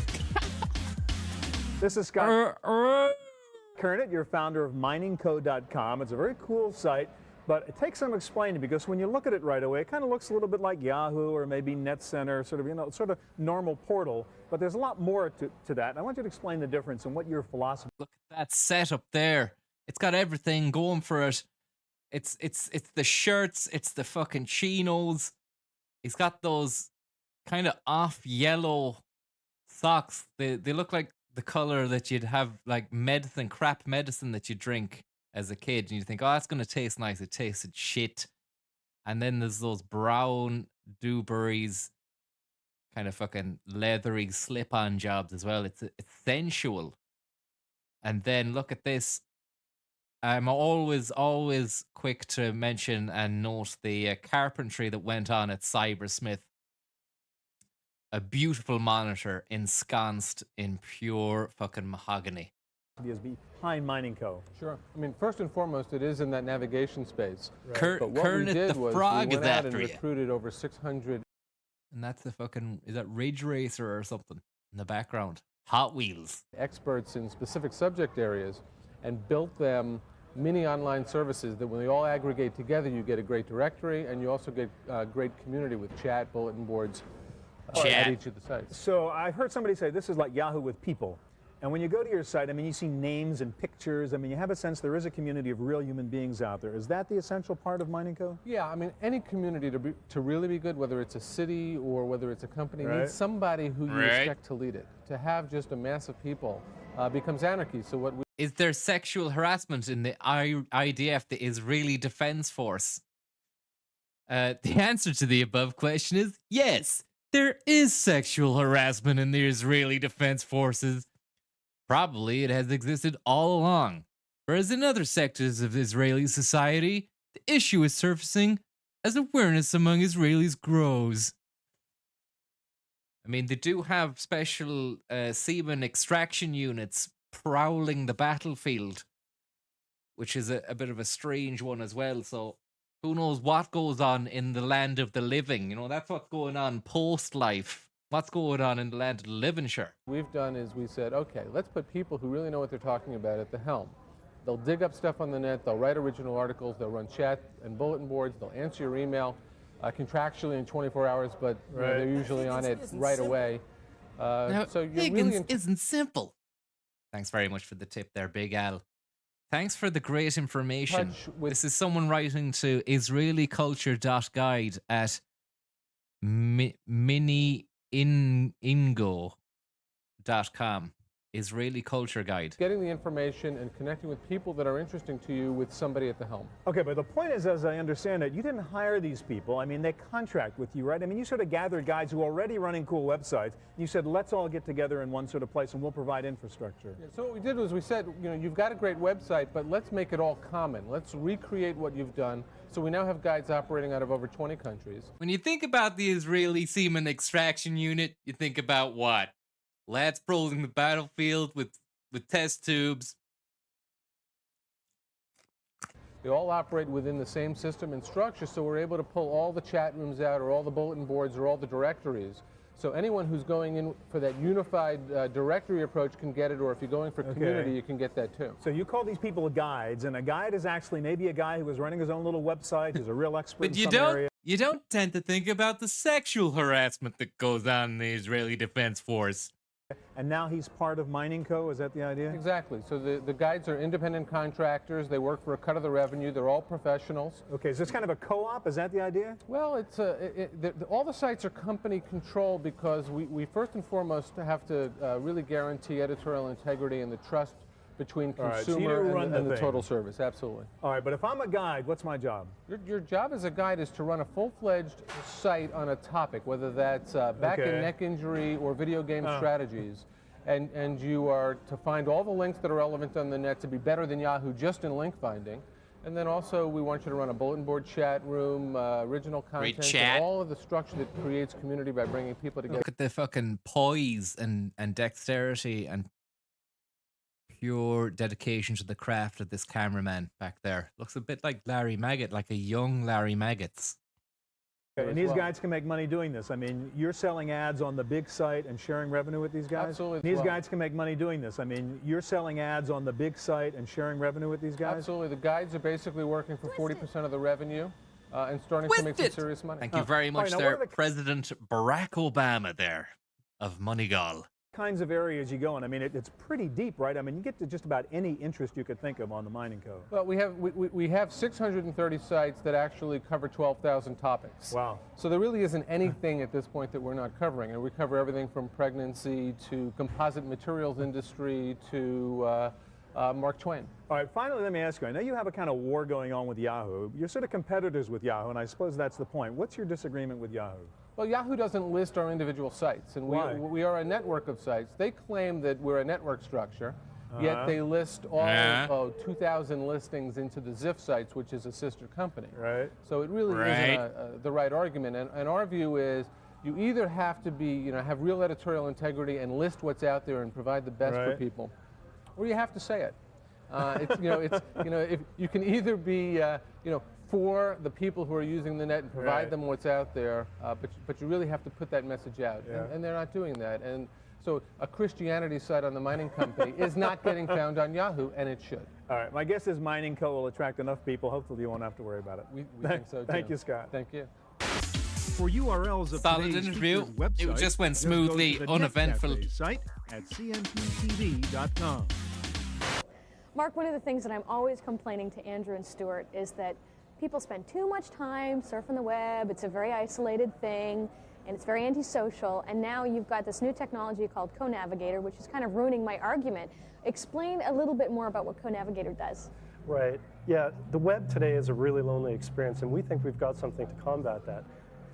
Hipbone's got the first free internet co-navigation service, and what that is it allows two people to navigate the web together. And essentially what we can do... That's wearing shorts. Must have been a hot day in the office, because the cameraman's shorts are fucking tight as fuck.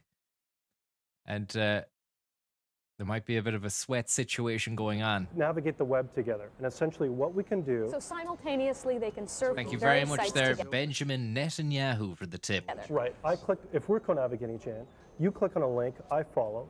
I click on a link and you follow. So we can do other things. Not only can we surf the web, but we can fill out forms, we can download files, we can play audio together, and we can watch video together at the same time. Now, the way that you get Hipbone connected is you go to hipbone.com. Hipbone. And what you do is you essentially start a Java applet that runs in your browser. So I don't need to download a plugin. There's no special services I need. Is no that right? plugins at all. It's really easy. The only requirement is that you need Netscape, the newest Netscape and the newest Internet Explorer. So I need the latest version, and then I go from there. And those are guaranteed that and you'll work. so some examples. When you're describing this co-navigation, to me, it seems like what I would be prone to do is if I'm trying to get connected with somebody across the country, I'm going to phone them and say, hey, let's go co-navigate together. Are there other ways that I can do that? It sounds a little inefficient to do it. I don't know what they're on about. The phone is a great way. Everybody's. We've got one user. She's really gaining with her mother across the country. Which co-navigating with your mother, even in a car, is a challenge sometimes. But Yeah, and what she's doing is she's planning for her wedding, and she's at Modern Bride or something like that. Right, yeah. That's just a chat. It's just a chat box, is it? Hipbone. Like they're spending 10 minutes talking about, but it's just a fucking Java applet window that connects to something. That's is it? Okay. Modernbride.com. And she's picking out the wedding dress and going for the bridesmaid. When you think about Hipbone on the net, you think about what? Thanks for the tip, Snoopy's dick. Dresses and even getting tips for the audio and the different flowers, types of music, ceremony. the whole thing. And then after that, she goes off to Macy's.com and does the bridal registry. So it's a really interesting approach to using the web. So I can just see the mother and the daughter in the chat room saying, I want to say ivory. No, white, ivory. No. Right. Just going on forever. So what are some other examples? So there's another company called Resources.com, and it's more of a business-to-business relationship. Resources.com is a portal for designers and manufacturers and buyers that all come together that want to share common information about perhaps it's actually building out office space. Okay, so these guys can basically collaborate on the web together and do the designs and, exactly. And the layouts right. and those types of things. Specking out what type of chairs are involved, all the way out to the it's only thing step. It's not good. Just go to. Sorry about that. Had to cut that one short. It was rubbish. Ben's been on the net and Yahoo. Thank you very much for the tip there. The net cafes. You are the president and CEO, big title here, of Planet Out, and I think it's got to be probably one of the largest. They didn't really have time to maneuver to another section of Cybersmith for this, so it was just straight after the Withers. They got DeVries and this lady in. And old Johnny Joxer there in his jocks is really putting in a hard shift. I don't even think they're shorts. I think he's just down to his boxers. Gay and lesbian communities online. You don't tend to think about the gay and lesbian communities CEO, online. big title here of Planet Out, and I think it's got to be probably one of the largest gay and lesbian communities online. I understand you guys are on AOL. You're on the web. Why is the gay and lesbian community as a whole a natural to be on the web? Well, yes, our site, we are the largest gay and lesbian internet site out there. How many people? We have 500,000 people a month visiting Planet Out, about 10, 12 million page views. That's good. And I guess the reason why people are online is because it's in some places in our country. and around Stu, you just want Stu to be doing the interviews. So you're gay. And what else? Right. Okay. world, it's not safe to be out and to be openly gay or lesbian or bi or trans. And so, in fact, in this country, in 41 states, you can be fired for being gay. So it's a really safe place to come online and find other gay and lesbian people. I mean, a lot of us, I live in San Francisco, so I have access to the Castro, which is a wonderful neighborhood. If you live in Washington, you got DuPont Circle. If you have New York, you have Greenwich Village, but not everyone has that. So Planet Out is really the cyberspace gay community.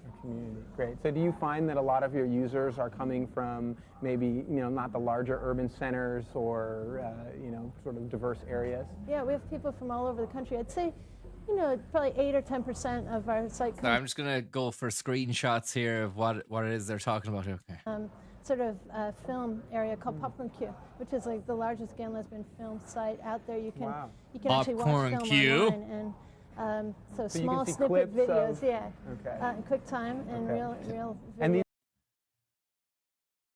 just gotta zoom in there. These are mostly movies that somehow are relating to buy videos now for professionals. Gay and lesbian lifestyle, or just movies in general? A whole combination. Some of them are gay-themed films, like something like In and Out or As Good as It Gets. And some of them are more sort of drama camp, funny commercials from the past, and even some old news clips like Anita Bryant getting a pie in the face. Famous, yeah. Okay. Some of those are up there. So lots of archived video. A real history. And of course, with all of our different sites, there's a commerce backend, so you can buy videos online. It's funny how when they cut to that shot there, there's like a low, rumbling, deep, bassy exhaust sound.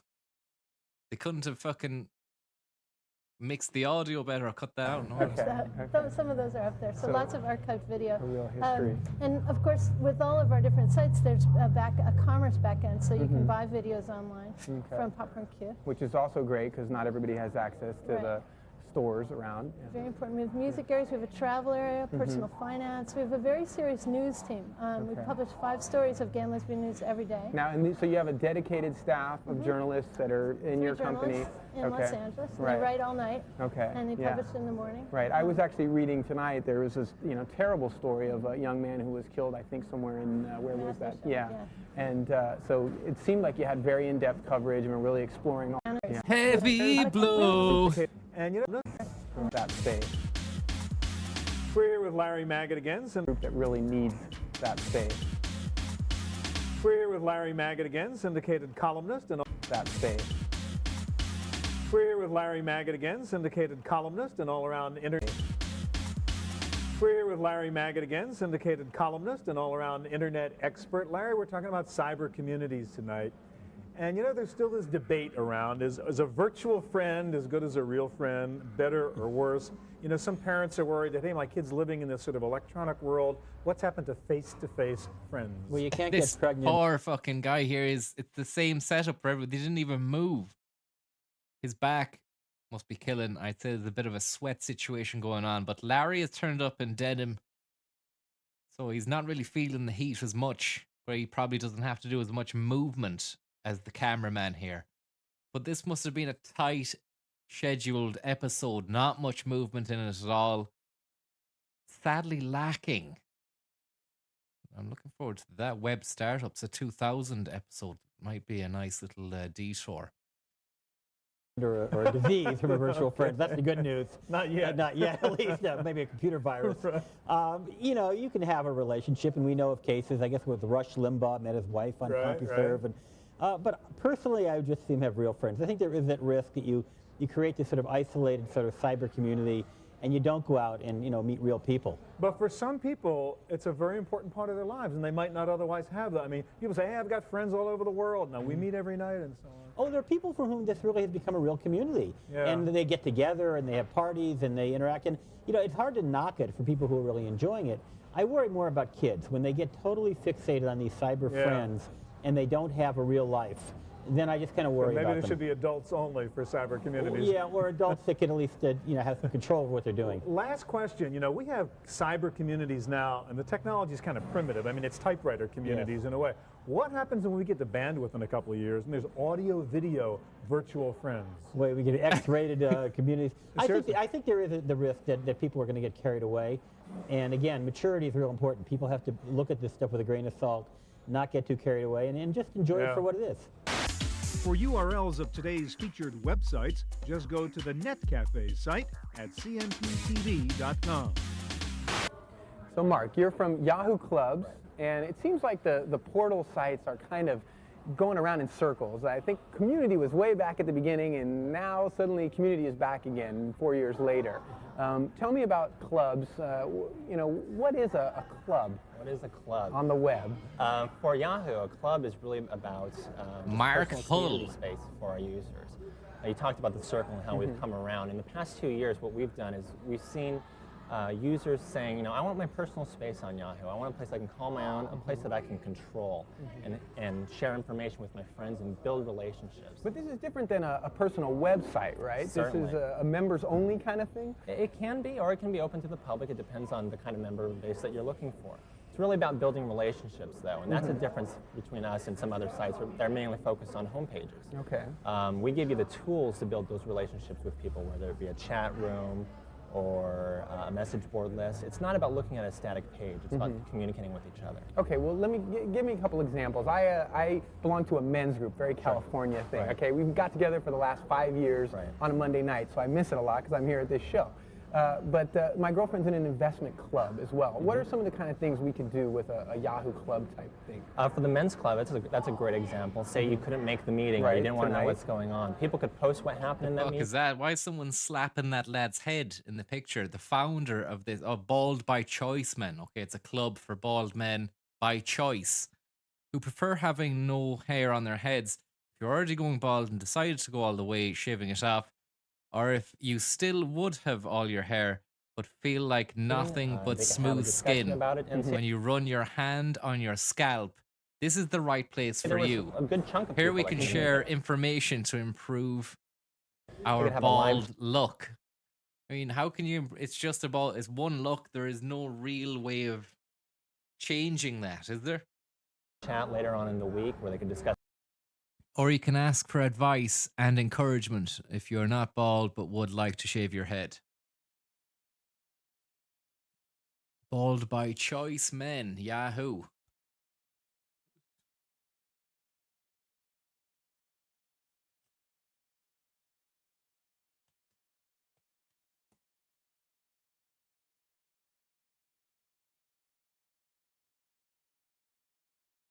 Yahoo groups.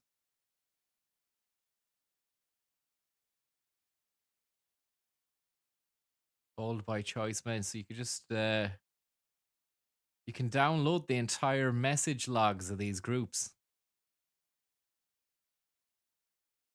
I think I'd need beer for that. Those issues a little bit more further. In the case of an investment club, you have a lot of people in there who are talking about what happened in the market today. They're pointing out links to areas where the market is. Brain dump chip site, was it? Was that what I was just looking at there? Brain dump. No way. We've come full circle. Fucking hell. Eagle Eye Cherry there, Brooklyn, noticing that this brain dump, thank you very much for the tip there, the hair on stew. With Chip. That's Chip your real name, Chip? No, it's not.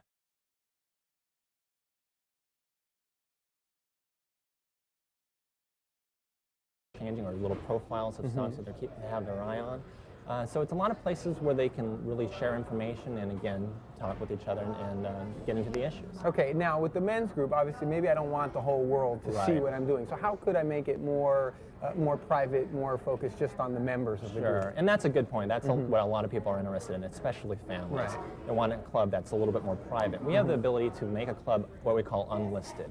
And by that, it's not searchable in the directory. It's not accessible by anyone who does not have an invitation. So a member or the person who creates the club has to place to talk about the band Hanson send an invitation out to other members. That's the way you get into the club, and that's how he's got a solid thatch. How you access that information. And you need a passcode, or you can just... It's all done through cookies, so it's really pretty much invisible to the user. Great, so once I'm on, I just go on, I can get on any time. Exactly. Okay, give me some examples of some fun, kind of crazy clubs that people are creating. Our #1 club so far is the Hanson fan club, attracting the love and sweethearts of the Hanson everywhere. Okay. It has about 1,700 members, and these guys are really just using it to the fullest potential. They have this club, and they're chatting every day. You go in, the chat room is near capacity. And these are just fans that created Fans this? of Hanson. Well, it's actually the official fan club is the one that's the most popular. Okay. The Hanson band has, through their manager, set up an official club through us. And they post, here's what's going on with the band, here's what's coming up, and post little notes. Hey, from the road, Zach says hi. And so Hanson actually is involved in exactly this club. To a certain extent. And they come in and they get things started. And once they get to some extent. Hanson actually is involved in this club. To a certain extent. And they come in and they get things started. And once they get things started, the club members take off and just let things elevate from there. That's probably a good example of one of the official clubs that are more popular. Okay, so more on the homegrown side of the things. grassroots level. There is a club, actually, that a friend of mine pointed to me to the other day for a friend that went to the Peace Corps in Mali, Africa. Mali, middle of nowhere. You wouldn't think there is an internet connection. But it's wearing the entire, look kind of Kenyanistic African garb, or Mali, as he actually just said Mali. Other words that begin with Mali malignant. There happens to be one. That's Kathy Fox there. You can check out her adventures in Mali.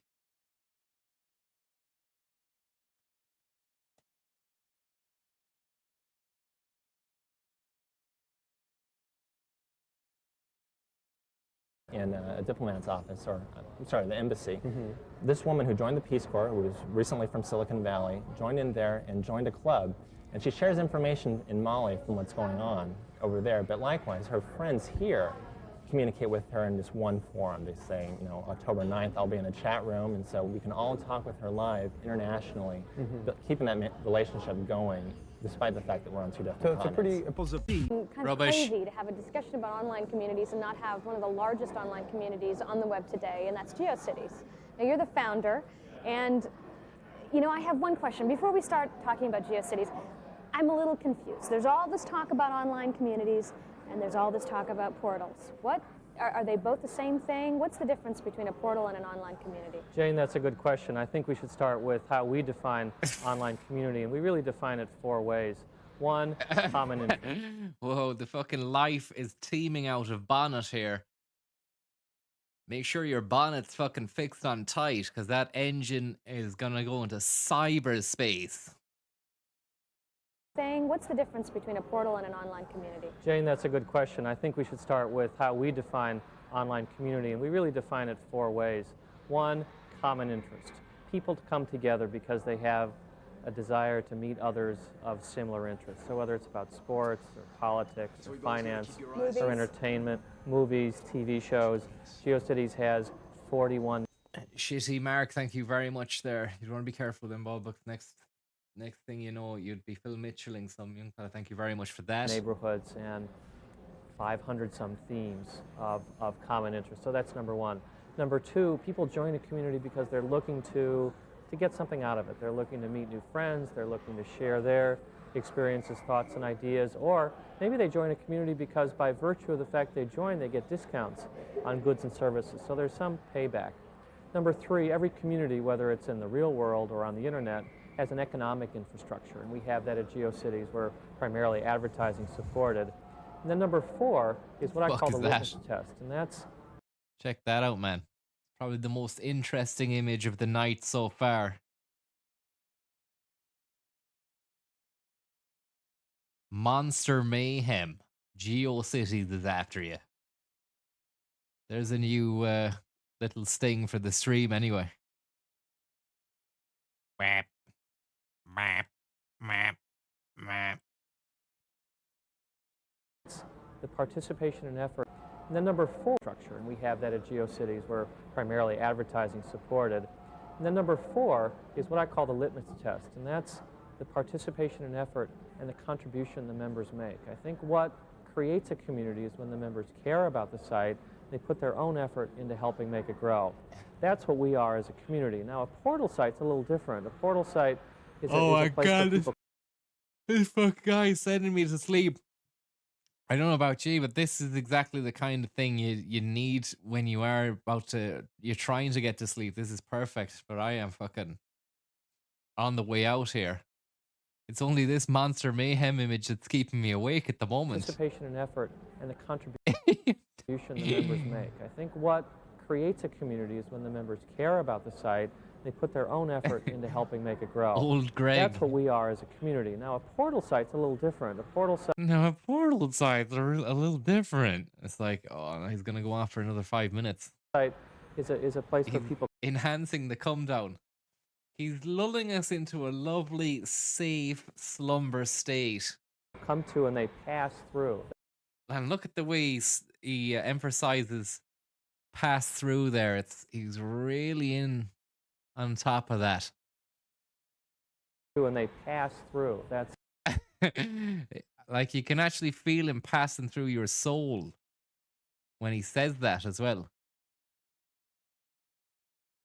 Pass through. It's right about there. You can pinpoint the moment he literally leaps into your soul.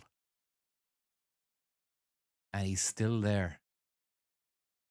Portal site's a little different. A portal site is a place where people come to and they pass through. That's the definition of what a portal is. And at GeoCities, we found that people come and they stay. They find others who have a similar interest, or they set up their own homepage, or go in one of our chat rooms. So I think that's the difference. My But one God. of the things with portal sites, though, is that when people are trying to really grow their portal site, they add things like community or chat, free home pages, which I know is a really big part of GeoCities. Right. So are the lines getting grayer between an online community in its purest form and a portal site? Oh, I think so. And when you look at what community is really ideally suited to the internet. And the internet was formed as a joint venture between the government. Thank you very much, Steve Martin, for the tip there. You say, thanks for another evening of splendidity. Look, it's not been the best episode, and the pace sadly died, I think, for the last 45 minutes of Resi, but when you think about fucking stream topics, you think about what? Resident Evil, Fallout, maybe a bit of Tommy Shlug on the plate.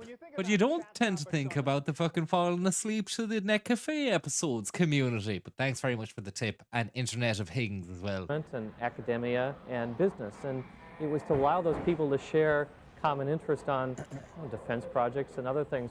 Thank you very much. Would you be well? So GeoCities has really tapped into what the core strength of the internet is. One, it gives people a sense the of monsters now. participation. It gives them an opportunity to express themselves.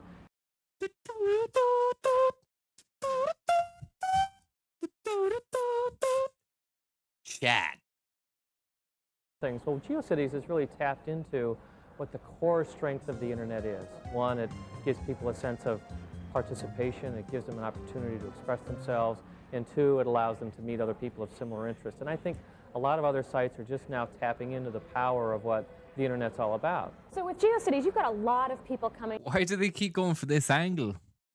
to your site. I mean, how many users do you have today? How many? We have over 2.5 million active members and 15 million visitors a month. So it's a busy site. Busy site, and you've organized it in neighborhoods, is that right? Or how does it, specific GeoCities areas? has 40 communities of interest. And the interesting thing is The guy with the shorts on the camera has just gone, I'm just going to sit on the fucking floor for this one. He's wrecked. His back's fucked.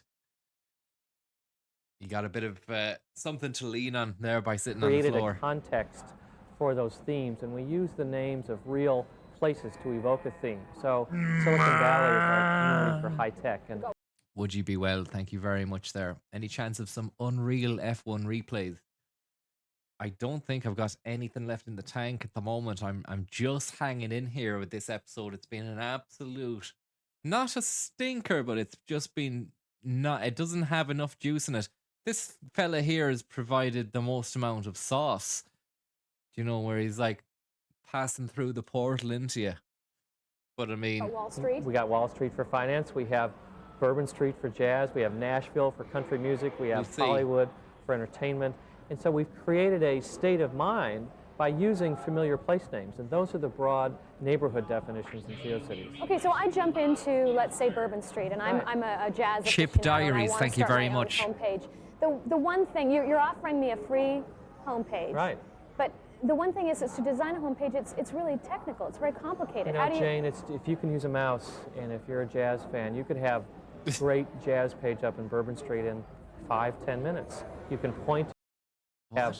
It's very complicated. You know, How do you... Jane, it's, if you can use a mouse.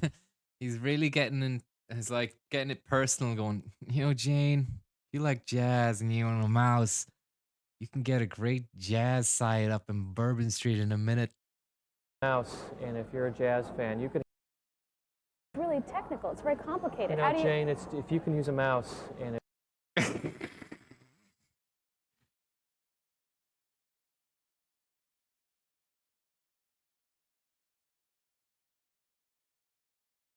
think he goes a little bit hard. He goes ham again in a moment. No, he doesn't. great jazz page up in Bourbon Street in 5-10 minutes. You can point to your favorite jazz sites Sheila Majid. on the net. You can upload graphics of your favorite jazz artists, and most important, you can meet other jazz fans right in Bourbon Street. So basically, I can pick the community I want to be in, and I can create my own homepage, and then the world is my oyster, as You know, as we they have say. some interesting examples of members who have all gotten together and joined in the same street or block in the neighborhood, and that started a little club, and then it gets bigger and bigger from there, and all of a sudden you have a thriving community all around jazz. Well, if people want to check out the real online community, GeoCities is one of the hot sites to check out. Thanks so much, David. www.geocities.com. So, what did we find out is new with cyber communities? Well, I thought Planet Out was one of the... So, what did we find out is new with cyber communities? Well, I thought Planet Out was one of the best uses of community, really taking a group that needs a community safe space, and brings them all together. Very impressive. And brings them out. And what was best for you? The Co-Navigator tool was really cool. I mean, I think it's the beginning of something beautiful. Wow. Well, Mining Co., we all call it Mining Company, but it's miningco.com. With Scott Kerner, the guy I talked to, it's a very interesting site. It really puts people back on the web. We complain about it's all sort of impersonal. Right. You really know there are human beings behind it, and it makes a big difference to me, so I kind of like that. Anyhow, that's our look at cyber Lovely communities, stuff. and that's People it there for tonight. say It's Stu. Cyber Smith. Stu has no interest, but he's still the professional. He's still putting the fucking brave face on it. He's controlling the situation. I kind of like that. Anyhow, that's our look at cyber communities, and that's it for tonight at Cybersmith. We'll see you here next time. The Net Cafe is made possible in part by Cybersmith, wired You for know, I fun and learning think with that locations. not all the fucking the first season episodes, which had the "Take Me to Your Dealer" T-shirt in, there's a few there that weren't seen. Like, you know, they probably have some pure gold in them, just basically because it was the first season of this whole concept. I'm thinking that maybe that's something that needs to be checked out the next time we're looking at this, because this one here from Web Startups in 2000, Sergey Brin. Sergey from fucking Google is after you. He's in it. I'm not sure if we watched this, did we? Because, I mean, that's a big name. Like, it's probably the biggest name in the series. Anyway, that's not the first series. This would probably be like the third or fourth series of Net Cafe. I just want to make sure that the next time we're not going into it cold. It was an impromptu look at the Net Cafe at the tail end of Resident Evil. So I hadn't put the feelers out. I hadn't done my due diligence. And that's why we ended up with a bit of a fucking stinkhauser. Fair play to Larry, Jane Withers. It started like it was going to be promising with the IDF. Went downhill. Withers raised the game. The gay and lesbian stuff. Meh. That fella there with the blue shirt. Pure meh. Old Greg. A highlight near the end. Not great.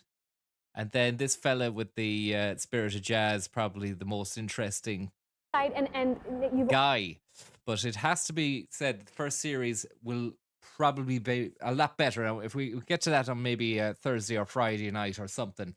And I mean, obviously I'd say Friday night, Saturday night, because then and only then can a certain uncle, I'm not on about Tom, but a certain uncle can be contacted for a bit of help as well. I hate to be relying on him. I really do.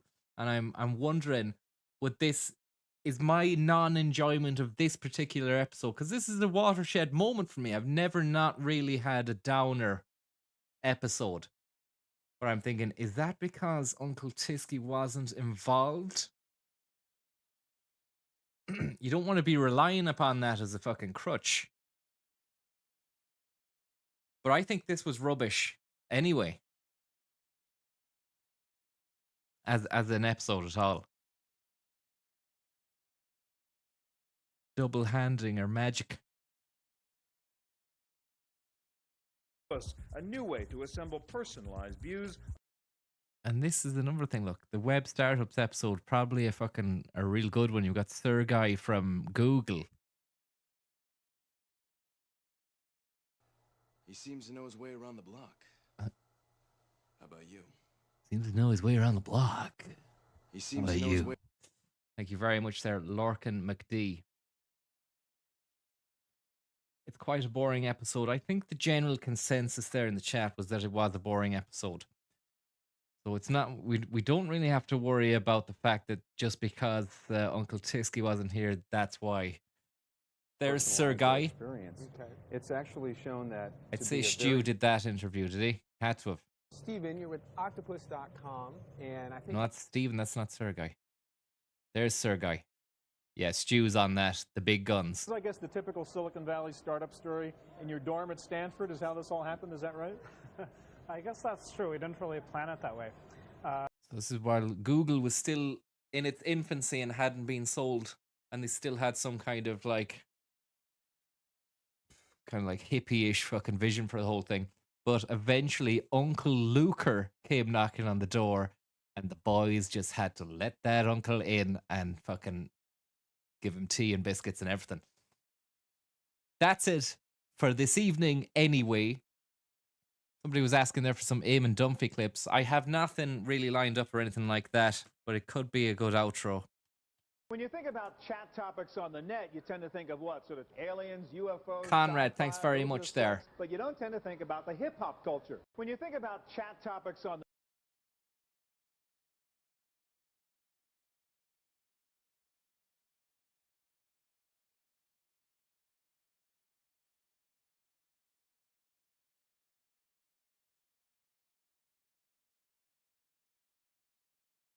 It's a kip. I only saw the Noel King interview there last year. Maybe I saw it when it first happened and forgot about it, but I liked the kind of back to the boys and then the chat from the lads after that. But I don't think it's going to be a classic Dunphy clip. Yeah, I'm glad because the old competitive record stays right over the last 10 years. So that's I'm delighted with that. The players were, for me, were Don't watch stuff from RT's official channels, okay? Watch re-uploads. God is in his heaven and all is right with the world. Today is such a day. A cloudless June sky, the oxen reposed in the shade of the mighty British oak, the reek rising from a million barbecues, and England beginning its World Cup endeavour. I thought that music was actually coming in off the clip then. Thanks very much, Roshi. So that's fine. I work for the FAI. It's great. I'm going to enjoy it tonight. And you should as well. Thanks very much. Well done. Bye. Well, Tony O'Donoghue with Noel King. Eamon, your reaction? I think I said, and I say it again, I think he's been shown to be out of his depth. Noel King. Way, way out of his depth. There was nothing that Tony said there that denigrated the players. He was asking legitimate questions, and that response proves that he can't handle even the small bit of pressure after a win. Out of his depth in the job. Is it not heat of the moment stuff? He's had a lot of time in the spotlight over the last few days to deal with pressure. Give us a break. This guy fancies himself. You see the way he turned on Tony there? He's a bully. And he tried to bully RT on Friday night after the match by making the penalty issue out of his depth, in my opinion. I'd be interested to hear what the lads have to say. Terry Venables was sacked by England last Thursday morning at 8:30. He was part of the worst performance by England in attempting to qualify for a generation. He was assistant to Steve McLaren, and he was responsible, many people believe, for the formation that cost England a vital game away to Croatia when they played 3-5-2 with Gary Neville playing as a wing-back. Terry Venables has been 30 years in football. He's won 2 trophies. Graham Souness, for example, has won 11 trophies. The last job he seriously had was at Leeds, and he was part of the decline of that club. Other factors kicked in as well. At Portsmouth, he left them when they were bottom of the championship. At Barcelona, in the end, they got to the European Cup final where they were beaten by Steaua Bucharest, but at the end, they were hammered home and away by Dundee United. His record as a manager is really very, very average indeed. But there's another factor, his character. And I'm going to tell you precisely, I think a manager has to have the character to lead people. He hasn't stayed in any of his last 7 jobs for more than 2 years. And on January the 14th, 1998, he was disqualified by the High Court in London for acting as a company director for 7 years under Section 8 of the Company Directors Disqualification Act of 1986 for mismanagement of 4 companies. And 2 of those companies were Tottenham Hotspur plc and Tottenham Hotspur Football and Athletic Club Limited. The case was brought against Venables by the Department of Trade and Industry in... These aren't sizzle clips, though. Someone's made a compilation. There's no sizzle moments. He did get promotion. This man's CV is riddled with failure and worse than failure. But we'll stick just to the football points. 1996, England got to the semi-final of the European Championships, right? They drew with Switzerland. They struggled to beat Scotland, who missed a penalty in the match. In the end, they went out on penalties. Beat Holland. Beat Holland. The Holland team at that time, the black players and the white players. You can't be selective. Well, I have to. No, I've done my homework. No, but you can't look back and say I can. They were no good and they were no good. No, they weren't. The black players and the white players were sitting at different tables. That's right. The Holland camp was in disarray. Now, hold on. No, John, hold on. These are facts, because it will be. All the time he was with Steve McLaren, he was writing a column in the News of the World every Sunday for money. Now, There's a conflict of interest there. And some of the columns embarrassed McLaren. Yeah, didn't I agree with that. They did. Yeah, Now, but he's still doing it. Are you telling me that he was assistant manager of his own country and he was still prepared to embarrass them? Yeah. That he's going to come here to little Paddyland and not go and embarrass us? Well, I think McLaren and certainly the FA slipped up. I think with Terry you have the time in that. They should never have been allowed to do it. But why did he do it, John? Why did he do it? Well, maybe he was trying to protect his reputation in a bad. No, I don't think he should have done it either, Bill. I think he should have resigned for that as well. What other country in the world would we be talking about this man? I don't know. Can you think of another country in the... Come on. I'm not going to ask you to have a go at him. Can you think of another country in the world that would be considering appointing a man who was fired in London last Thursday? Has been good. Excuse me for interrupting you, John. I hate to do this. When he was appointed manager of Leeds United, right, he didn't turn up for the first match. Because he was doing a gig for the BBC's holiday programme. Sorry, John. I'm not doubting that. It's the fact. Yeah, I know. I'm not Yeah, but saying he's it's saying, you're saying when he concentrates on something, he's good at it. How do we know he's going to concentrate? Well, we don't know, Eamon, but we don't Why know. are we giving him the job then? But hang on, he hasn't got the... Sorry, okay. Sorry, John. Go on, sorry. Gerrard, say, you keep hearing people say that Gerrard is one of the greatest players in the world. Another myth. You're alive. We're alive, baby. Hi, Bianca. Yes, obviously standing up to make sure everybody saw he was there. Well, what did you make of that? I think it embodied what America's about. But in fairness, he got a fantastic goal. He's entitled to emotion. They're terrific lads. I mean, they have belief. They have been very brave. I mean, I made a snide remark there, and you know, it's not like you. No, it's not actually. They have been really, for what they are, they've been magnificent. Well, I know. I was across there. Now, do you understand the difference between that? Yes. Good. But because the question, no, implicit in the question you asked me, was that he had been subjected to personal attacks. No, I didn't say personal. It was implicit. No, well, it was implicit.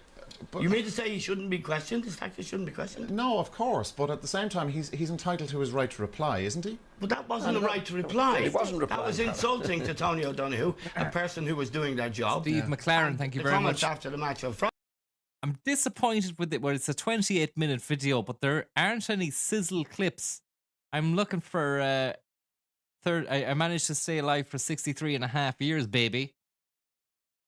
And the one during World Cup 2014 where he thought it was an ad break, and I think Bill asked him, like, what did you think of Ronaldo stepping up to take the penalty? And Eamon goes, he was fucking shitting himself.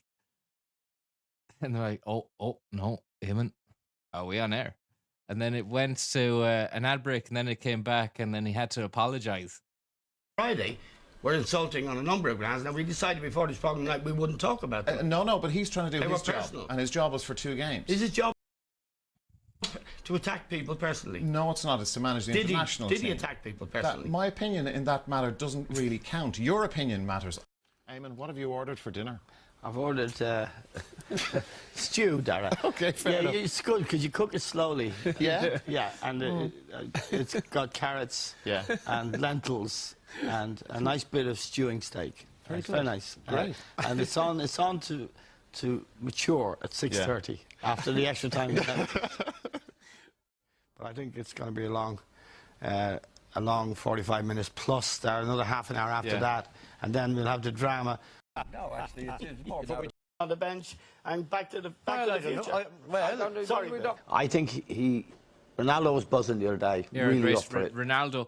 One clip that I can't find at all was when he's talking about Harry Kewell, and he called him a fat clown or something with no talent. When they were behind. But that clip isn't available on the internet at all. In adversity, and that's good to see. If he's up for it, they've gone into the tournament. They've got enough rough dogs in midfield and at the back, you know, to do that job, and he can do the magic.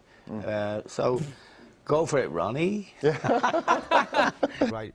Back to the up for it. I think Ronaldo was buzzing the other day, really up for it. When they were behind in adversity, and that's good to see. If he's up for it, they've gone into the tournament.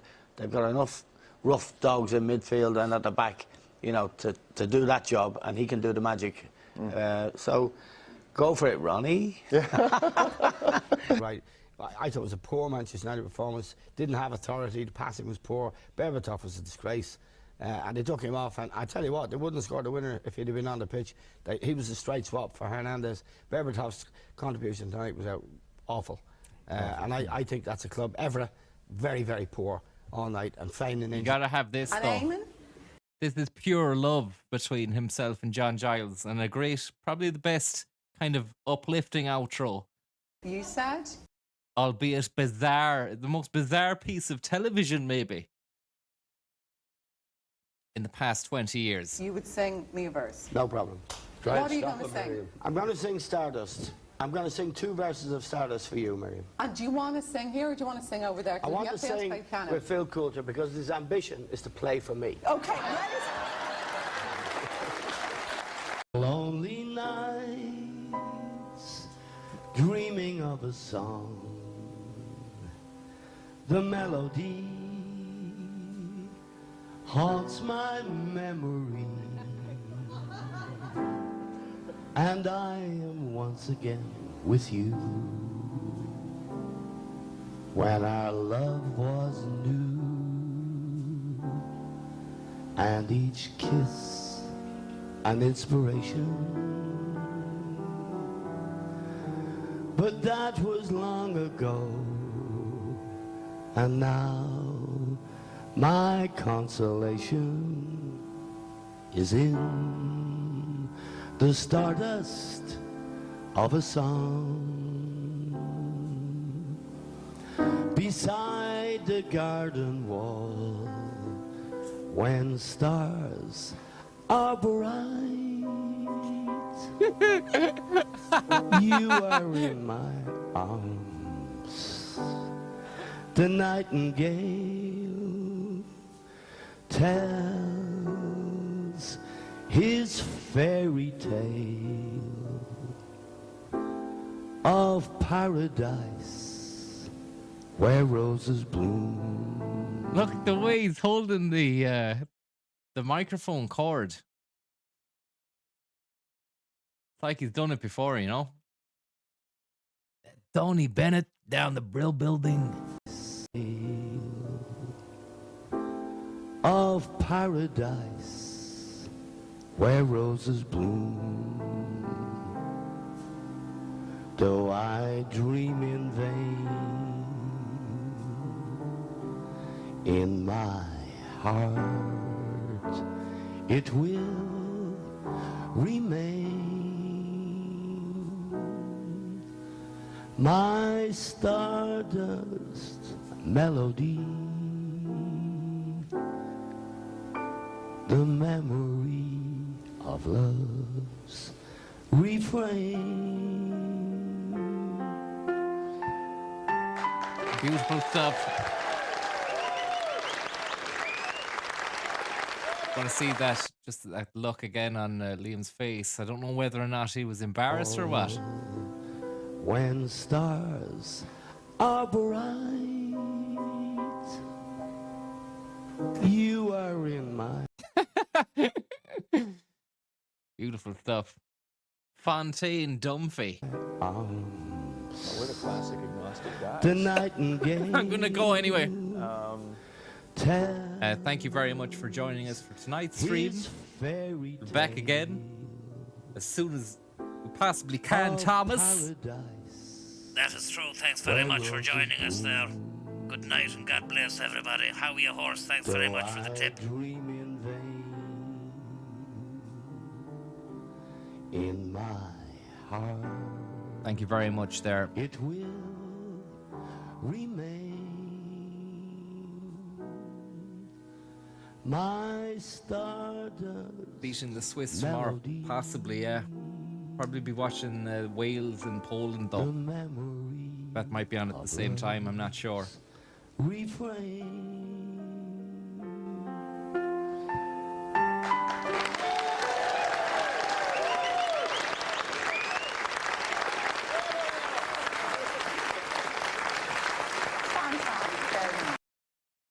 Fantastic, Evan. Click.